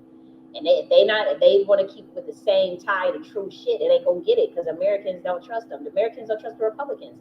You know what? And I'm gonna say this, and I don't care how it sounds. When Elon talked about that third party and funding that third party, they punched in his fucking eyes and reeled his ass back in, because he gave all them hundreds of millions to the Republican Party and got snaked. Let's be real, he got snaked. Everybody, it's a bunch of white boys talking about how Trump snaked them. But let's be real, like, let alone the Black Americans that we felt, which I called debate and switch 3 weeks before the election. But I'm like, really, like he gives a fuck about us, but all these white boys is coming forward saying they got snaked too. He got snaked. They snake each other. That's the game. That's why people don't like. That's why I don't get involved all like that in they shit, because it's too much snakery and I can't handle it. I've been flipped over a motherfucking table just like Yeshua. I really flip over this motherfucking shit. That's why I say, you know what, I can't, because I don't believe in all that snakery shit. But that wasn't a bad idea as far as that third party. Do he need to be behind it? No. But let's be real, there has to be something. We can't just keep going with that 2-party system, or we get rid of the whole motherfucking thing. But I just don't see how this shit gonna go for another 4 years with people just going to vote to vote blue, to vote red, back and forth like a ping pong motherfucking table when it's a secret society behind it. And that's why they hate my ass, because I called it out. I just said, fuck it, let's just tell these motherfuckers, because I can see it. I ain't a part of it. I ain't never been a part of it. Bloodline has been, yes, but I ain't responsible for this shit. No, and I ain't taking responsibility for it. I'll help though. I will help build infrastructure and new systems and processes. Of course, that's the way. That's the way like that lady said. It's in my DNA to help. It is, but I'm not going into the beast system. We have to carve out something new, man. I mean, new ideas, new innovations, third party system, something. But yeah, they talk about some just pray, like he said. That's triggered me when you said just pray and vote. That is what they be wanting people to do. And you know, I'm cool with you know the spiritual stuff and whatnot. I grew up in a church. Let's be real, like that ain't gonna ever leave my. I had an experience when I was 18 with angels inside of a church that has never left me. To this day, them angels are still on me. To this day. And so, you know, I get it. I'm not here to tell people what to believe. That's never been my thing. You believe this, don't believe this. I'm just expressing my shit. I'm shadow banned, so it don't matter. Ain't nobody really listening anyways. Supposedly. But we're going to act like nobody's listening. Oh, yeah, makes sense. Let's act like nobody's listening. Get the fuck out of here. But it's like, you know, I'm not here to be telling, but it's like, I find I'm flabbergasted by people who like to try to force other people what to think and believe. That to me, I don't like that. I don't understand that. I don't understand, like, if it's the truth or if it's really what you said the fuck it is, people gonna gravitate towards it. The truth needs no proof. Time gonna tell all. Maybe they don't get it now. Maybe it's too advanced now, but motherfuckers gonna see it. Like, I ain't about to sit and just make up some lies so that people can follow me or believe in. No, I don't believe in that shit. That's what I feel like them Christians be doing. I'm like, man, you better teach this stuff that Yeshua was talking and keep it moving. Because if you go stepping on other people's toes, you don't know what the fuck you're talking about. Then you stepping on his toes, because those are his sciences. So what the hell is you doing? Just focus on what you believe in and what you want to. I don't need to be hearing about no fear mongering ass shit, about no demons. If I come to hear the good news, why am I not hearing about no damn parables? I love the parables. Why I don't get to hearing about no parables? I just got to sit and hear about some botched ass, Miss Cleo and Tarot. No, I don't want to see that shit. I'm worried about them parables. But then again, that's why they say, that's why all that social media shit ain't good. That's what I'm learning. I love technology. I'm Saturn Aquarius. Are you kidding me? We love technology. We love it. Ever since I was a little fucking kid. I love technology. But like it's going too far. You know, it's like, no. Like I had actually, I was talking with God, and I was like, when I have these emotional, as I'm dealing with my emotional traumas and working through, coming out of depression and whatnot, like, what are some things that you recommend, God? And this is what's told to me, and I'm only telling it so that maybe it can help other people. And I said, what are some things, that could help? And, God was like, you know what? When you're dealing with, emotional traumas and going through like depressions or whatever, what is wise is just to get the energy up. Is to obviously think of something that you're grateful for, right? We always got something that we're grateful for. But most importantly is to think of the time in childhood, because most of this time is like a recycling of some sort of childhood trauma. Think of the time when you was a child of something that you did that brought you enjoyment. No matter what it is. It could have been,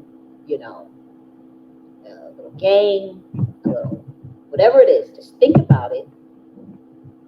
Get access to it again, but maybe you have to purchase it or not. If it's a game or something like that, and play with it and work through, because the wounded child. Everybody has a child with them, and God was like, I don't care how childish it feels or how childish it looks, but as far as like for this project that God was working with me on, it was clear as day. Like, you know, go scan through your childhood memory and what were the things that you thought were so cool growing up that you loved to do just naturally. And one of the things that I thought of was like, I used to play this classic wooden toy peg game. And it's a brain game. It's an analytical game that kind of challenges like the way your mind works. But it's called the peg game, right? When we talk about like the occult and pegging, but no, it has nothing to do with sex, right? But they actually had this game at like one of these restaurants where let me actually maybe show a photo of it, because this was one of my favorite games as a kid. And I was actually quite good at this game. I would usually always have one piece left or two pieces left when I was 15 years old.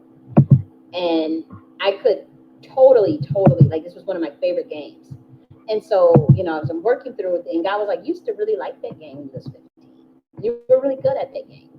And so and I remember I would have always usually one piece left or two pieces left. And, it's for me, even today, like yesterday, I was kind of slow because I hadn't played the game in 10 years. And so I had bought the game. And so I played it, and I was okay at 4 pieces at first, and then I got down to 3, and now I'm back at 2. So thank God for that. So I was like, damn, I said, when I was 15, I just scammed through this game like it was nothing, and I always have 1 piece left, 2 pieces left. And so I said, well, at least I'm down to 2 pieces. So I said, I'm still kind of sharp there.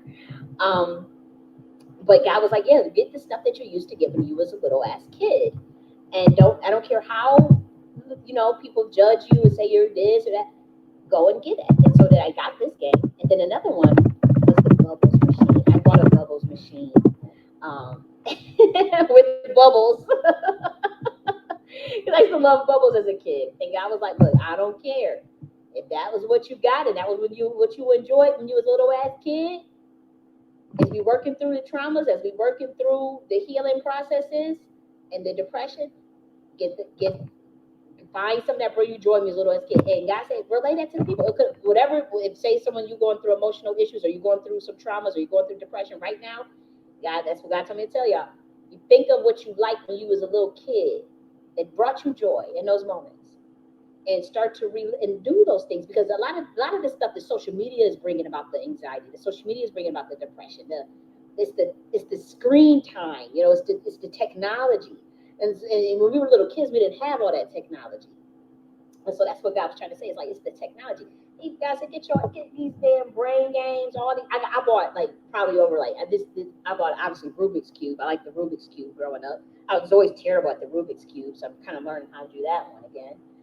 Which is interesting because we have Rubik's tricksters, Atlantean science with that. And I was looking at that cube and I said, that comes from Atlantean masonry. We're not going to talk about that. And then these brain teasers, I bought all these brain teaser puzzles, like these little I Spy books and these brain teaser puzzles with all these different games. And honestly, like, I was like, wow, I can get out of the screen time, just get these games. And they're not as easy, like, besides the peg game, I have to say the other teaser games, they're not as easy, I would say. I'm like, that one's going to be a little hard. And I actually had to put some thought into it. So I'm like, but I like that. I like the challenge. And so I got these little bubbles machines, and that's just what I liked as a kid. And so you would have to think, like, what did you like as a kid? Maybe you like Barbie dolls.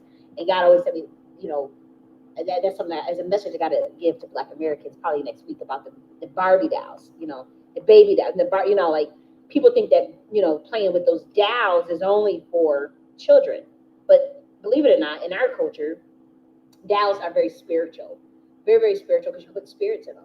I'm not saying put spirits in them, but I'm saying, like, we like playing with dolls as a kid. Whatever you like doing as a kid, you should be doing if you know that you're dealing with some sort of depression or something. Another thing that I had got was this. Now this one was my favorite. The basketball. I used to like playing basketball. I actually had a basketball indoor as a kid. It didn't quite look like this. It was the one that you hang on a door. Indoor.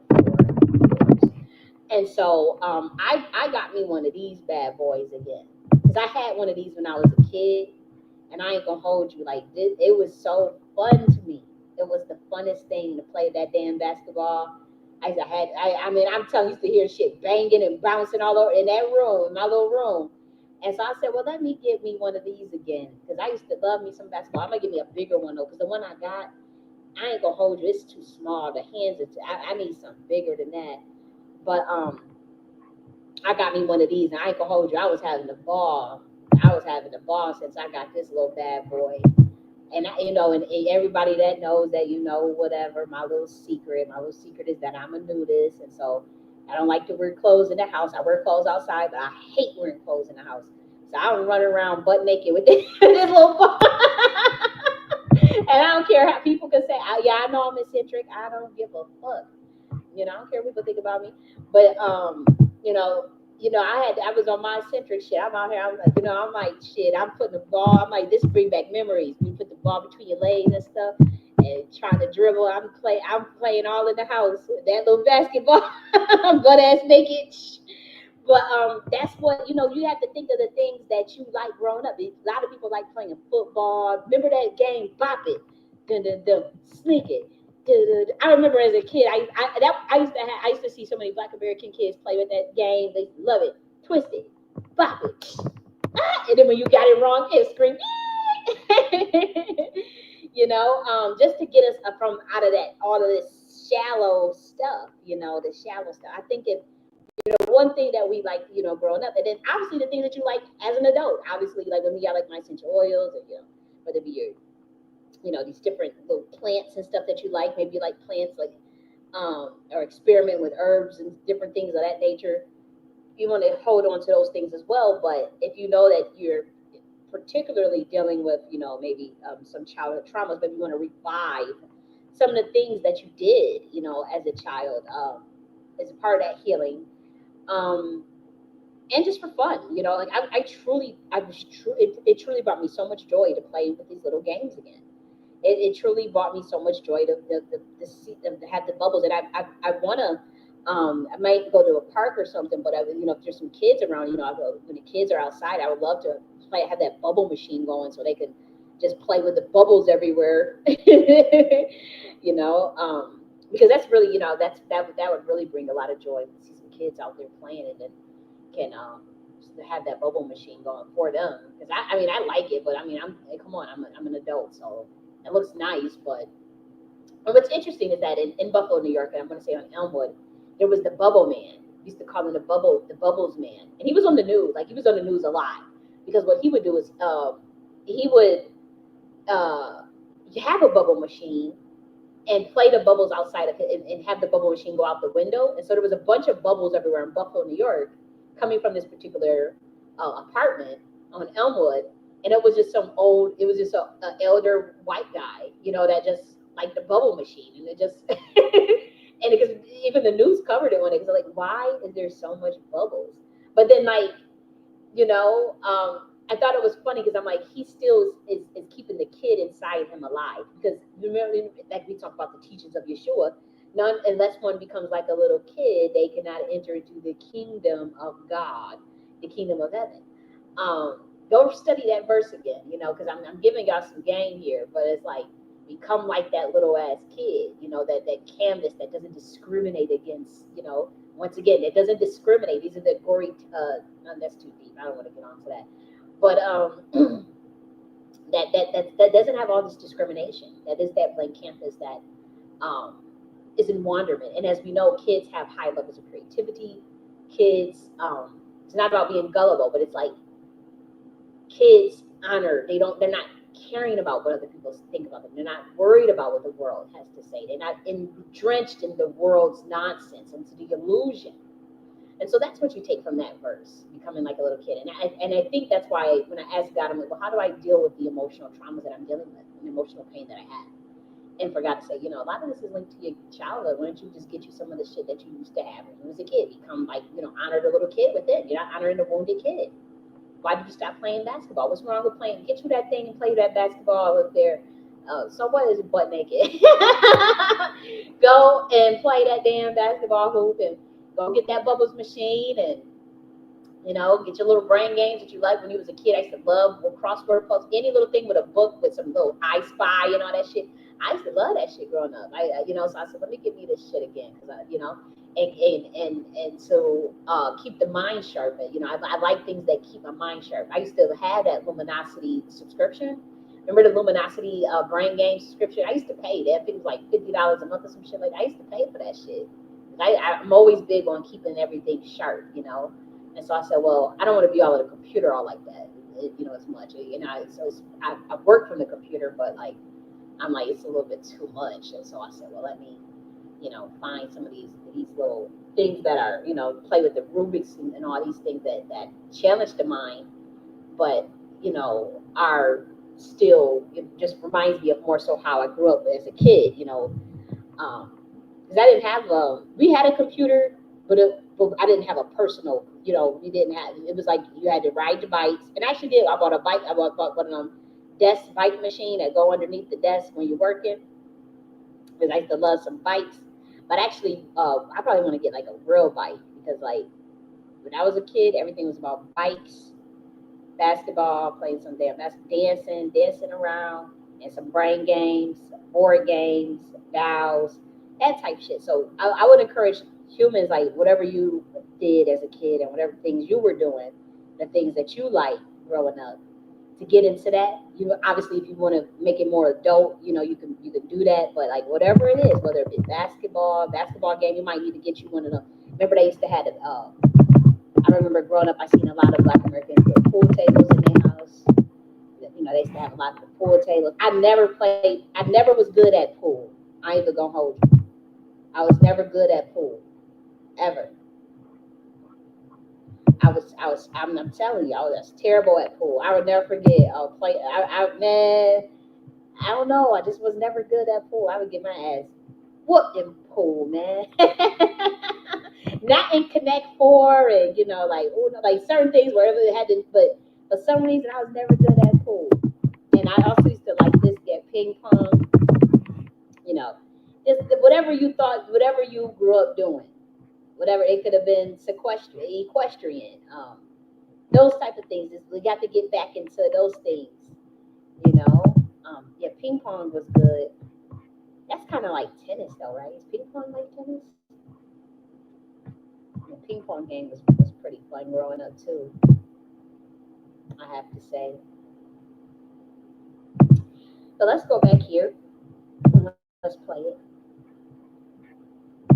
Let me make sure it was good. You said J.N.S from half court, and I'm telling you, I used to like to play basketball, but I ain't gonna hold you. I wasn't the best player. Now I ain't even gonna act like I was. I had a friend that was that I was inspired by, because she was really good. Like, she was amazing basketball. She was dope, man. And so I was inspired by that, and I remember, I used to play. I played junior varsity in Grand Marin in high school. And I wasn't the best player, but I objectively enjoy dribbling a basketball and trying to put it in the hoop. Objectively, like it's fun. It's fun.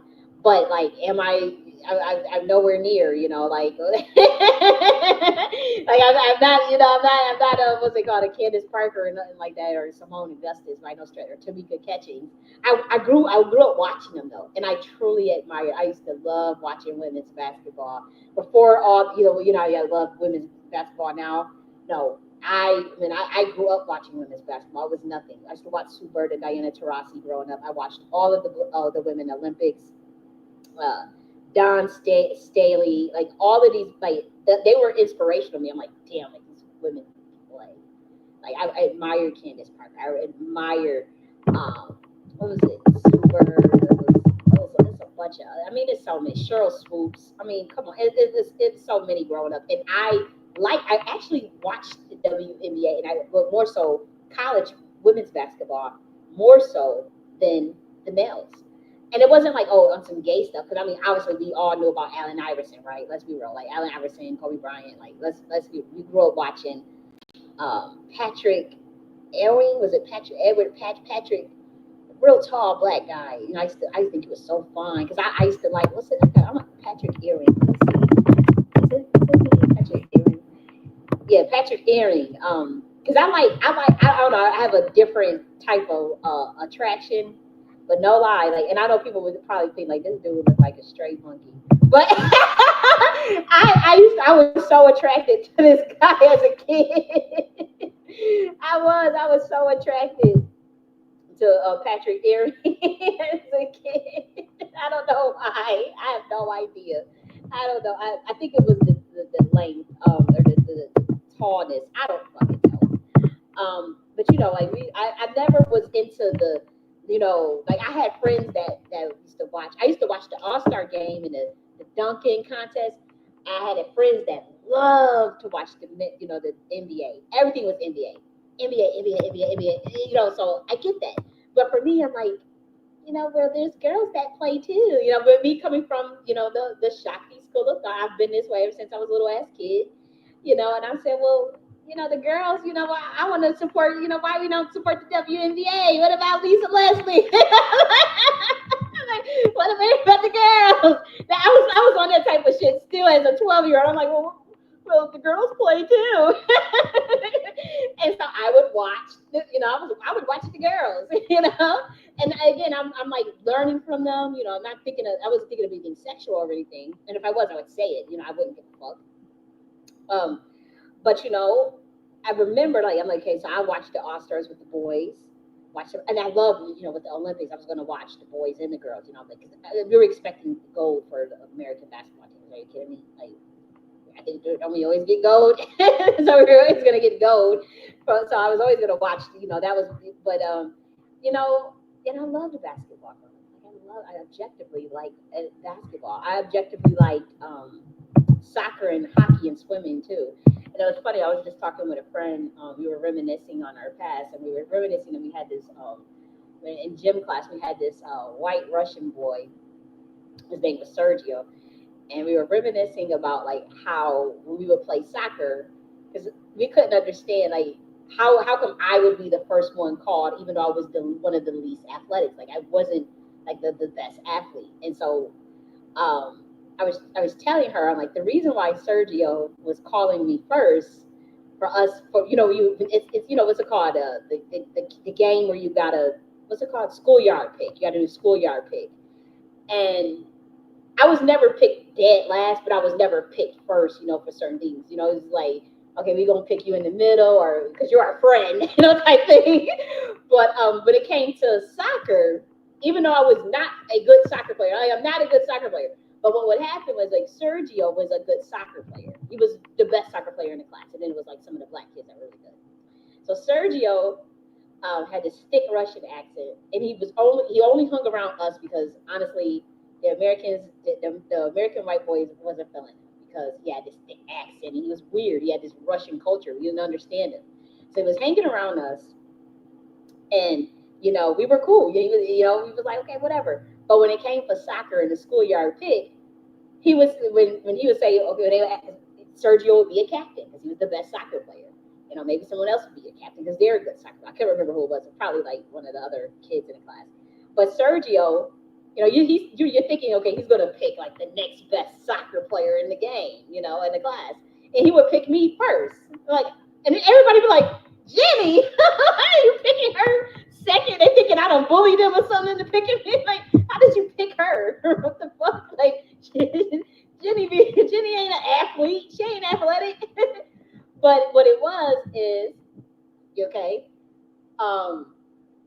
when he would be with that soccer ball and people would try to come and attack him, you know, I would block them from ever attacking him so that we could always win.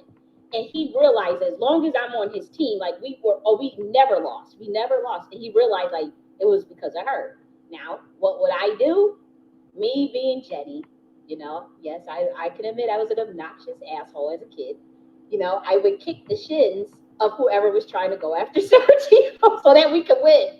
So on our team, it would be like, it would literally be me and all the rest of the Sergio and my crew, which was, it was only like six black kids in the class, maybe 7 black kids in the class. We would all be on that team, but we would always win. And Sergio was the only.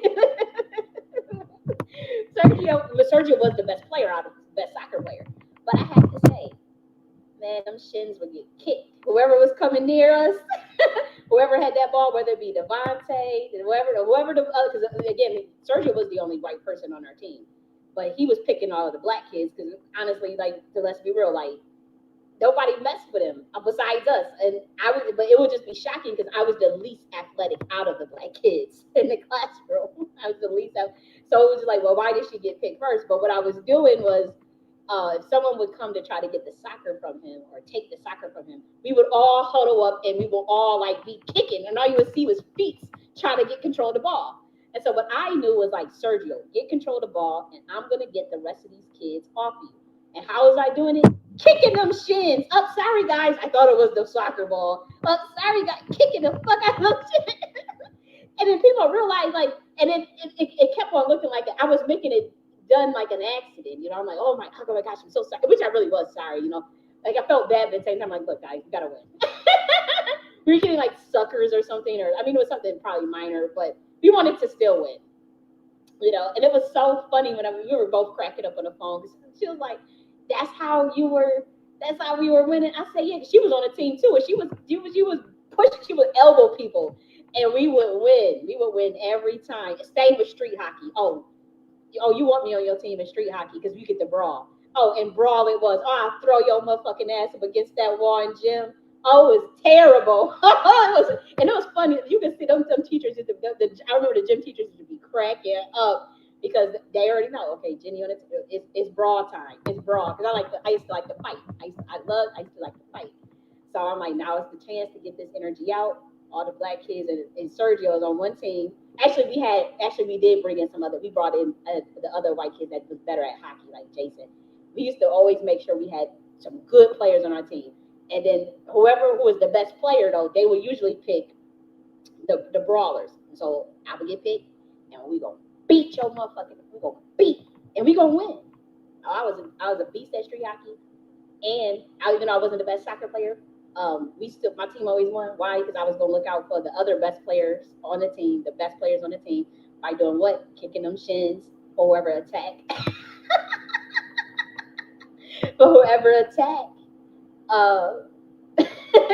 My teammate. That's how I feel. That's how I looked at it. I'm like, whoever come after you, just get control of that soccer ball and kick it in that motherfucking net. You ain't got nothing to worry about. Kick that soccer ball in that net, and you ain't got nothing to worry about. And when they come after you, we all gonna huddle up around them and try to, get them off of you. And I'm gonna try to get control. I'm acting like I'm trying to get the soccer ball. Let me get it, Sergio. I was even say it too. I was a very sinister kid. I said, let me get the ball, Sergio. Let me get the ball. Let me get it. But meanwhile, all you see is my feet kicking the shit out of somebody's shin. And they were back up and, oh shit, here goes Jenny. Here she goes. But I was just thinking about that. I'm like, man, that was so obnoxious. I feel bad about that these days. But time, you learn, you live, you learn. Yeah, but whatever you did as a kid, in all seriousness, like, hold on to that little kid and bring that little kid out at this time. Bring the little kid within out. I mean, don't be naive and stupid, or don't do childish things with relationships. But I'm saying, like, the toys, the modalities that you liked as a kid, whether it was Legos or Star Wars comic books. I used to like Captain Underpants comic books, as a kid, and all this shit. Like, bring if necessary, if need be, in that space, especially if you need childhood healing. That may be one of the things that you want to do. So that's all I'll say. And now let me play this because I've bumped these damn gums. Let's play this. Tarot can also be read as a divination tool, which can affect the cognitions and habitual behaviors. So each card offers countless permutations on thoughts, emotions, and memories. So tarot means the royal. Sorry, Rumble. I was mute the whole time and didn't even know it, so I apologize. I thought I had unmuted. So oh man, I done messed up my Rumble video. I always mess up my Rumble videos though. But sorry guys, if you're on Rumble, it was muted for God knows how long. So I apologize. I might even have to delete that video. I have to delete the live. I don't even know how long it's been muted. Road of life according to Egyptian hieroglyphics, and in Sanskrit language, which is primarily used in India, it means fixed star. Tarot embodies various esoteric and spiritual practices, which consist of numerology, alchemy, astrology, and Kabbalah. So, to be a good tarot reader, it can be necessary to have a background in these systems, but there are cases where people have been able to read the meaning of the cards without any background in these spiritual practices. But I personally think I would feel more comfortable knowing that the tarot reader has a background in at least, I would say, 2 to 3 of these practices to know how to interpret the cards properly. As far as traditional tarot cards, not other tarot cards that are created as oracle cards. There are different types, but I'm talking about their traditional tarot cards. They're traditional tarot cards that has come into existence within the 14th century. The first research on tarot cards was done by archaeologist and pastor Court de Gebelin. He discovered it in Paris in 1470 and assumed it was a part of an Egyptian book called the Book of Thoth. Court de Gebelin speculated that the cards originated in Egypt, and then he stated that So they for those who are new, this video was created in 2017. So it's a really old video. It's a re-upload from an old channel. So that's why, like, sound probably quite different in delivery than I do today. may have been created in China in AD 1120, but there has been no concrete evidence to suggest that that is actually true as far as the links to Egypt and China, though many of the cards clearly have um, some symbolic images that were known in Egypt. Another scholar who has done research on tarot extensively is author Edward Waite. He was the first man to attempt a systematic study of the history of Western occultism.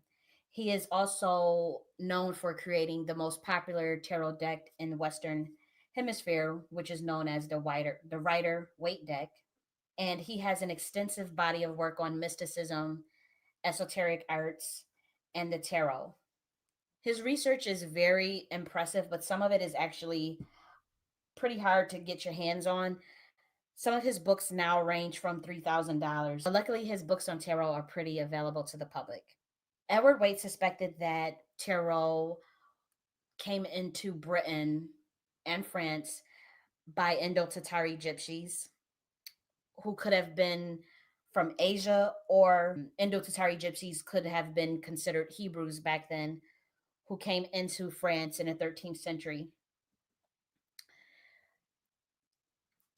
Edward Waite suspects that it was actually ancient Hebrews who may have taught the Egyptians about tarot, and that tarot was able to implement its way into the dominant society, which was Egypt at that time. And that is why many speculate that it was Egypt who invented tarot. The system of tarot contains 78 cards that, again, they represent a archetype pattern of the collective unconscious. So what is the collective unconscious? The term collective unconscious was introduced by Carl Jung, and basically it is a collection of all of the inherited thoughts, patterns, emotions, and symbols of mankind. It's like a repository that all humans can access. This has been traditionally known as the Akashic Records. And Carl Jung did have a background in Eastern mysticism, occult mysticism. He did have knowledge of what these Akashic Records were. But as far as bringing the concept to academia, he called it collective unconscious, which was also a part of the psychoanalytical theory that Sigmund Freud had created. particularly when he talked about the personal conscious, the ego, the super ego. I can't remember all of them, but Carl Jung did agree with Freud on that, but he added the collective unconscious to that idea. Images and memories of the human experience are passed down from generation to generation, and it can be accessed at any time. And that is why we see common ideas that can exist on different, and I'm talking about before the invention of technology, but we see ideas and patterns that exist on different continents by people who had no contact with each other. For example, in tarot, there is a card that represents the father archetype. This card is called the Emperor. In various continents, we have these ideas of what a father archetype should be like, that they should protect, that they should have this reign, this authority, this domain. So the archetype that represents the father in tarot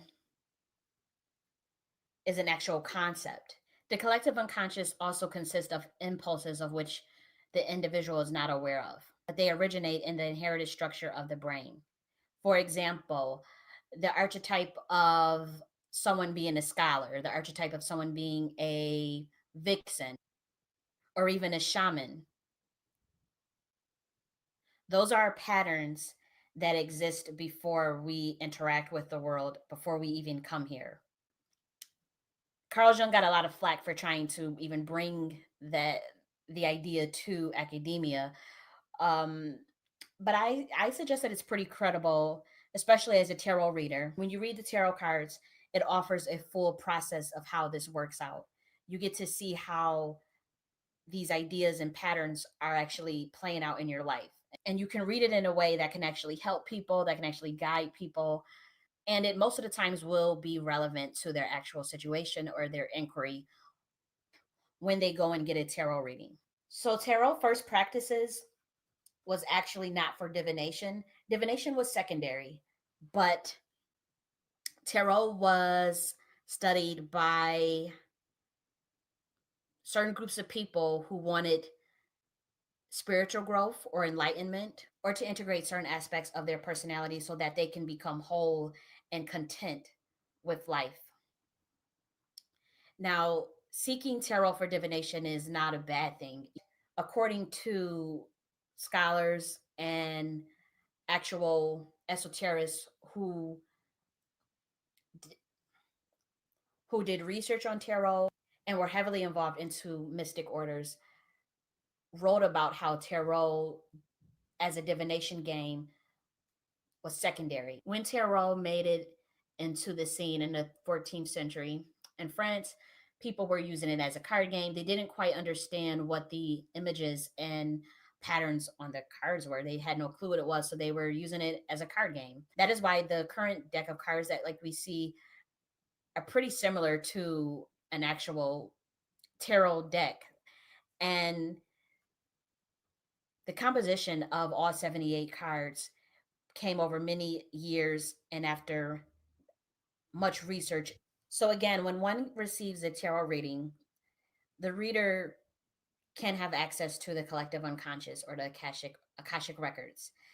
And again, this can be used to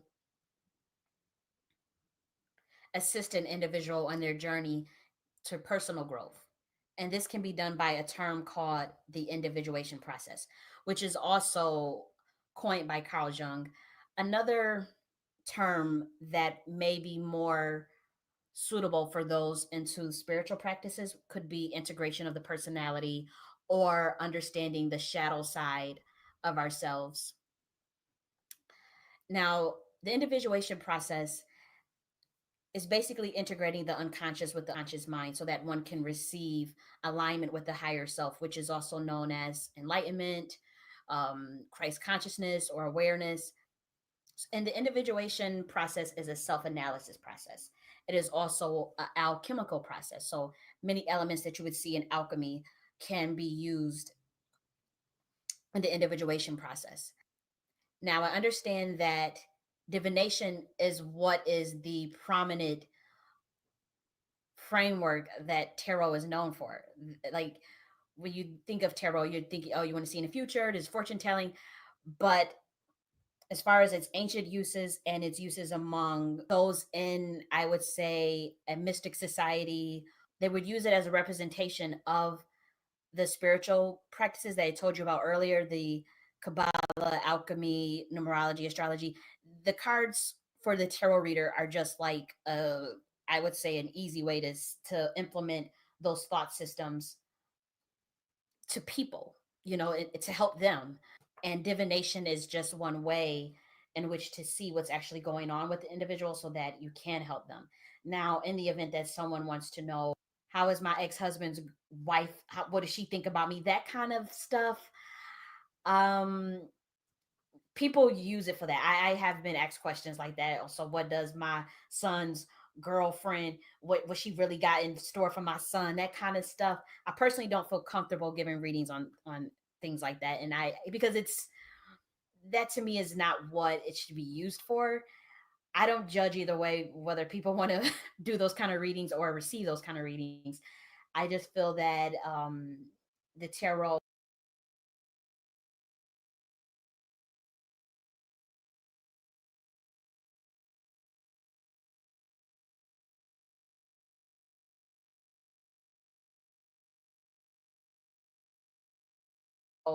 can really can really pinpoint a path for someone who's really struggling. It can really help someone who's lost. When the cards are read, they can definitely point out where what you're doing wrong and how to fix it. And that's what I like about tarot personally. But again, I understand that when people go to get a tarot reading, they want to know what's in store for them, usually on a mundane level. So we're going to talk about how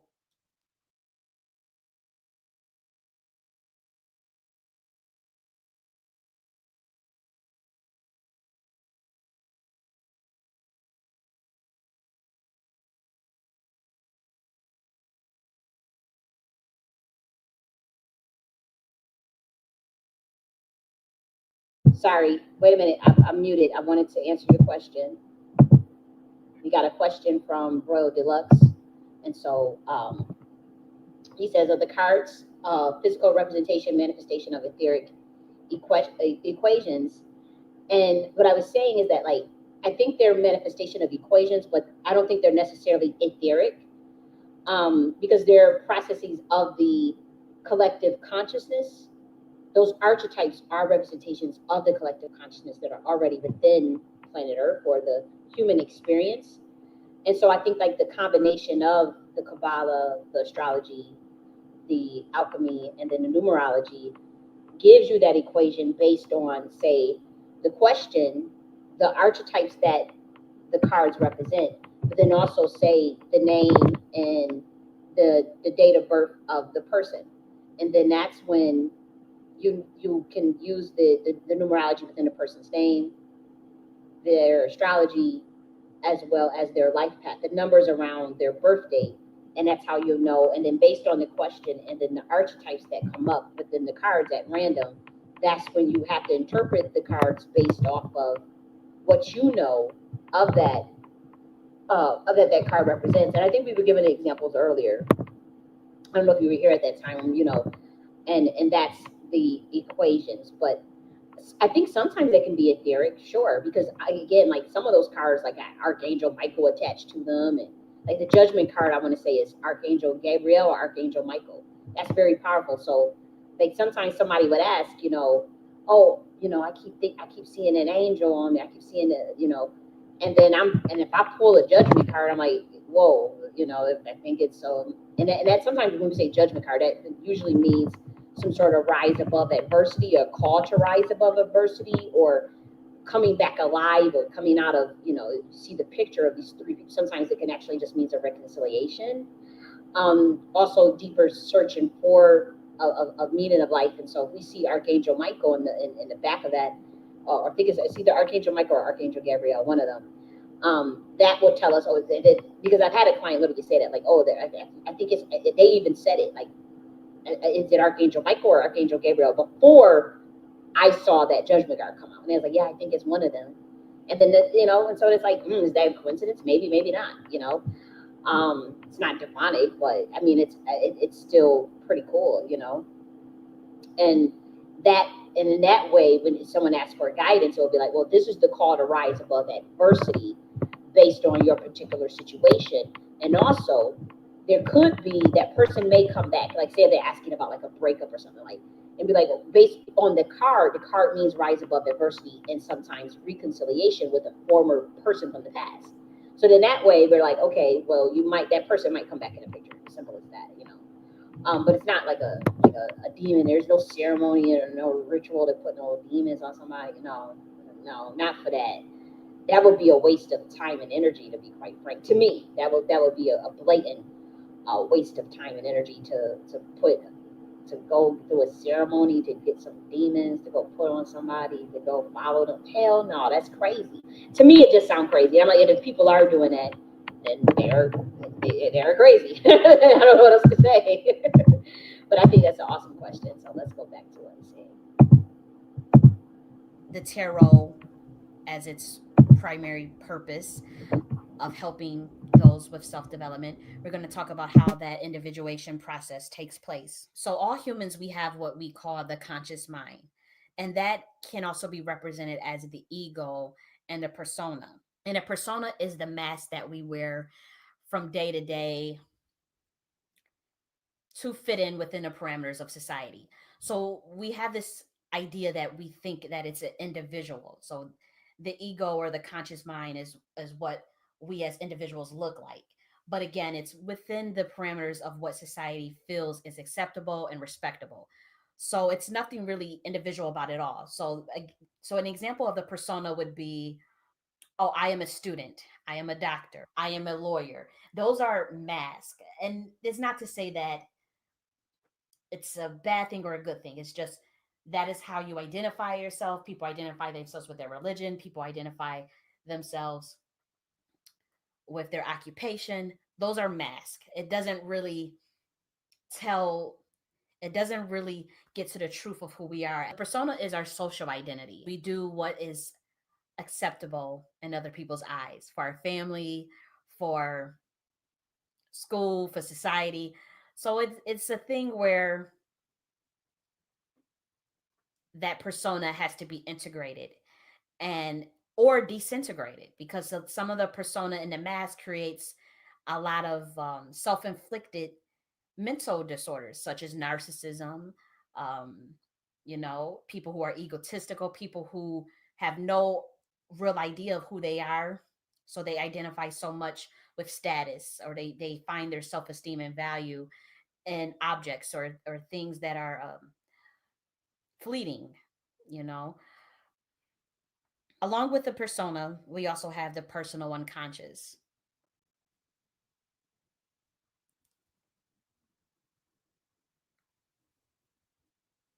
And the personal unconscious contains memories of our past, traumatic events, um, feelings in the body, feelings that can be memories too, but actual energetic feelings, experiences that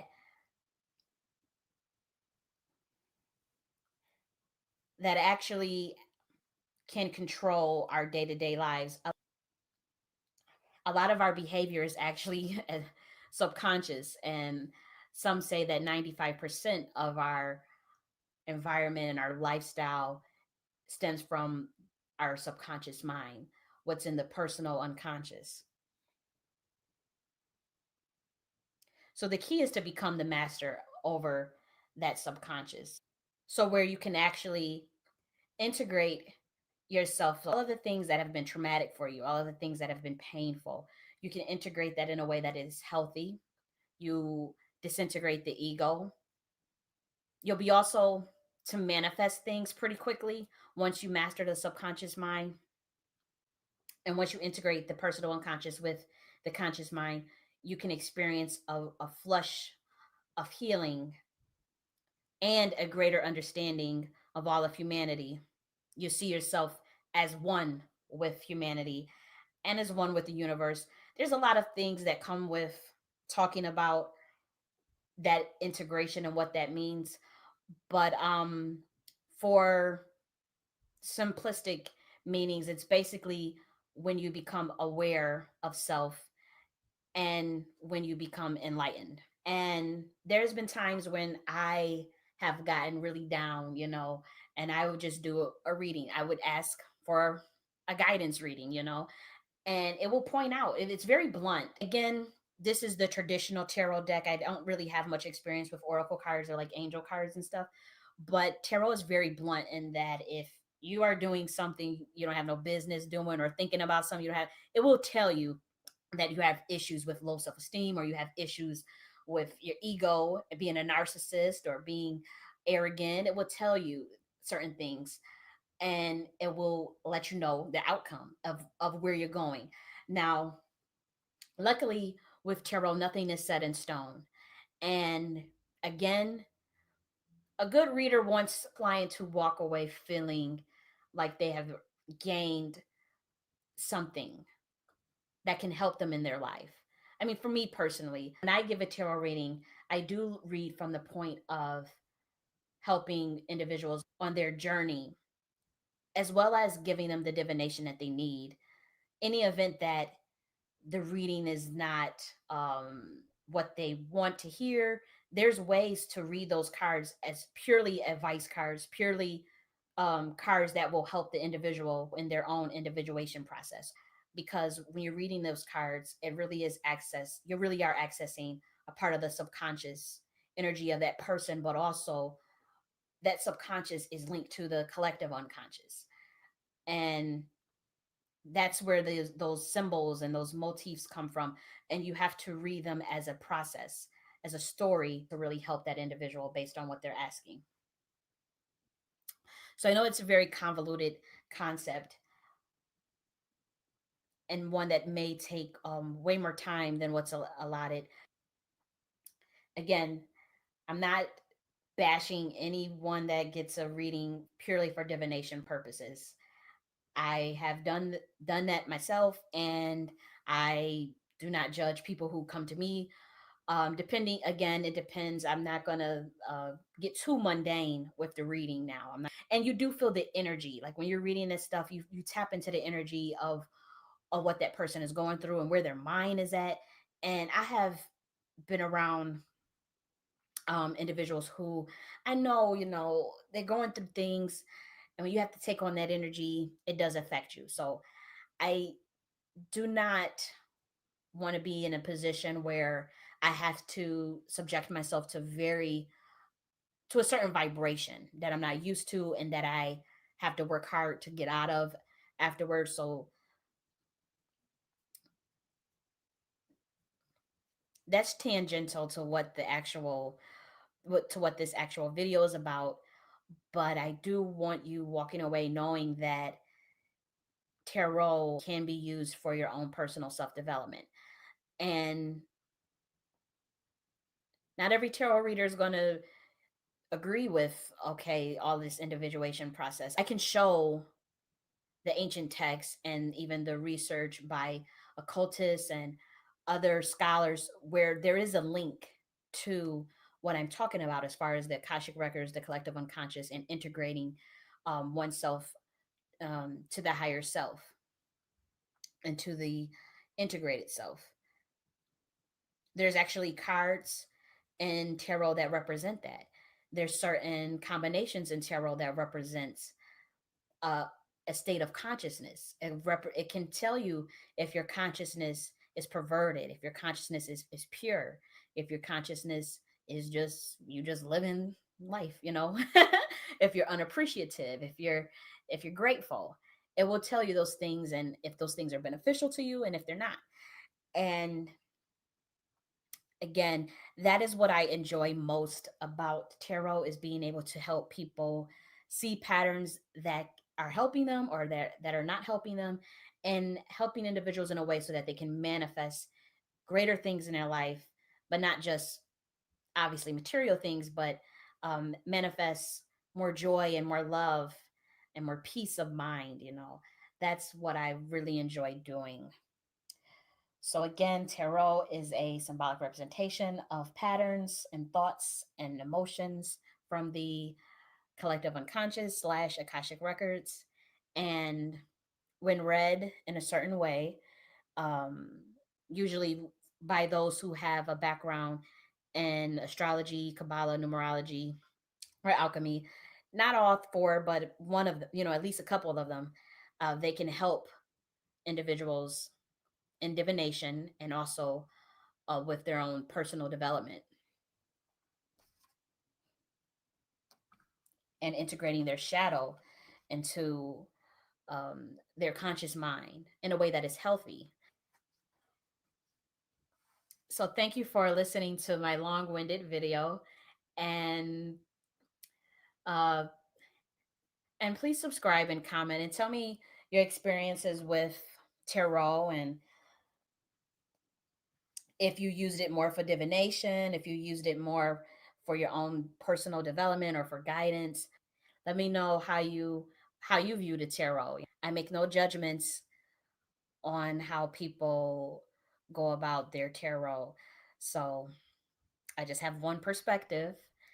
And again, I thank you for listening to that perspective. Until next time, bye.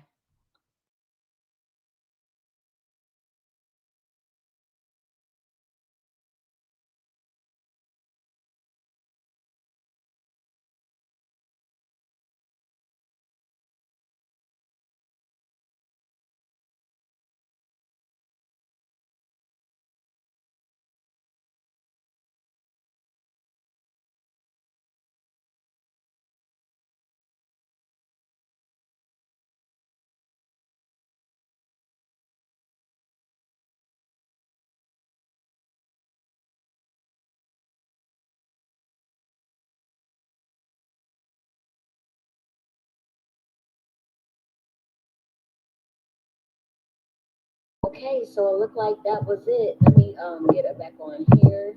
I'm muted on Rumble, so I thought it was gonna. It felt like it flew by. It flew past so fast. That 22-minute video, but that was from 2017, and so they pretty much said things that I said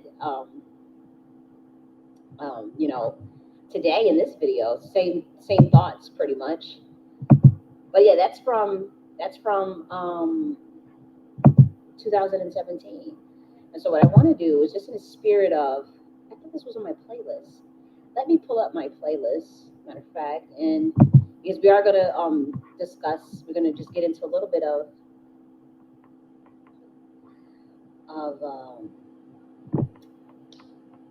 the we're going to talk about monitoring spirits right now. But we actually already talked about that. So what was the next topic?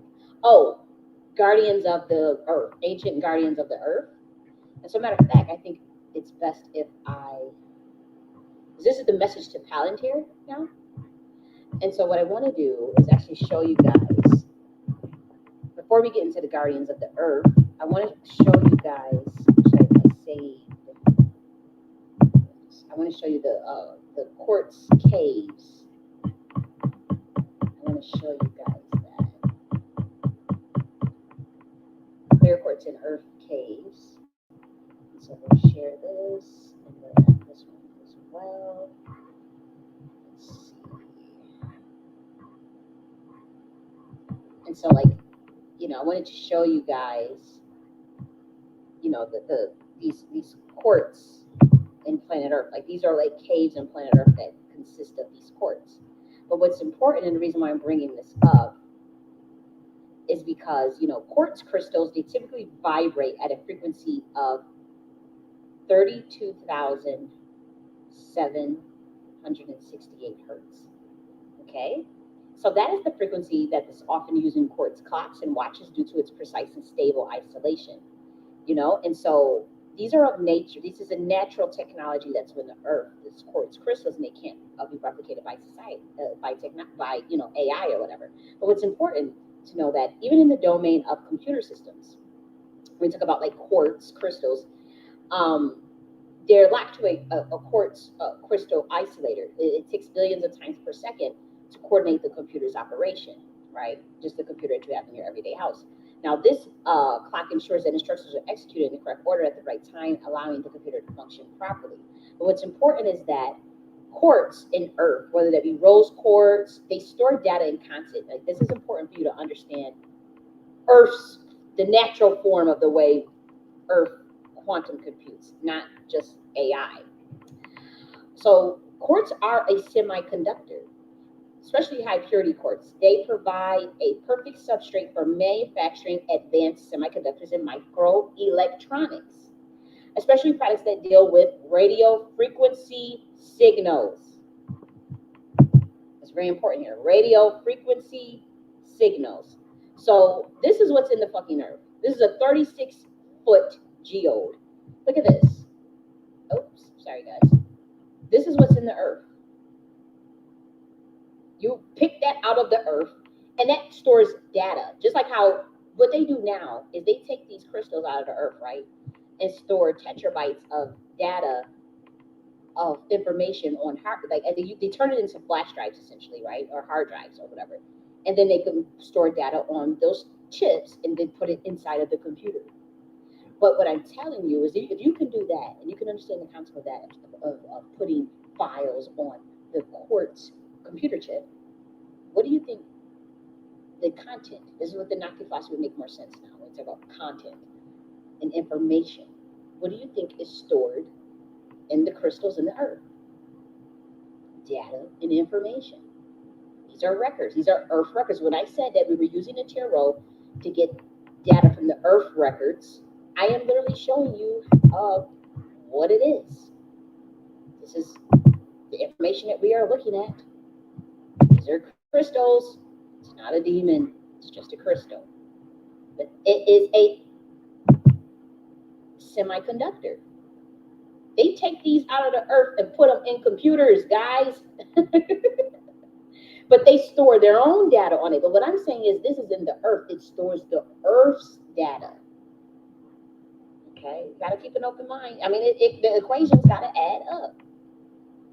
If I can take this out of the damn earth and put some damn files on it, and Word doc and pictures and all those things, and put it on the crystal quartz semiconductor computer chip and then insert it in my computer, what do you think is stored on it in planet Earth? Information. The dead bodies that get absorbed into the ground, they go down, down, down, and they do what? They do the crystal. Let's wake it up. Let's make it make sense. If people go and they want these beautiful crystals in their home, and I love the crystals, but what I'm saying is that it comes from planet Earth. Why is this demonic? It's a fucking earth, this crystal out of the ground. It's just a crystal, you know. And that's just quartz. But then let's look at rose quartz. Let's look at, I think I want the geodes. Geodes are beautiful. But let's see if we can get crystal clear. Let's see if we can get pink. Oh, rose quartz rather. And so that's how the rose quartz one look.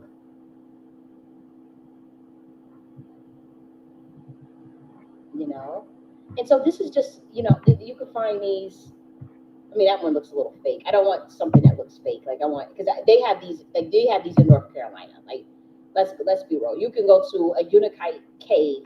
You can go to a cave and see these crystals in North Carolina. Like, let's be real. Let's stop playing games.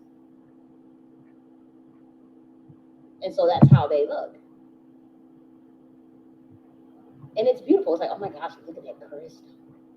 Oh my gosh, I wish I could have that. And believe it or not, if you understand it energetically, you should understand how some species view,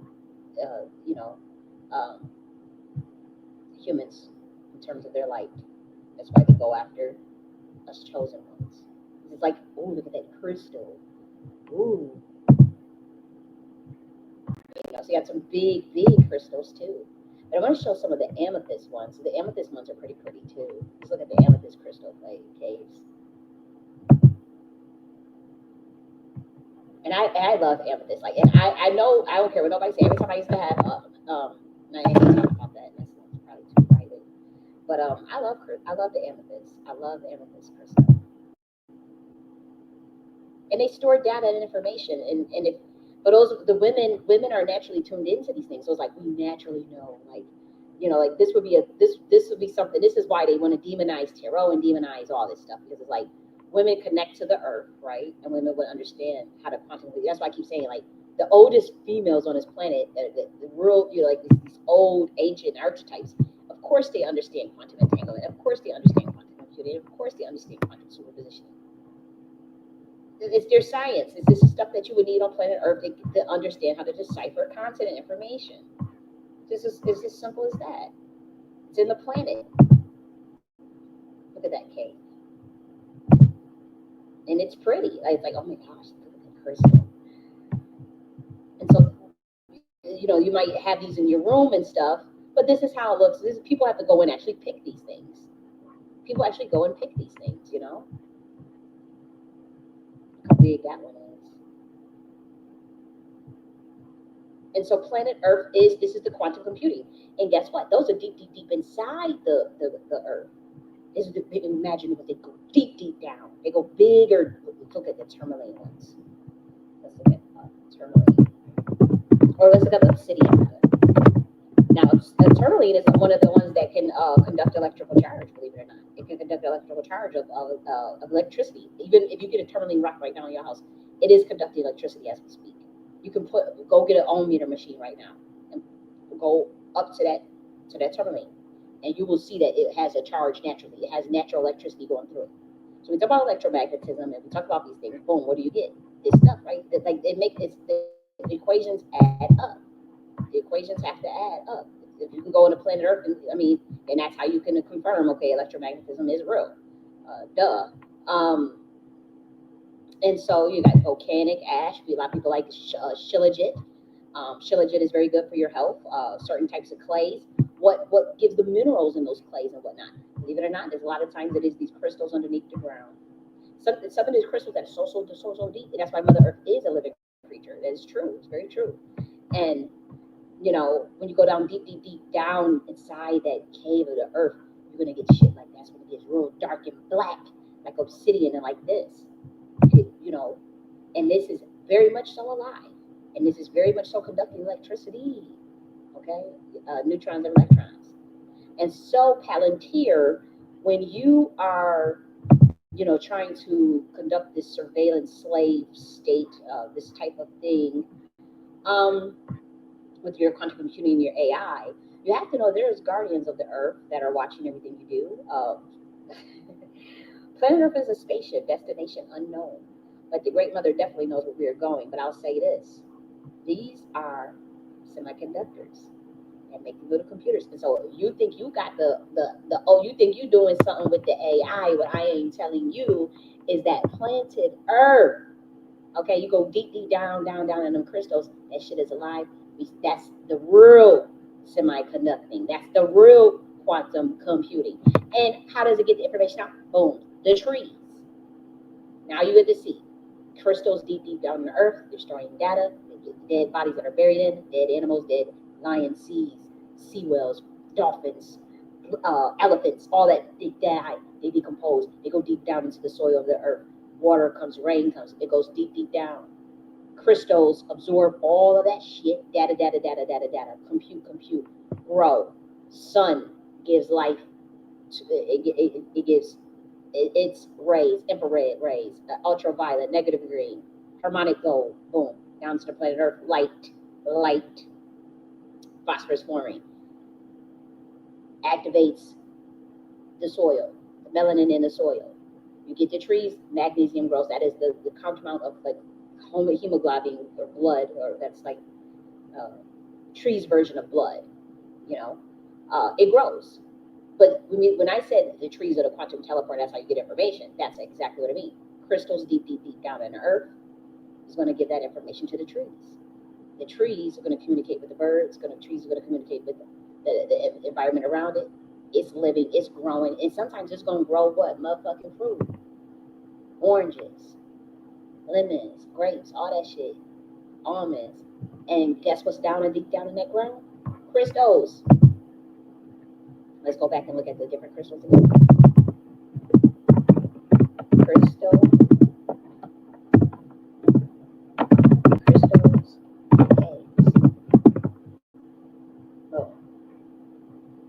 all that information, all that data.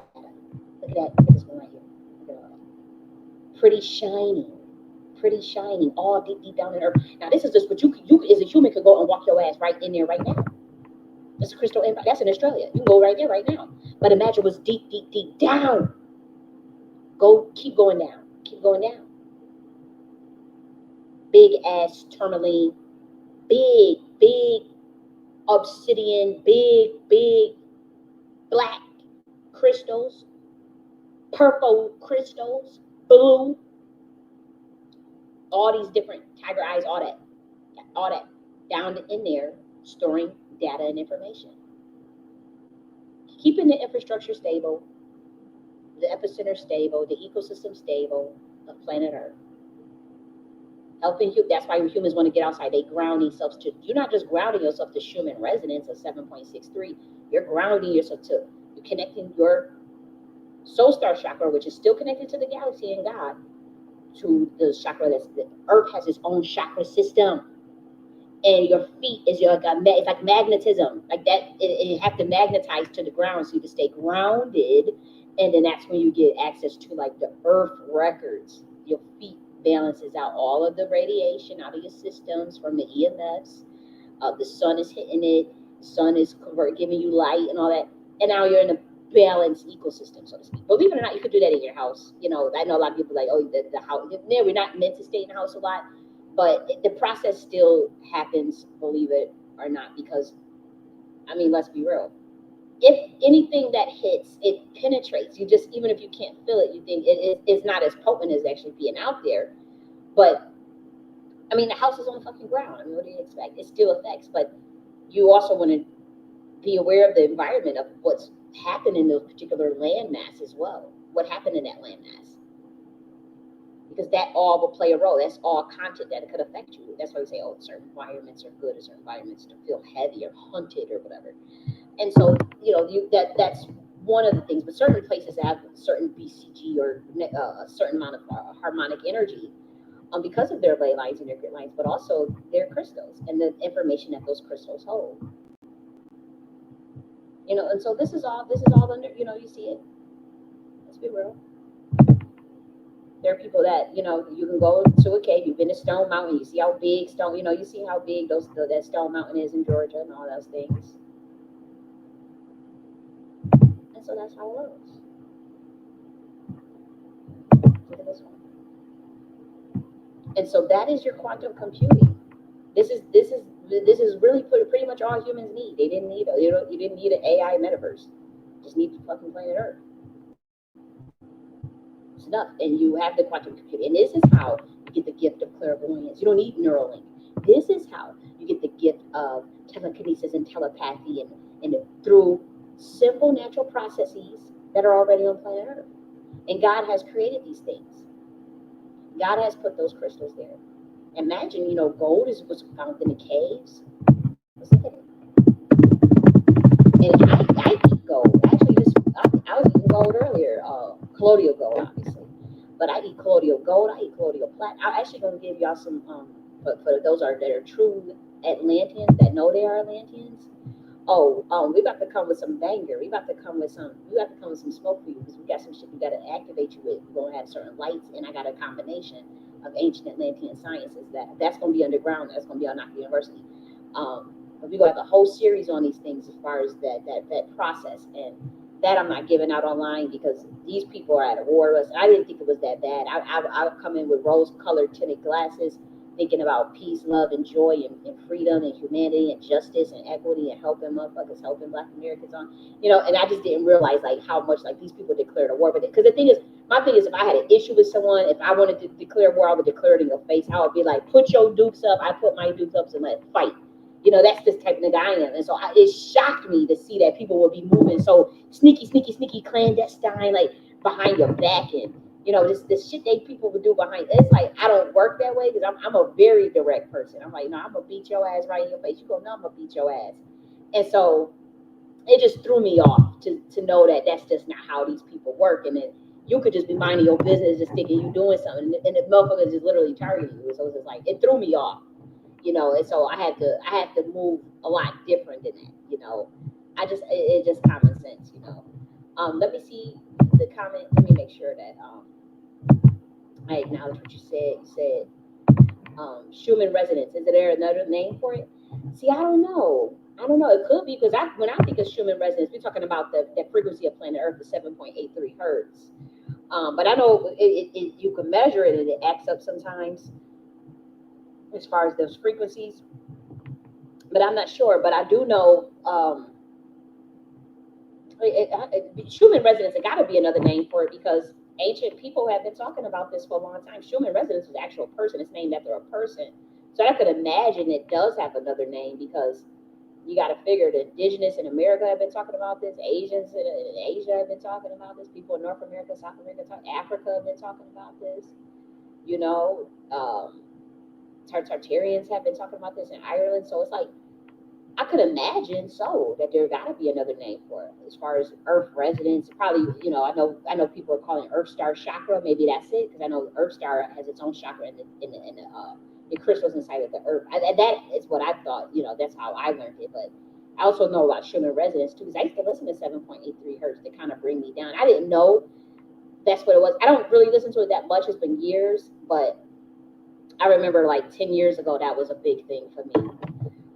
You said trees communicate with mycelium and communicate with birds in the EMF though. Exactly.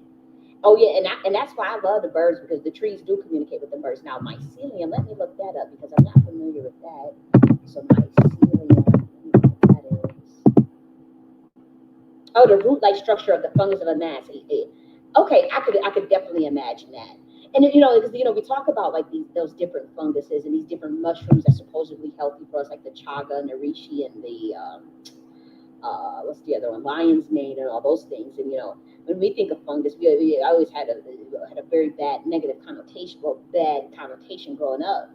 And so and I wasn't never really a fan of mushroom, but you know, you said mycelium is a root-like. It's a root-like structure of the fungus, a massive branching thread. Let me look to see a little bit more if I can find something. What does mycelium do to humans? Wow. Okay, so it increased innate immune cells for protection, immune strength, regulate immune cells for a compound balanced immune system. That's dope. So you learn something new every day. But they saying that it's also in blue cheese, like moldy foods as well. Wow, mycelium, and I never seen. So that's why some people eat like the blue cheese and whatnot. Oh wow, mycelium, but it's also like in fungus or whatever. And so that is the trees. I'm just looking at a picture of it myself because I want to see how it works. Because I always used to see this stuff like on trees growing up. I used to always see that the mushrooms growing around the trees and shit. And we were always told not to ever touch it or eat it, so we never did touch it or eat it. And I was always raised like you never touch those mushrooms outside because we didn't know which ones were poisonous or not, or which ones can get you high and whatnot. And so I never touched mushrooms growing up because I was told not to. But I was told like only unless they had been like I forgot the type of mushroom, portobello. I remember like growing up we ate a lot of what's it called portobello mushrooms. And I didn't even find out about the other mushrooms until I grew up. Like I didn't know about like, lion's mane mushroom and chaga and reishi. I didn't know about none of those mushrooms until I was an adult. Because I was only when I grew up, I was only told about portobello mushrooms, and those are the only ones that I was allowed to eat. Sure was, and I never done shrooms, and I probably never will be, only because that doesn't align with my bloodline. People in my bloodline that get that, if it's not microdosed, then they usually just end up going crazy. So it's not that one's not good for me. Oh, and again, shiitake. Like I remember I used to eat a lot of shiitake mushrooms too. Yeah, shiitake mushrooms growing up. Wow, you learn something new every day. That's dope. You said, oh yeah, and people eat amanita mushroom. Oh, amanita is the one. I remember I had an ancestor come and teach me about amanita mushrooms. That's the red and white one, right? And you get downloads from the mush. That's the one that gets your ass interdimensionally. That's the one where your ass that's some powerful stuff, right? The amanita mushroom is the one. Now I learned about amanita but that was for spiritual reasons. Yeah, that's the red and white one. Yep, that's a very powerful one. Isn't that called something with the gods? Let me look that up, because that one you have to be careful with that one. That one was called the Path of the Titans, but it was also something with the gods. Let me look that up. The connection between Amanita and deity stem from their psychoactive properties. Yeah, religious narratives and mythologies. Amanita is called Amanita muscaria. Yeah, and is connected to concepts of God and altered states of consciousness. But it's called death cat mushroom, because it can be toxic, so you have to be careful. But they called it Path of the Titans. But yeah, that one will get you, and that one is also used in religious ceremonies. A lot of religious ceremonies among the Hindus, including the Soma and the Indo-Aryans. Yeah, gods. Yeah, a lot of it's called Muscaria and the Gods, and this one was that's what it's called, food of the gods. That's what it was called.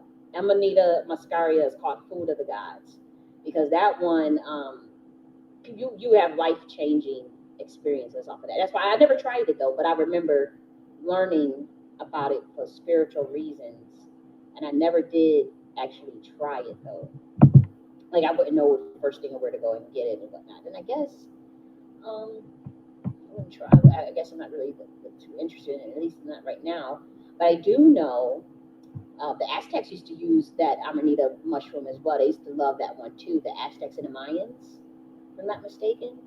Yeah, the Aztecs. I thought it was just the Mayans. Okay, it was just the Aztecs. They used to love that Amanita muscaria as well as other societies too. Egypt, yeah, Kemet, obviously, Osiris. You can see the Amanita muscaria in Egypt, in the Cometian tombs over in India. That one's a pretty, um, sacred one, as they call it, the food of the gods. Oh yeah, you said Amanita muscaria, the Super Mario mushroom. You're right. But when we look at the cave, the gold in the caves, and it was interesting because I think it was, I wonder if it was Standing Bear. It was an indigenous man, who came to the concept of the sellers. He wrote a book, and he was saying that when he got in contact with the Europeans, they was like so obsessed. They were so obsessed with gold in the caves. They stick out. Before going in, you could see the gold sticking out. And they thought the Indians were stupid because they were like, well, you have all these gold caves. Why are you so stupid? Why didn't you go and dig it out? Okay, we're over here. We're going to colonize you and dig it out. And I would never forget, those chiefs were saying, like, dude, we knew that gold was in there. We just was told by our ancestors that it will destabilize the world if you get obsessed with it, if you want to go and dig it out. So we knew it was always there. It's just that we purposely said we're not going to go and dig it out. Now you look at the state of the world, right? Look at the state of the world, the greed and the billionaires, whatever.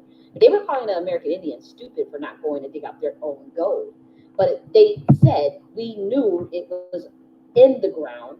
We purposely said we will not value that, because God told us, if we put that over our souls and put that over our fellow men, that it can make you go crazy and lose connection with what's reality. It can cause you to fall into illusion and delusion. And that's what that Indian chief put in his book. And I read that 10 years ago, and actually way longer than 10 years ago, about 15 years ago. And that always stuck with me. That book always, and he said that, like, he was like, yeah, we knew that gold was in there. And that was like in the 1800s when he wrote. The book is really old, they just had, revised it or whatnot and put it out in the market. But yeah, interesting stuff. Now, I want to talk about, because this is the last thing that I want to talk about, is the guardians of the earth. We have these ancient guardians of the earth. And one of the guardians of the earth is the elephant. Now, these elephants have been teleporting for a while. They kind of got tired of planet Earth, to be quite frank, And they have a message for humanity. Not the elephant, but elephant, bees, dolphins, and even certain reptilian lizards. Not the shape-shifting lizard, humanoid stuff that y'all talking about. We talking about like real motherfucking lizards on this planet that have been around for millions and millions of years. They got a motherfucking message for y'all. humanity. And they had a message for me. They rolled up on me. I'm gonna show you the picture of the lizard and all that. They roll up on you. I'm gonna show you. They got you think you doing something biggie, because we got a little clairvoyance and we got a little telekinesis. An elephant said, "Look, these are the ancient sciences. We can teleport. We purposely come in with these, big ancient looking bodies. We have to stay grounded. But these elephants, they know some shit." And remember in Africa, they were reporting how whole clans of elephants were just disappearing. And they said there are no poachers, there are no equipment or nothing to take them away. We talking about small ass villages, and these Africans are running around like, yo, where are the elephants? They disappearing. But we don't have no poachers, and their tusks are not being, used for ivory or anything. So where the fuck is the elephants going? And they want you to know, teleporting. Yeah, we out this bitch. And yes, they hide, and you think you always talk about hiding the sciences and hiding the stuff of the secret societies. Are these motherfucking these creatures? Oh, they put that stuff to shame. They say y'all don't know nothing. And these elephants are so powerful and beautiful and brilliant, and they're matriarchal. And we have to. I'm telling you, they saying like, look, they want to born humans. Check Palantir. They say don't allow you stand up for yourself. You stand up proud and strong. You stand up and speak up, and you say no to infringement on your rights and infringement on your sovereignty and infringement. They say don't go into no technocratic society. They say don't let them implement no communist society on you, no police state on you, no authoritarian, aristocratic, technocratic state on you. They say call out. They say speak up loud and now. They say all humans. And they say don't sit up there and be a pussy. Stop selling out. No selling out. That's what they say. These elephants. And they hear, because guess what? They're guardians of the earth. They said, we're not about to let y'all let this bullshit go down. They said, y'all trying to sit up there and bring nature into some bullshit. You're trying to destroy this planet. And they say, no. And they check me, because, I'll be talking crazy. I was saying that if the government killed me, I would split this earth in half. That's the great mother. And so, they rolled up on me in dreams. Because they say, okay, some black woman, so they calling her crazy, whatever. They saying that she talking about she gonna do what to the planet? Because they rolled up on your motherfucking ass, you talking like that. And I didn't know that. They checked me smooth a year ago. Smooth. These are guardians of the earth.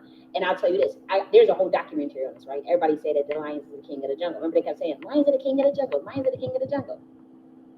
They had to go back and correct that science. Even the lion, you ever study, just watch them little, they show you the Discovery Channel, that shit. Just watch how, or if you go to the safari yourself, watch how the lions interact with the elephants. Them lions are scared shitless of elephants. Do you know that the only time a lion will attack an elephant is if they are dead ass starving, and if they are in the clan, and it's like you could feel even when they do it, don't even feel natural. They never attack a lion. I'm sorry, an elephant. Just study it for yourself. And when they do it, look how skinny they are. They starving. The gazelles, ain't no antelopes, ain't no gazelles. The giraffe is gone. Motherfucking buffalo is gone. So they don't be having no choice. Like that's like if it's a drought or if something drastically happened and their ecosystem get messed up, and the lions they get starving, it's like a last resort for them to go and attack an elephant. And they'll never do it one-on-one. They won't win. They can never win one-on-one between an elephant and a lion. So what the lion had to do is go around and say, look, and the lions are matriarchal too. That's why, and elephants are matriarchal. So they got like this little unwritten codes, unwritten language that we really don't want to attack one another. They have a lot of respect for one another, the lion and the elephant. But when they get starved of hunger, the lion is like, we all gotta, and they matriarchal, and they say we all gonna come together and we gotta go and attack. And they usually send the men, and then the women. They usually it'd be like a hard executive decision, and it like say it's, and they'll wait. They can never. They obviously what they'll do is they'll wait for. They have to watch them elephants, because them elephants travel in a clan, so you ain't running up on them. So what they do is they'll wait for like an elephant to, be isolated, and then that's when they'll try to attack them. And then even then, it's like when I say it is a struggle, because you got to bite through all of it, it's like they still really can't take them down. Watch it for yourself. They still can't take it down. Oh, and don't let the clan see it. Don't let them make that noise. Because they got different languages, right? The elephant can communicate in different. Like you can tell when the elephant want to fuck, when the elephant when they mad, when they sad, when they angry, and when they about to fight. And you can tell they do a heating call. And the elephant do a mating call. It's different than when they do a call when they in danger. And they can understand that. So if they do the call that when they in danger, that whole everything stops. Children, everybody know, all men, women, all male, female rather. They all stop and we gotta go and help. Okay, so and so. And then most of the time they might be bit, they might get bite up on the back or something, right?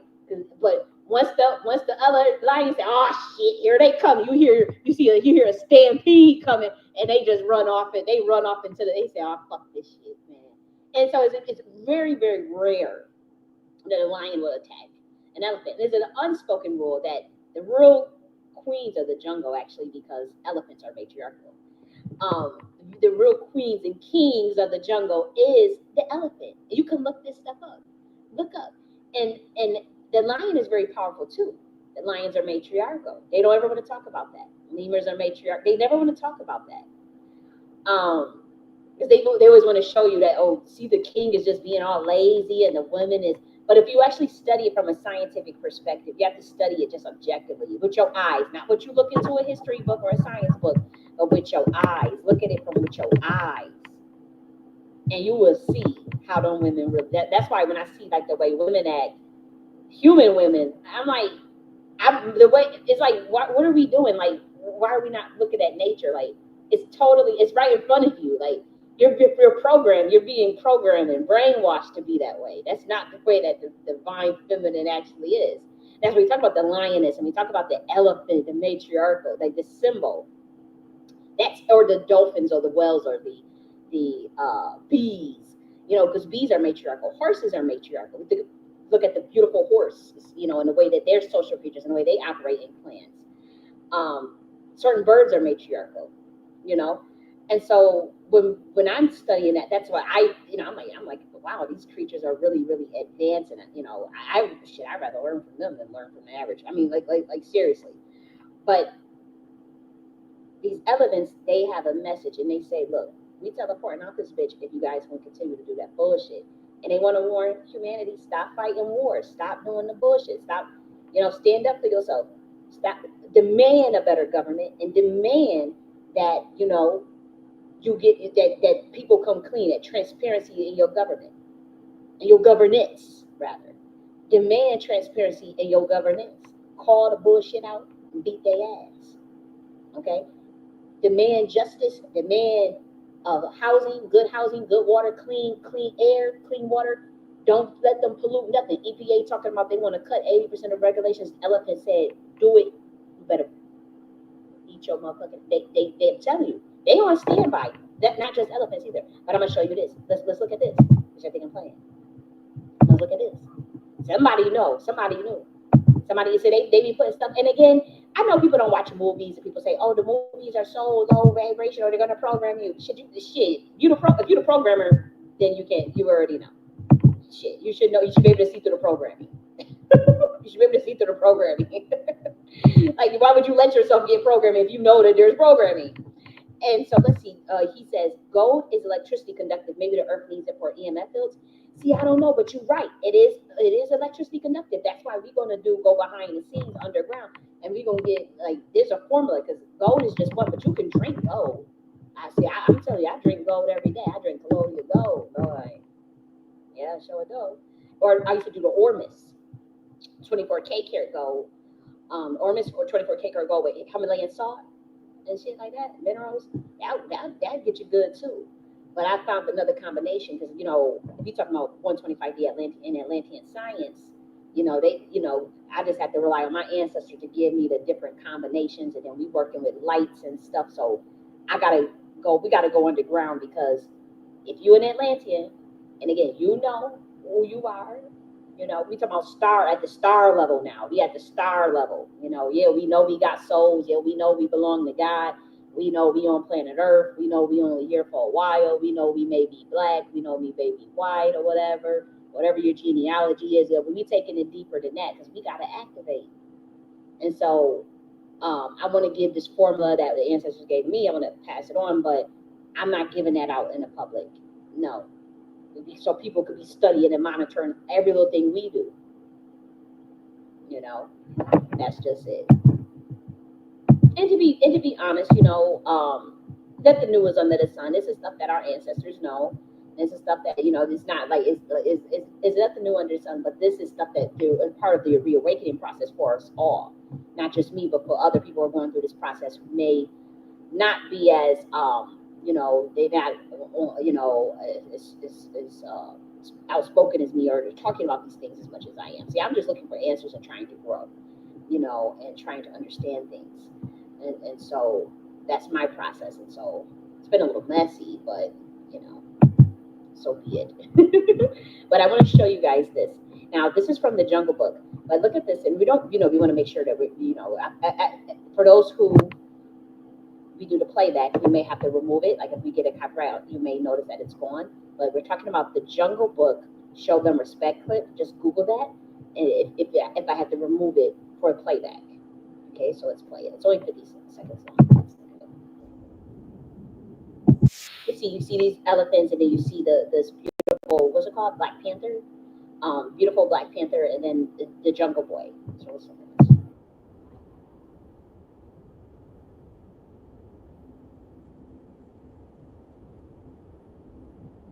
Hear how he said that? Bow your head. And that's how them creatures, like, obviously humans may not feel that way, right? And I'm not telling humans to feel that way. I'm not telling humans to pray to animals. Please don't be childish. What I'm saying is, like, this is how the other animals in this jungle feel about, like, the elephants over in Africa or the elephants over in Asia and whatnot. Let's look at this.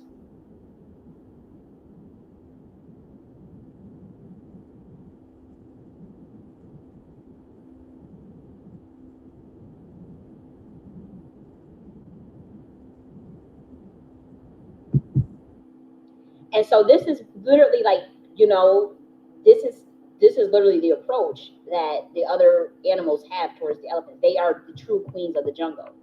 And the scientists had to go back and correct that because they're like, well, we thought the lions were the kings of the jungle. And it was like, no, the lions are scared shitless of elephants. And it's not even, it's a spiritual scare. It's a spiritual fear. It's not a physical fear because the elephants will not hurt them or harm them. But it's just like they know the ancient technology within their bodies. These are very ancient, highly evolved, highly advanced creatures. And they know that. They know that they take precedence over them. And so it's a fear of, like, a spiritual fear, you know? Like, whoa, like, you know, don't just run up on us. They don't just think you're going to just do whatever the fuck you want to do. Because these elephants have, you think you as a human got spiritual power. Okay, a lot of these animals got spiritual gifts too. And yes, they do. And elephants is definitely one of them.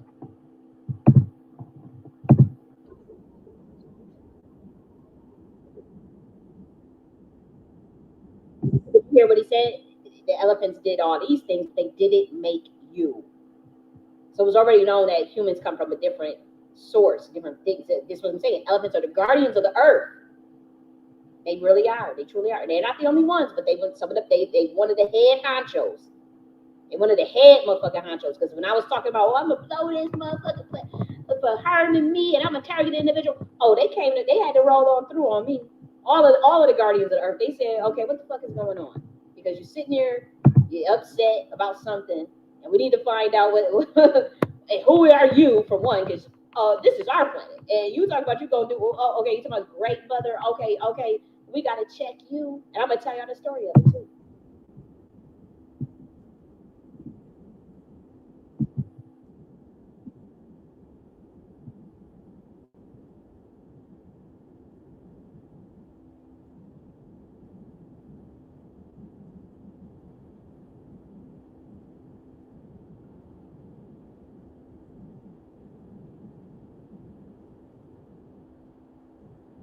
See, those kid elephants love actual kids, human kids. They love that's, and they showed that. I'm glad they showed that because a kid elephant always gets distracted when there's a human kid around. That's just facts. Just like dolphins get distracted if pregnant women are around. if pregnant women come around a dolphin, especially around the time of delivery, that's why dolphins used to deliver humans babies when we was young. That's why you think they banned pregnant women from going there swimming near dolphins. Even I'm telling you, because they already know that dolphins are the ones that deliver the babies. That's a fact. You can go look this up. But even if you go visit dolphins now, if you want to go swim with dolphins, they say that you can't be pregnant, or see, they trying to keep you away from nature, trying to keep you away from your natural self. That's what it is. Because your dolphins you're supposed to be in water, and usually sea creatures, especially the dolphins, are the ones that protect the women while they're having their baby. Everybody knows this. This is just known thing amongst melanated people. You gonna get your ass in that water, and the dolphin's gonna help you deliver that baby. Because the dolphins know how to send frequencies to alleviate the pain too. And it's the same thing with elephants and kids. Kid elephants and actual human kids. They play all around all the time. And guess what? The mother is always watching to make sure that the elephant don't get too crazy with the kids, because sometimes they like to play too much. Okay, so that's that. And so it was interesting because I want to show. Oops, they kicked me off of Rumble. Oh, guys, they kicked me off of Rumble when I was showing the elephant clip. I think that was they always do that type stuff, but wow, they kicked me off Rumble showing that. Again, this is some heavy stuff. I mean, this is some heavy stuff. I hope it showed. I hope it played. But if it didn't, and I kind of want to play it again. But then again, I don't want all that copyright. So what I'm gonna do is I am going to move it from here, and I am gonna play it again on Rumble just because I do want them to see that. So let's do that one more time because I want to show you something. First, I gotta go.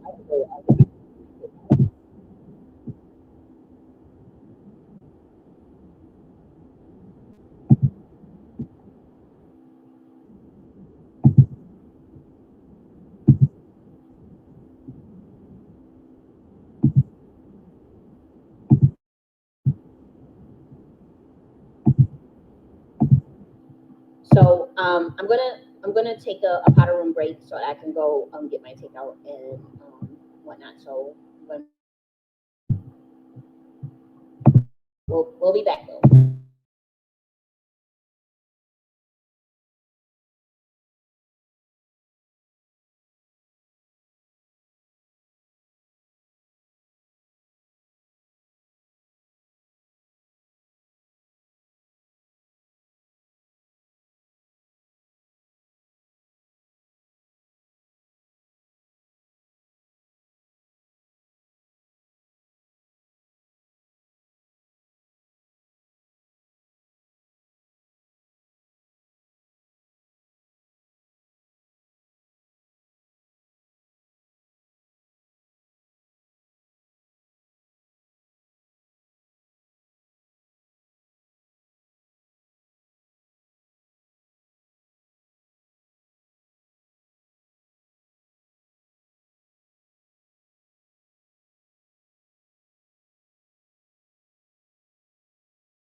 Okay, so I am back, and okay, so Bro Deluxe said he had to go. Let me see. How do I? Okay, I just wanted to make sure. So you said I gotta go, teacher. It's been a great episode. Thank you. Oh, no problem. I appreciate you. I hope you come back and check it because we about to play our little music playlists and stuff. I'm on one a day. I kind of have a lot more energy today than I know. I usually I was used to do a lot of the music playlists, and I haven't been doing them as long lately. And I do have some of my okay, what's going on? For some reason my computer is acting up a little bit. Okay, so it said the browser lost connection. And so I did give me some takeout, so I'm gonna eat a little bit of my takeout. But I do want to continue because I was talking about my point of, let me make sure my sound is good because I'm getting like some sort of error from the streaming software to make sure that at least the sound is still good. Okay, so we're talking about, I'll share this now. Let's see, can I share this one? And I'm gonna stop sharing this one. I'm gonna restart the share. Okay, so let me reshare it. We were talking about like how the elephants are perceived in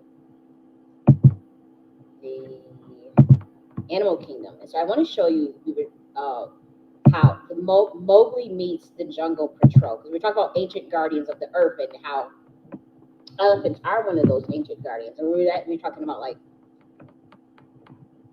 the elephants that you see, but they're native to. I know they can be found in Asia, they can be found in Africa. I think that's all that can be found. Or can it be found in Australia? I'm not sure. But look at this. When the scientists had to correct that the elephants were actual kings of the jungle and not the lions. Look at this. This is also Mowgli. This is also in the same movie, but it's the old version, the cartoon version. Now, this is the old version, but look how they put this in there. Mowgli meets the Jungle Patrol. Now, they're talking about the elephants. Now, listen to what the elephants are saying. And again, we may have to remove this stuff for copyright reasons, and we don't want to step on, on territory here, but just listen to what they're actually saying here. I thought this was funny when I watched this. I said, so we watched the updated version of the Jungle Book, but this is the old version. And look how they still, talk about like, oh, here's the Jungle Patrol. When this lion, that's not lion, this is a tiger. When a tiger was trying to do some stuff. Let me see, can we add a caption here? Okay, let's look.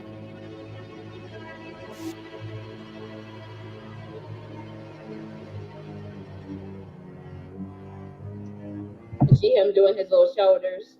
It's funny, it's interesting. Speaking of felines, when I was going outside to get my takeout, it was two cats out there. They was looking at that bag. They was right on the porch too. They was on my porch.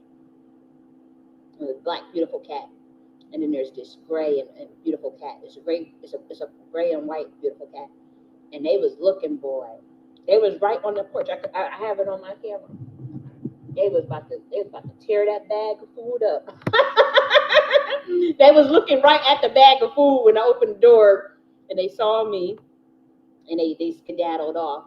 They always be on. I be catching them on. They be on the porch at 3 a.m. and shit. I guess they guardians too. But I be seeing them porches on my camera. They be, I be seeing them cats on my porch on my camera. Them cats they be at 3 o'clock in the morning, 6 o'clock. I be like, what the fuck? But they was about to tear that bag of food up, boy. They would have probably, clawed their way through that. If I didn't come out there soon enough, they would have clawed their little claws through that bag, bit their little teeth through their little something, and got them some food, French fries, chicken. That's what they they was so never looking, boy. 1, 2, 3, 4. 1, 2, 3, 4. Keep See, look at that, the patrol. it up. 2, 3. What beastly luck. See, that's why he said, "Oh shit, I can't do it." That's how I'm telling you. That's how all the animals be when they come around. Go study it for yourself in the safari. Go study it for yourself. Go over there right now and study it. Same, you know, with the lions. As soon as the elephants come around, the lions be like, "Oh shit." Damn. Confound that ridiculous Only because, like, if you're doing something you ain't got no business to do it, they about to check you. Colonel Hathi. Company! Sarah! Oh, we march from here to there, and it doesn't matter where. You can hear us push through the deepest bush. Up, oh, we're military, yeah. But you see, they saying we're military because they know that they the patrol. They already know, like, those are the guardians of it. They are like the Earth's, like, military, so to speak. We're the military air. So they showed that, you know, Walt Disney being, say what you want about him. I mean, he was well versed in esoteric studies, that's for sure. Say what you want about him. I thought it was funny how he put that in there. And then they did the updated version and showed, you know, a more realistic version of how it looks like. Why? Show them respect. The elephants created. And so that's that. So now, we want to talk about the other animals. Now we want to talk about the other guardians of the earth, which are bees. The bees. And so let me share up some of my bandwidth here.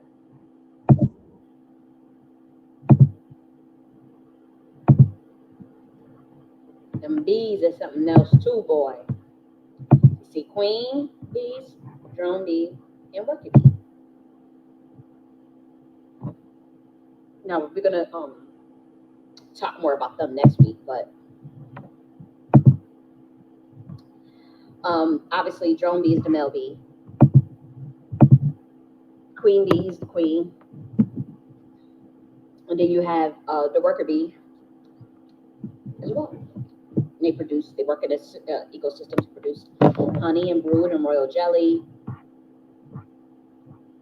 They pollinate, they fertilize flowers with pollen.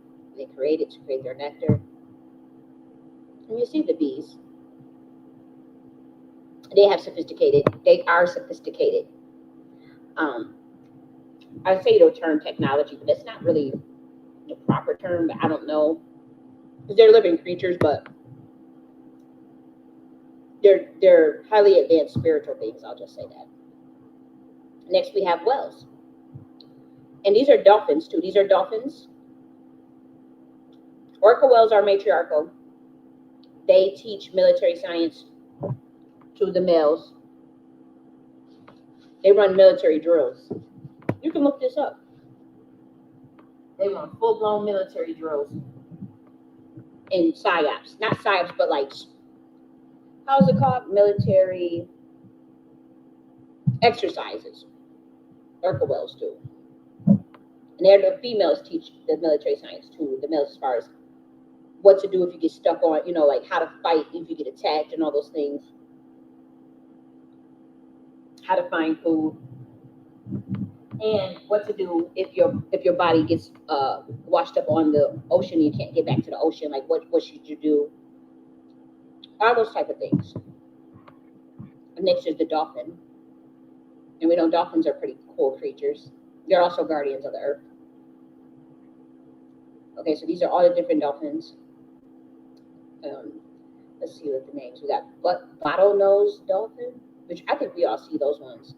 Gray spinner dolphin, pan-tropical spotted dolphin, rough-tooth dolphin, Blainville beaked whale, Culver's beaked whale. There's all these different ones. Very intelligent creatures, highly sophisticated creatures.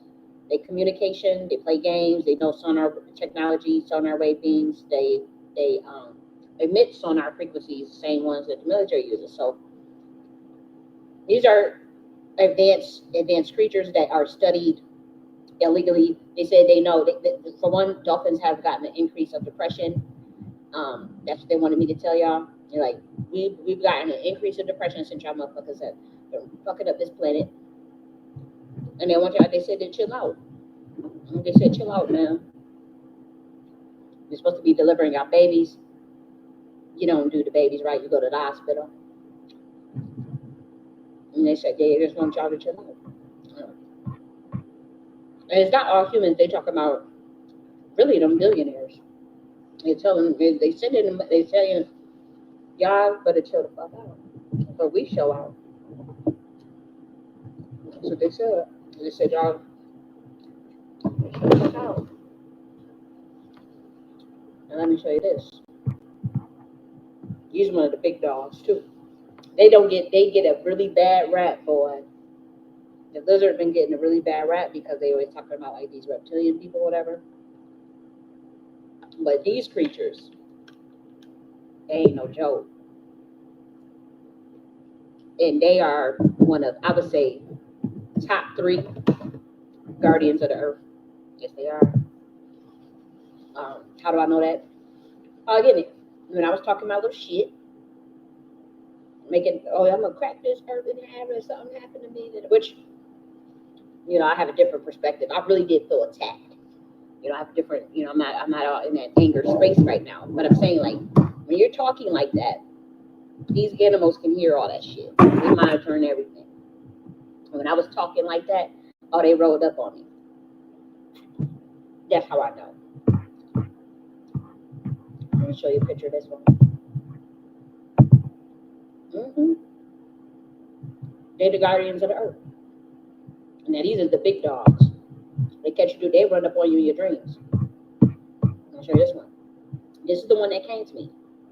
Now, let me explain this to y'all. You think there's a coincidence? This particular lizard's name is called monitor lizard. We talk about monitor spirits, right? This lizard is called the monitor lizard. Now, I'll tell you this.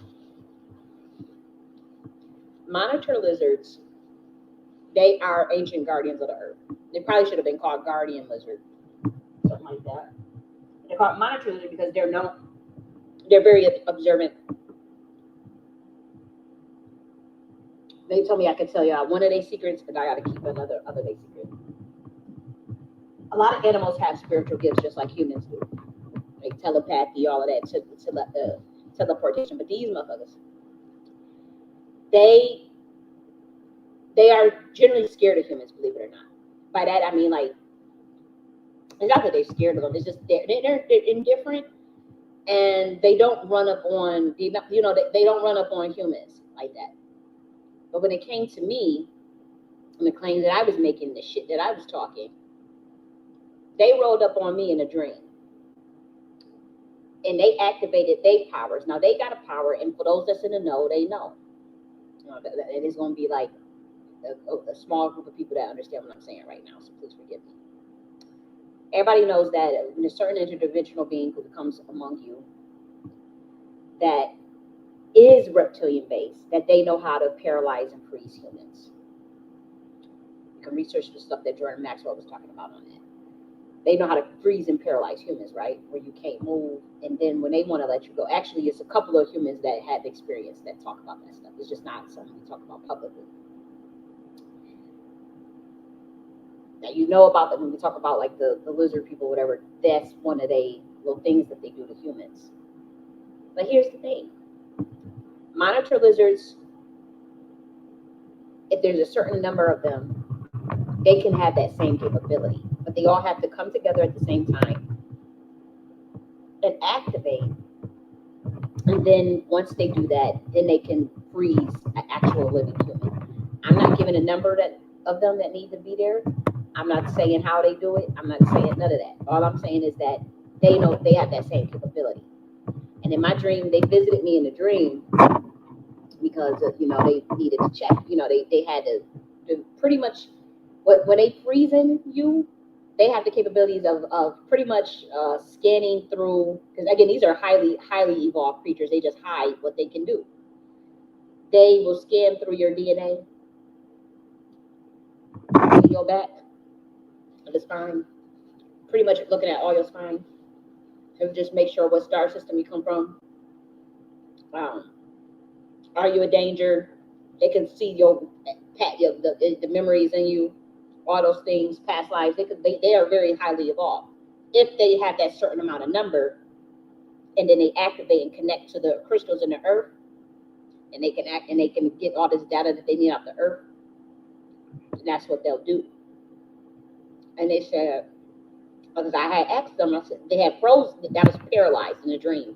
I couldn't move, but they were surrounding me, and it was going up and down, like it was looking and just trying to. They'd say, "Look, we don't mean you no harm. We just making sure you don't mean us no harm, because you making some hefty motherfucking claims. You're down here causing a bunch of ruckus energetically. Energetically, you cause a lot of ruckus." And they say, "We just checking out, make sure that we are guardians." They tell me we are guardians of this planet. We're guardians of these planets. We've been watching over these humans, and your motherfucking ass gonna come down here to, you cause a lot of shit. You're saying a lot of shit. Somebody's gonna split something. Talking about some great mother stuff.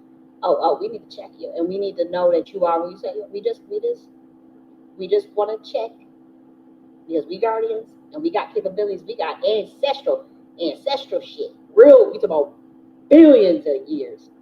Real. We know how to scam motherfuckers' DNA. We know we can check what star system you come from, who your parents, your ancestors, all that. That's what they said. And they said, you bet not go and tell the number. And I said, well, can I tell them about the dream and all this? They say, yeah, you can tell that. You can tell that. This being right here, this was spotted in someone's home, by the way. These are called the monitor lizards. When they roll up on you, and they said they did a little research, they did a little check, and they had a real stern. This look right here that they had on their face. This was all the look that they had on their face when they was looking at me, all of them. And they said, you know what? You cool in the game. Whatever you got, you passed the smell check. You're a human down here causing a little energetic ruckus. You saying some shit on the internet. You said talking about you gonna split something in half or whatever. But chill out. We gonna check it. We're gonna check into it. We're gonna look into it. Whatever you say you're going through, whatever we gonna look into it. Okay? Just chill the fuck out. And I said, okay. And they was on their merry way. But let's read about them, because a lot of people don't know about them. And then they right now there's this demonization of, whatever the energy harvesters, whatever the actual reptilian people are doing or whatever. You're causing a bunch of, there's a bunch of shit in the news about them or whatever. But, these creatures, they get a bad rap. And so, and I think, some lizards are held as pets or whatever, but let's just read about them. It says, the image, of course, shows a monitor lizard. This is not a Komodo dragon. And so I thought it was a Komodo dragon in a dream. I had to research it myself because I thought it was a Komodo dragon. And so this later species is endemic to Indonesia, while the monitor lizard exists in diverse habitats across South Asia. And no, they weren't scouting for humans. Their diet their varied diet consists largely of invertebrates and other small animals like insects, rats, and toads. However, the opposite is true. Monitor lizards are being hunted. They're illegally hunted, they're trafficked, and they're consumed across India, and they're endangered. In fact, as a Schedule 1 species under Wildlife Protection Act 1972, they're entitled to the same level of protection as tigers. And so, it says last week, a monitor lizard was seen outside the Delhi home, went viral on Twitter. Within hours, thousands of amused users on social media had shared the image and commented on it. Many even contextualized the visual with the Jurassic, Okay, but soon the frenzy, Let's see. Okay, in 2000, I just didn't want to look at all the sensational stuff. Let me just scroll down a little. In 2017, the International Fund for Animal Welfare Wildlife Trust of India and India's Wildlife Crime Control Bureau found monitor lizards are hunted for their flesh and organs. Their forked penises are thought to bring good fortune. They are shy animals and wary of humans. They're shy animals and wary of humans. And I could tell that even in a dream that they were shy. And the only reason why they felt more boldened because they had came to me in a group. They I'm pretty sure, like, if it was one-on-one, they probably wouldn't have come up on me. But since it was a group of them, they felt more. And plus, once they come in that group together, they have a special power where they can freeze and they can paralyze a human pretty much. And those of us in the spiritual community, we already know that they've been doing it. But this particular species can only do that if they have a certain amount of them, and if it's warranted. They don't have any intentions on harming a human or even thinking about a human, really. So let's see. They're shy animals and are wary of humans. If you spot one, simply ensure the creature has a clear path to an exit or call a rescue if it enters a building and won't leave. Finally, they are not dinosaurs. But when I spoke to a wildlife conservationist and animal rescue, she said she has answered numerous rescue calls from monsters in Delhi from residents complaining about dinosaurs in their garden. So they thought it was dinosaur in their garden. Oh, wow. Though they are threatened, monitor lizards are found in many pockets of Delhi. In fact, they are sometimes sighted in villages across the Arar Valley pockets, as well as many residents have reported that they are harmless creatures, probably more afraid of people than people are of the lizards. And so that is the being that ran up on me in a dream. And I'm telling you, I wasn't scared at all, though. I'm telling you, I was not scared at all, because for one, I instantly knew that these were guardians of the earth. Because again, it's like telepathy in dreams, right? So I just knew that, okay, these are some of the big dogs. Some of the big dogs. And they was like, yeah, we just secrets. We hold the secrets of this earth, okay? And you down here talking about you're gonna split what in half, huh? And who the fuck are you? That's why they was looking at me. And they was like, well, if you're capable of that, we gotta just do a little research here, because we need to monitor the back. We need to monitor what star system you come from, what's your genealogy, all that shit. They was like, and then they did it. They did a real quick check, a scan, and all that. I remember they was looking down the spine, all this. They got very powerful spiritual gifts. And I was trying to ask them questions as they was doing it. I'm like, are y'all the motherfuckers that be doing the human stuff, whatever, that with the people be talking about, would they be seeing y'all, the shape shifting? And they was just like, no. And they weren't even laughing or thinking it was, because I'm sitting here all laugh, in a dream, all smiling, and then, even though I'm paralyzed, I'm sitting, because I knew that they said, we don't mean you no harm, we just trying to check something, and you're going on your merry way. So that I knew, and so I'm sitting here, is y'all the ones that be, and they looking like, no. And and they didn't crack a smile, they didn't crack a frown either. They was just like, you good to go. And I was just thinking, like, I wasn't offended though, like, you guys have no emotion. It was like something in me that knew they don't see human emotion. They don't have human emotions the way we have emotions. They don't have the emotions that way we have it. So I knew that intuitively too. Like, I knew that as they were doing that, I'm like, they're not gonna think this is, they don't understand, like, okay. But they also know that humans naturally do that. They know that humans be laughing, and they kind of know that about our personality, so they don't care. It don't bother them. It doesn't bother them at all. It was zero judgment. They was just like, no, we have no relation to that. Like, we don't even, like, they just glossed over them, and then they were like, you know what? You good to go. Whatever. You good to go. Get back in your bed. Go chill out. Go look into it. Whatever you're talking about, and stop making those threats. Like, you come on now.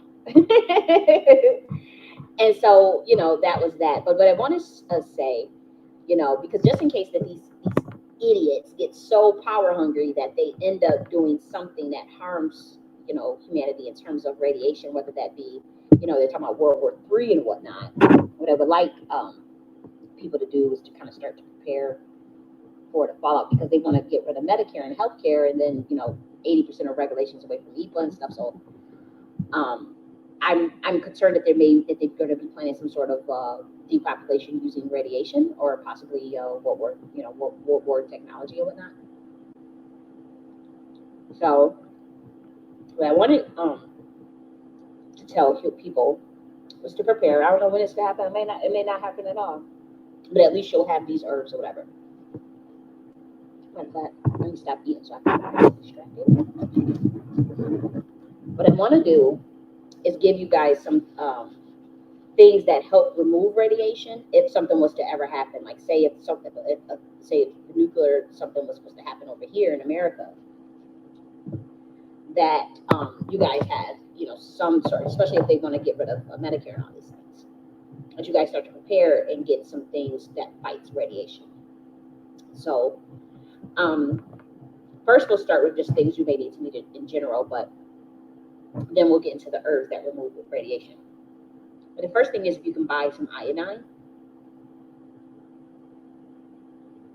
in bulk, you can buy some iodine. Maybe you're already taking iodine every day, but if you can get some iodine, this will remove radiation out of the body. The next thing you want is anything that you can build a fire with. So maybe that'd be flint, anything that you can use to create fire, just in case something happens. You want to be able to have fire. When you watch the show Survivor, the first thing you need to have fire, right? You need water. If you can also get you some water purifiers, if you can't afford them, you can just research and then maybe download a manual of how to create your own water purifier just from nature. It's very easy. I think you need like a certain type of moss, and then you can obviously burn your own charcoal. You use coconut husk. So many things you can use to purify water, right? You can even drop a basil leaf in it, and it will take out like different chemicals and shit like that. It will take out, believe it or not, radiation and even fluoride. Basil leaves, and even cilantro as well. That will flush out heavy metals as well. So another thing that you may want to collect is heirloom seeds, not GMO seeds, but heirloom seeds. Collect a bunch of those. Soil, some tart radios, and then a satellite phone, and maybe like one of those portable phone chargers that get charged by the phone, by the sun. So maybe some portable sun. What is called portable sun panels, solar panels as well. The ones that you can use to charge your phone and stuff. Nothing too big, or the actual stuff. It depends on how much you want to prepare for this. There's already people that's like doomsday preppers and all that stuff. I tried that lifestyle. And I moved too much, and I'm kind of a little too nomadic for that to like really like build, excuse me, like bunkers and all that stuff. I move around too much for that. But maybe if you're not going to be like that, if you want to get actual solar panels and whatnot, but at least iodine, these heirloom seeds, some soil, some tart, radios that you can use, and maybe a satellite phone. Anything that you can use to create fire, whether that be flint, fire starters. Portable stoves, all those things. Now, here are the herbs to remove radiation, though. We have, I already talked about iodine. We have ginkgo biloba. You want to get that. Indian pennywort. You want to get that. Sea buckthorn. Holy basil. And again, look these things up and say, okay, how does that remove radiation off the body? I'm just saying, if anything happened, you ain't got to get all of them. Obviously, if you just get iodine, holy basil, let's see what else. Buckthorn, ginger. I mean, you'll be good. I ain't saying you got to get all of these, but I'm just saying, like, the more the better. Whatever you can do, whatever you're familiar with. You see something on this list that you're familiar with, maybe you want to just get a little bit more of it. You know what I mean? That type of thing. Ginseng, Himalayan May apple, Tinospora cordifolia, Indian gooseberry. Okay, Indian gooseberry, red amaranth, long pepper, Java plum. Okay, Java plum, Mentha arvenus, that is corn mint. That's called field mint or wild mint. Okay, peppermint. Many people are familiar with peppermint. Ginger. Okay, ageratum cornzoids. Because here's the thing: if there was nuclear was to happen here, the side effects of radiation, it can be detrimental. And so a lot of these combinations, they deal with different effects of radiation. So some deal with the parts that may cause mutation or DNA mutation or inflammation or pain and all those things. So all of these things deal with different aspects of radiation. And some just literally flush out radiation, like iodine. Iodine is probably number one if there was nuclear, something like that, or for those who's trying to get radiation off the body. Iodine would be one. And I'm just telling these things because they're trying to get rid of the healthcare system. And so go and stock up on these things as an American. We're trying to, trying to get there. I don't know what these people are going to do, and I don't know what they're capable of. And you don't know who's bluffing, when they're bluffing or if they're not, and what's real and what's not. There's a lot of AI stuff going on, and so you still have to prepare just in case. And if nothing does happen, look, you got some pretty cool herbs that deal with inflammation at the least. You probably still need to flush out on some level. You know, these things still do, they still far beyond just like holy basil itself. I mean, you look up the benefits of it. I mean, come on, holy basil. It's amazing. Holy basil is good for so many things. It's not even funny, man. I've used holy basil for a decade, for over a decade, and I love it. And then what else we say? Ginger, ageratum conozoids, Indian bow,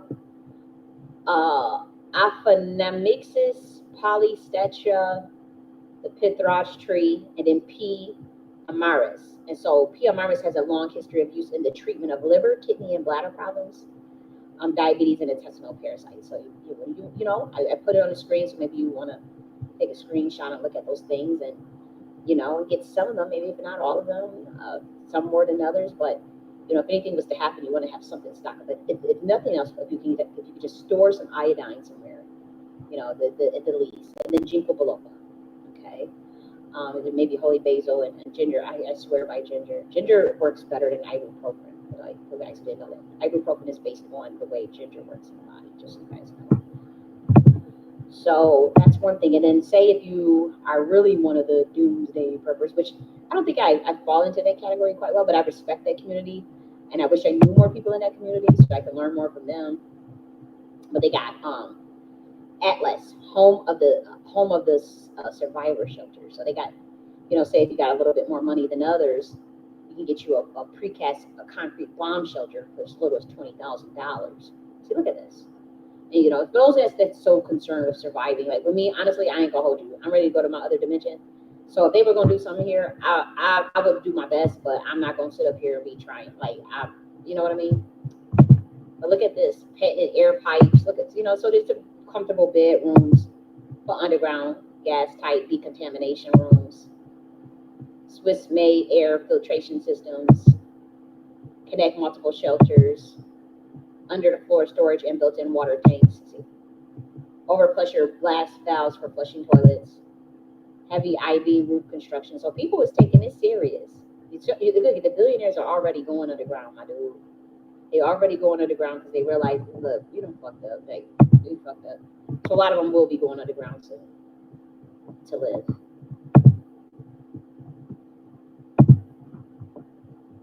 Especially if, you know, they do what they think.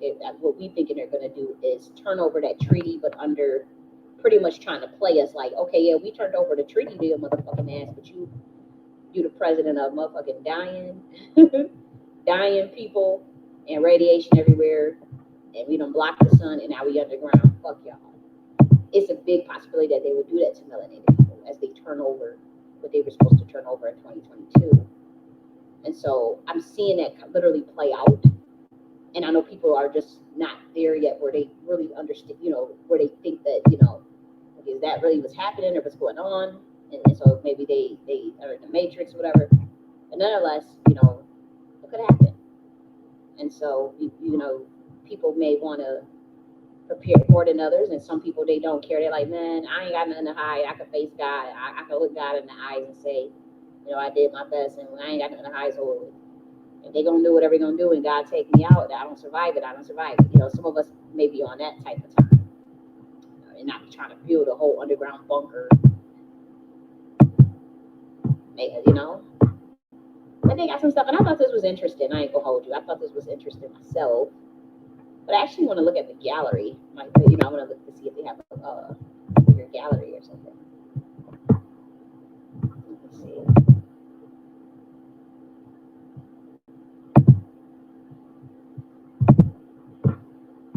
Okay.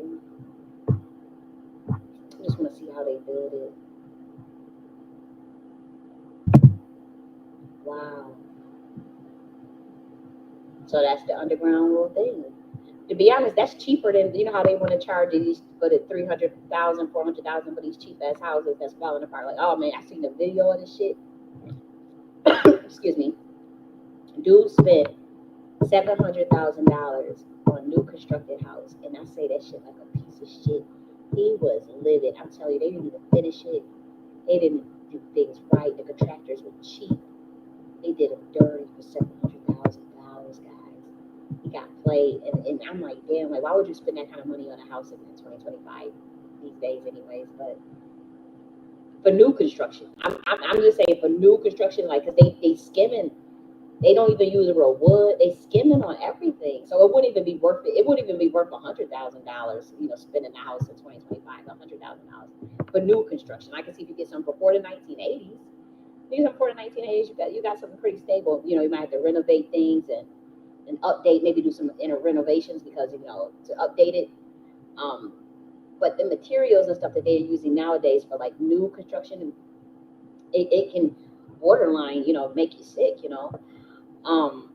But you know, that's why like a lot of people are used to just go out there for tiny homes. They spending $20,000-$30,000 tiny home just call it the fucking day. These families, maybe they using container homes and modular homes. Modular homes you can build as you go. I've been talking about that for years, you know. In one of my books, like we'll start building these modular homes. You start with a tiny home village, and maybe you use it modular.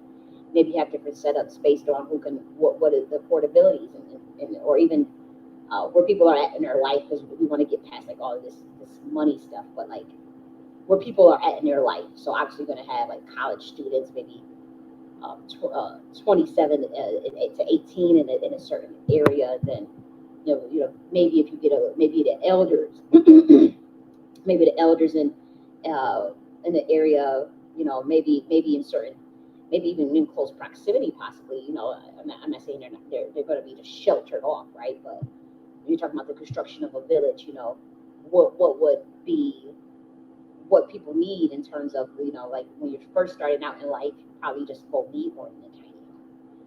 And then if it's modular, you can build as you go. If you get a family, a bigger family, or maybe you can go in a different section of the village that is more conducive to families. You know, I thought that was interesting, but like, look at how they constructing these little underground bunkers. That's probably better material and better shit, and it's cheaper than just buying a damn house.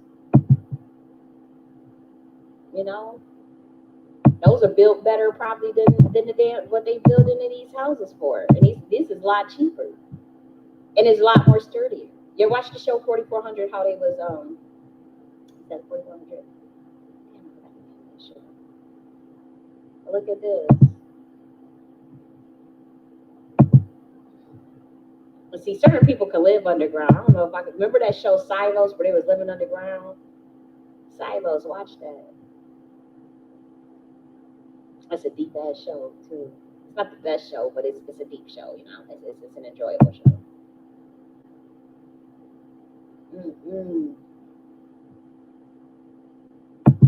Yeah, I ain't gonna hold you. I couldn't live like that underground. That's just me though. But I know there are people that can do it. And I know there are people that are genetically able to do it. Like, well, some people, they just need the sun, and so I think this would drive a lot of melanated people crazy. But I know that there are people that they can live underground. They had no problem.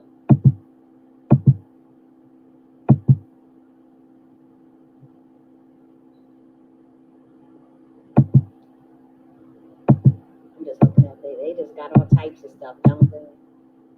So I couldn't. If something was gonna happen, I probably would just, you know, like I wouldn't go underground because I ain't got no reason to go underground on planet Earth. I gotta be where the sun is at. And I don't even go out that much, but still, it's just the idea. I couldn't do it. It's just me. But let's look at the pricing. See, they got starting at you know, these different pricing plans. I thought it started at $20,000. It starts at $60,000. And they're modular. They're modular steel bunkers. Modular steel bunkers. Gas tight doors on the floor, storage, water storage, air filter, pods, stair cast, bathroom. So they're additional $10,000 to build all that stuff. I'm just looking to see Platinum Plus. Well, you know, people already got that stuff built out. I see why my friend was saying, like, I remember some years ago we were talking about this stuff. And see, with me, like I said, I always, I prepare, but it's not this level of preparation. I have to say that. Right? By no stretch of imagination. And to be honest, I don't even think I would care that much.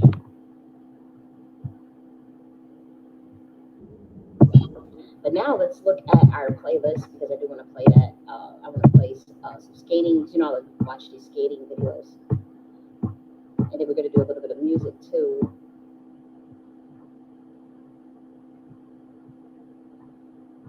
And so, you know, and when we talk about, I thought it was funny how like at the end, like there's like this dragon's eye. We were talking about like, you know, this dragon's eye. We were talking about monitor lizards not too long ago. But look at like this dragon's eye that plays in this performance. I thought this performance was so dope.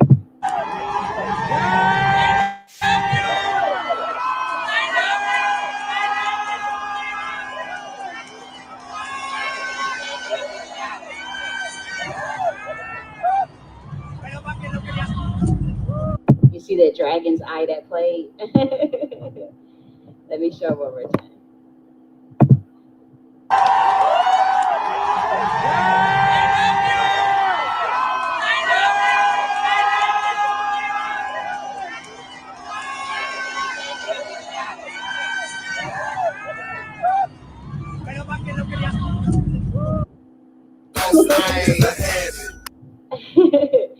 So let's look at this.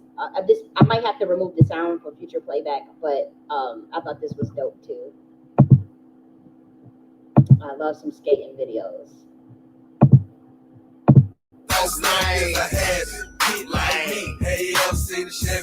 Isn't it so dope? I love to watch Black Americans do some skating. I always just say, please go skating every Friday, guys.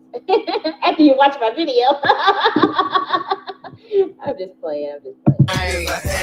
Get like me. Hey, I'm seeing the Chevy with the beat like me. Hey, I'm seeing the Chevy with the beat like me. Hey, I'm seeing the Chevy with the butterfly door. Stun is a habit. Put it in the air. Stun is a habit. Put it in the air. Stun is a habit. Put it in the air. Hey, I'm seeing the Chevy with the butterfly door. Stun is a habit. A little bit of change, now you're bored and blown up. And I'm doing things that the depths exposed. So that was dope. Oh, I'm not ready for that. That's too deep. I love that song. That's my song. Let me see. I thought it was another skating video. It was another skating video. I actually wanted to break down the No Kings protest. I mean, there might be some stage stuff, but I want to give like that's going to be on Nakhti University though. That's not going to be on here.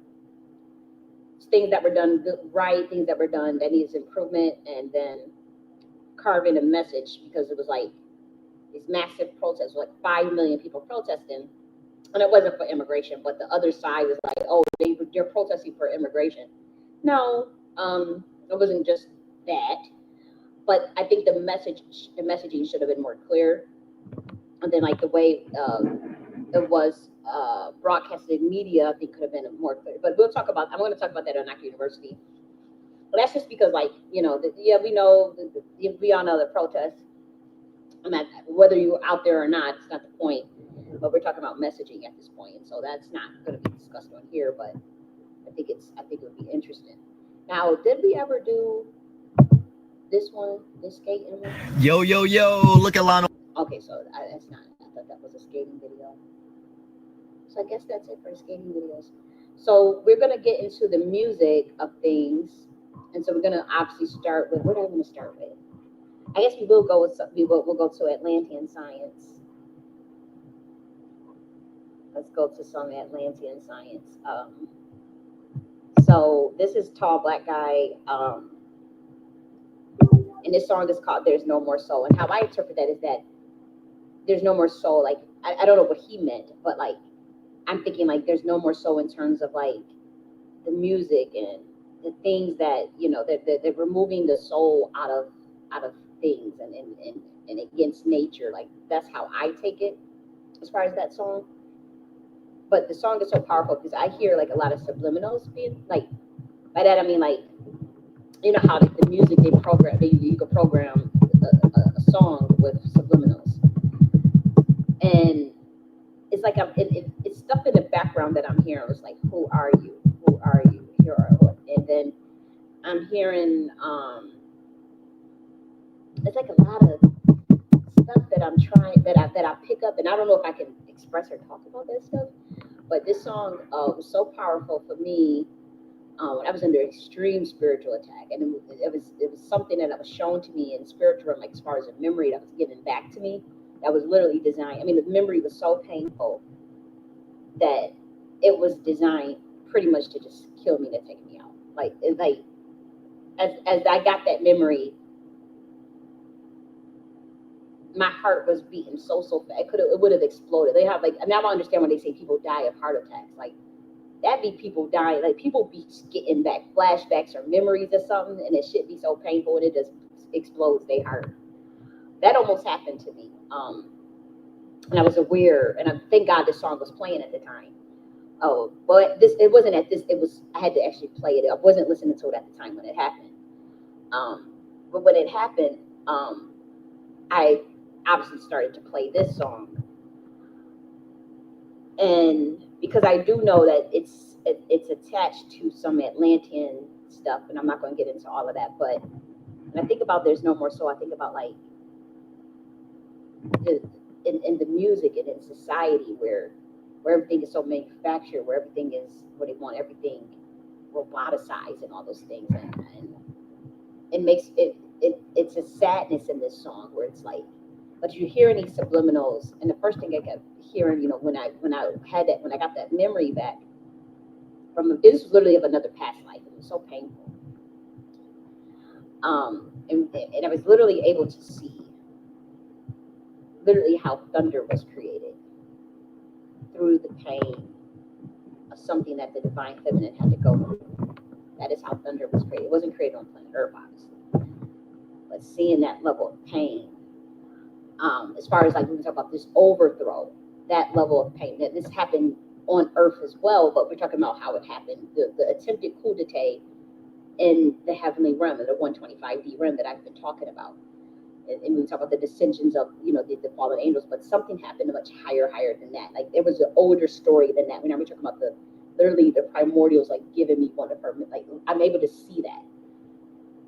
And there was a betrayal, but not what the fallen angels had pulled. Like there was a betrayal from a species that the primordial mother had created, and it was someone that she trusted that tried to take her out, and was successful in that. But obviously, you know, the divine feminine it's a different science, and so you know how to regenerate, just like how your liver regenerates, and just like how the tail of a lizard regenerates. And that shit was so seeing that, and seeing, and again, obviously this was not on planet Earth. We're talking about like way higher, way more primordial. Like the shit, like I literally almost died because I'm like, there's no way I can handle that level of knowledge and information. Like, sorry God, like I don't want to see this. But seeing that, and I was able to see how thunder was created. Literally how thunder was created. Like this is what created electromagnetism. Because we're looking at straight dark, you know.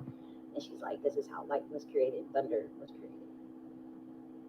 That level of pain to create something so beautiful. It's like and this is like the mind of melanin, so to speak. I don't know how to explain this stuff, or the mind of a primordial, I don't know. But it's like seeing someone contort themselves to create something like that, like light, like thunder, like thunder. And Kalima is in charge of that, for those who didn't know. But she showed me how she did it. And it came out of the greatest pain that you would ever see, like a betrayal of something that you just love so much. And it's like, what the fuck? And she, like that anger, she had to turn that anger immediately into something beautiful. And that was light, and that was thunder. Like, it is like, you immediately don't even have the like that level of pain you can't even fathom.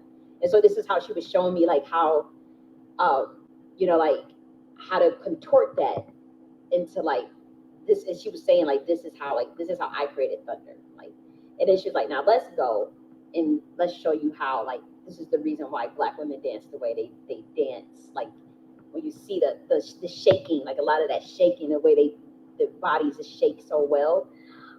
She showed me how that was created and why that was done. And that has to do with the overthrow of the Queen Mothership when they was like, there was a ritual they were doing to find these women. They were obviously cutting off the breasts, burning them alive, but a lot of these women, their heads were getting just chopped off straight up. And so I had to relive through those memories not too long ago, and it was the most painful thing, like to just like off with I felt it, like it was literally like I felt it, and it was so painful, and it was just like immediately having to like, and I saw it was like thunder, like, and it was just like it was, and immediately just having to get up and dance just to get that pain out of you, like it's just like either that or you're gonna die, you're literally gonna die. And God was like, get the fuck up right now, like you're gonna like if you don't do this, I'm literally teaching you how to channel through pain. And then that's when the Atlantis dimension comes. The Atlantean dimension, and we talk about obviously that you can't, obviously, this is the spirit, this is the way the mind works, this is the way consciousness is. You guys can write me off as crazy all you want. No sweat off my back. But that's when I started to play this song. I started to play this song because I knew, I'm like, I have to go higher. And I was able to see the custodians and the guardians of some things as it relates to the tribe of Judah, melanated people. And they not, like the people that truly got my back is not, they're spirits, clearly. And they had to walk me through all of that too. They had to walk me through all that pain. It was literally like, and this song, that's when I could actually hear this song. Like people hear music, but like that's like with Sun Ra. Like remember the Johnny Gill was like, I listened to Sun Ra's song for 6 months and I didn't hear any. It just sounded like a song. But he said one day I just finally heard it and it hit me. And remember he started to have like tears in his eyes and he was like, wow, this man is more stretched out than Monk. I never thought that there could anybody be more stretched out than Thelonious Monk. But he said, wow, his understanding of intervals and music is highly advanced. He says otherworldly. That's what Johnny Gill said about Sun Ra. And as I was listening to this song, as I was going through my little cathartic quantum entanglement, I was able to hear this song, hear the power in it, in terms of like soul retrieval, pretty much, and recapturing and understanding, ancient Atlantis science, as I'll just say that. And then I'm not giving out anything for anybody that's worried. And then seeing how powerful those beings are, as far as the melanated beings who stick to their sciences, who stick to their culture, who stick to what they know and stick to who they are, no matter what. And who, by that I'm talking about who stuck to the order, the original 125D science that is matriarchal, who stuck to that, meeting those men and meeting those women, especially that Black women, meeting those women and meeting those men that are the protectors and the custodians of that dimension. And they guard that dimension before being on planet Earth. And I was, they was like, you can, it's not time yet. They let me know it wasn't time yet. But they also had to walk me through that memory because it was designed to take me out. And now I'm thinking, like, is that why when people be having heart attacks, or they say people die of heartbreak, and or people die of certain things and they get certain things and it's certain things, it throws them for a loop and whatnot. That makes me wonder if that's what that is. Like if they be getting like some sort of painful memory of all of their life memories or something crazy, and it just takes them out, because that, I'm telling you, that's really what it felt like. I'm like, oh, I was supposed to be gone that day. And that wasn't too long ago. That was literally like last month. But I made it through it, and thank God for that. I truly do. And I thank God for any guardians and guides that was there to help me through that process. I have to say, because it helped me. It truly did, and to see the power of melanated men and melanated women, to see it, because they always like, yeah, people talk about good game. Yeah, we was kings, we was queens, we was this, we was that. No, but to see it, and to know that that dimension is still protected and still there. Oh, that's very powerful. And they are watching everything, and they do know, like it's a quarantine around here. Like planet Earth kind of like quarantine and whatnot. But just seeing that, and just knowing that that stuff is it's protected. It's been there, and they're waiting for the ascension process. Like whenever you guys are ready to ascend, we're here. And they'll tell you have to it's a frequency thing. That's what I'll say. It is definitely a frequency thing. Like I don't even think I'm high enough frequency to cross over into that dimension, but they are guiding and facilitating that process for me. And so I'm thankful for that.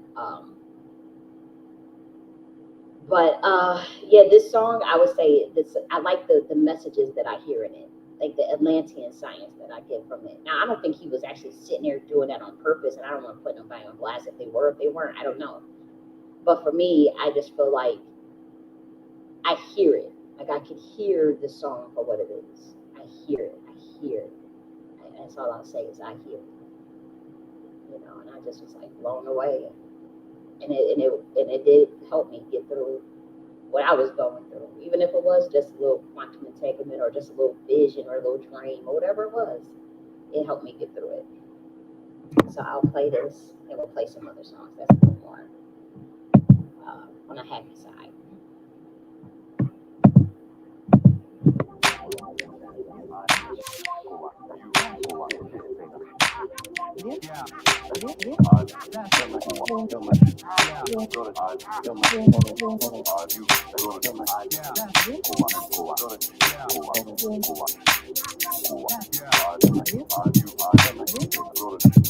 Like I could hear subliminal, like that first part as it's going, I could hear clear subliminals of that. I could make out what is being said. I'm pretty sure you guys can too. I'm not going to give the subliminals of what he's saying, but like I can hear what he's saying.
part,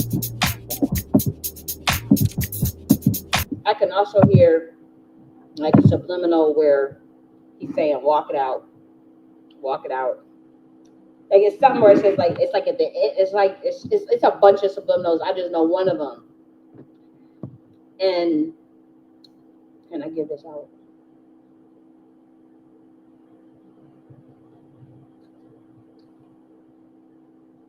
It's like dancing away pain. That's all I'll say. I don't know how else to like. I don't want to cause no spiritual uproars, so I'm not even going to break down all the subliminals. But I don't know if you guys can hear that. Let's just listen to it. Maybe you guys.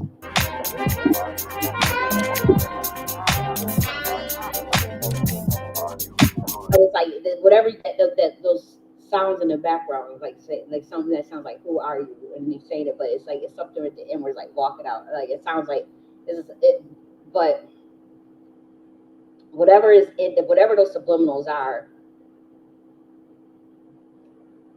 seems like, you know, can connect to something in the this actual the intervals in the music that you know what, I'm just gonna be silent on that. I'm just gonna play the song.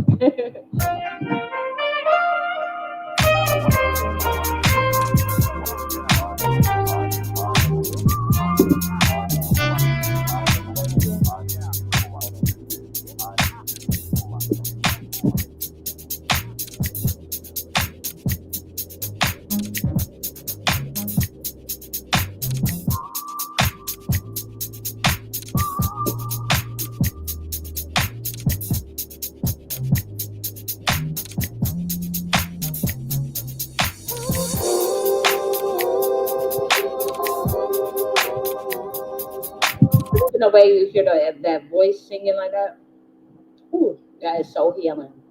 That is so healing.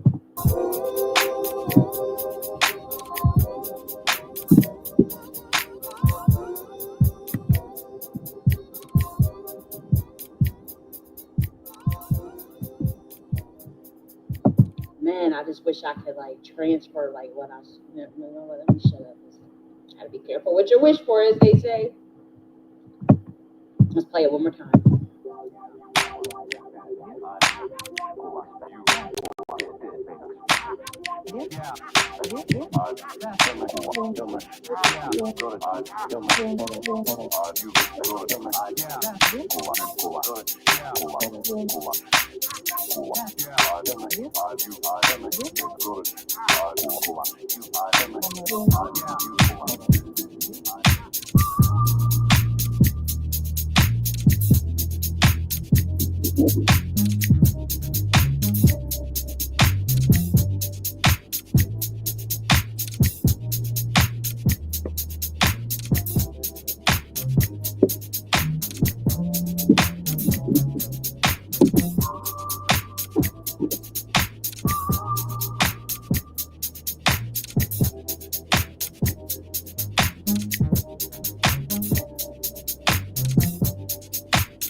I'm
telling you, I don't care. Nope, this song damn near saved my life.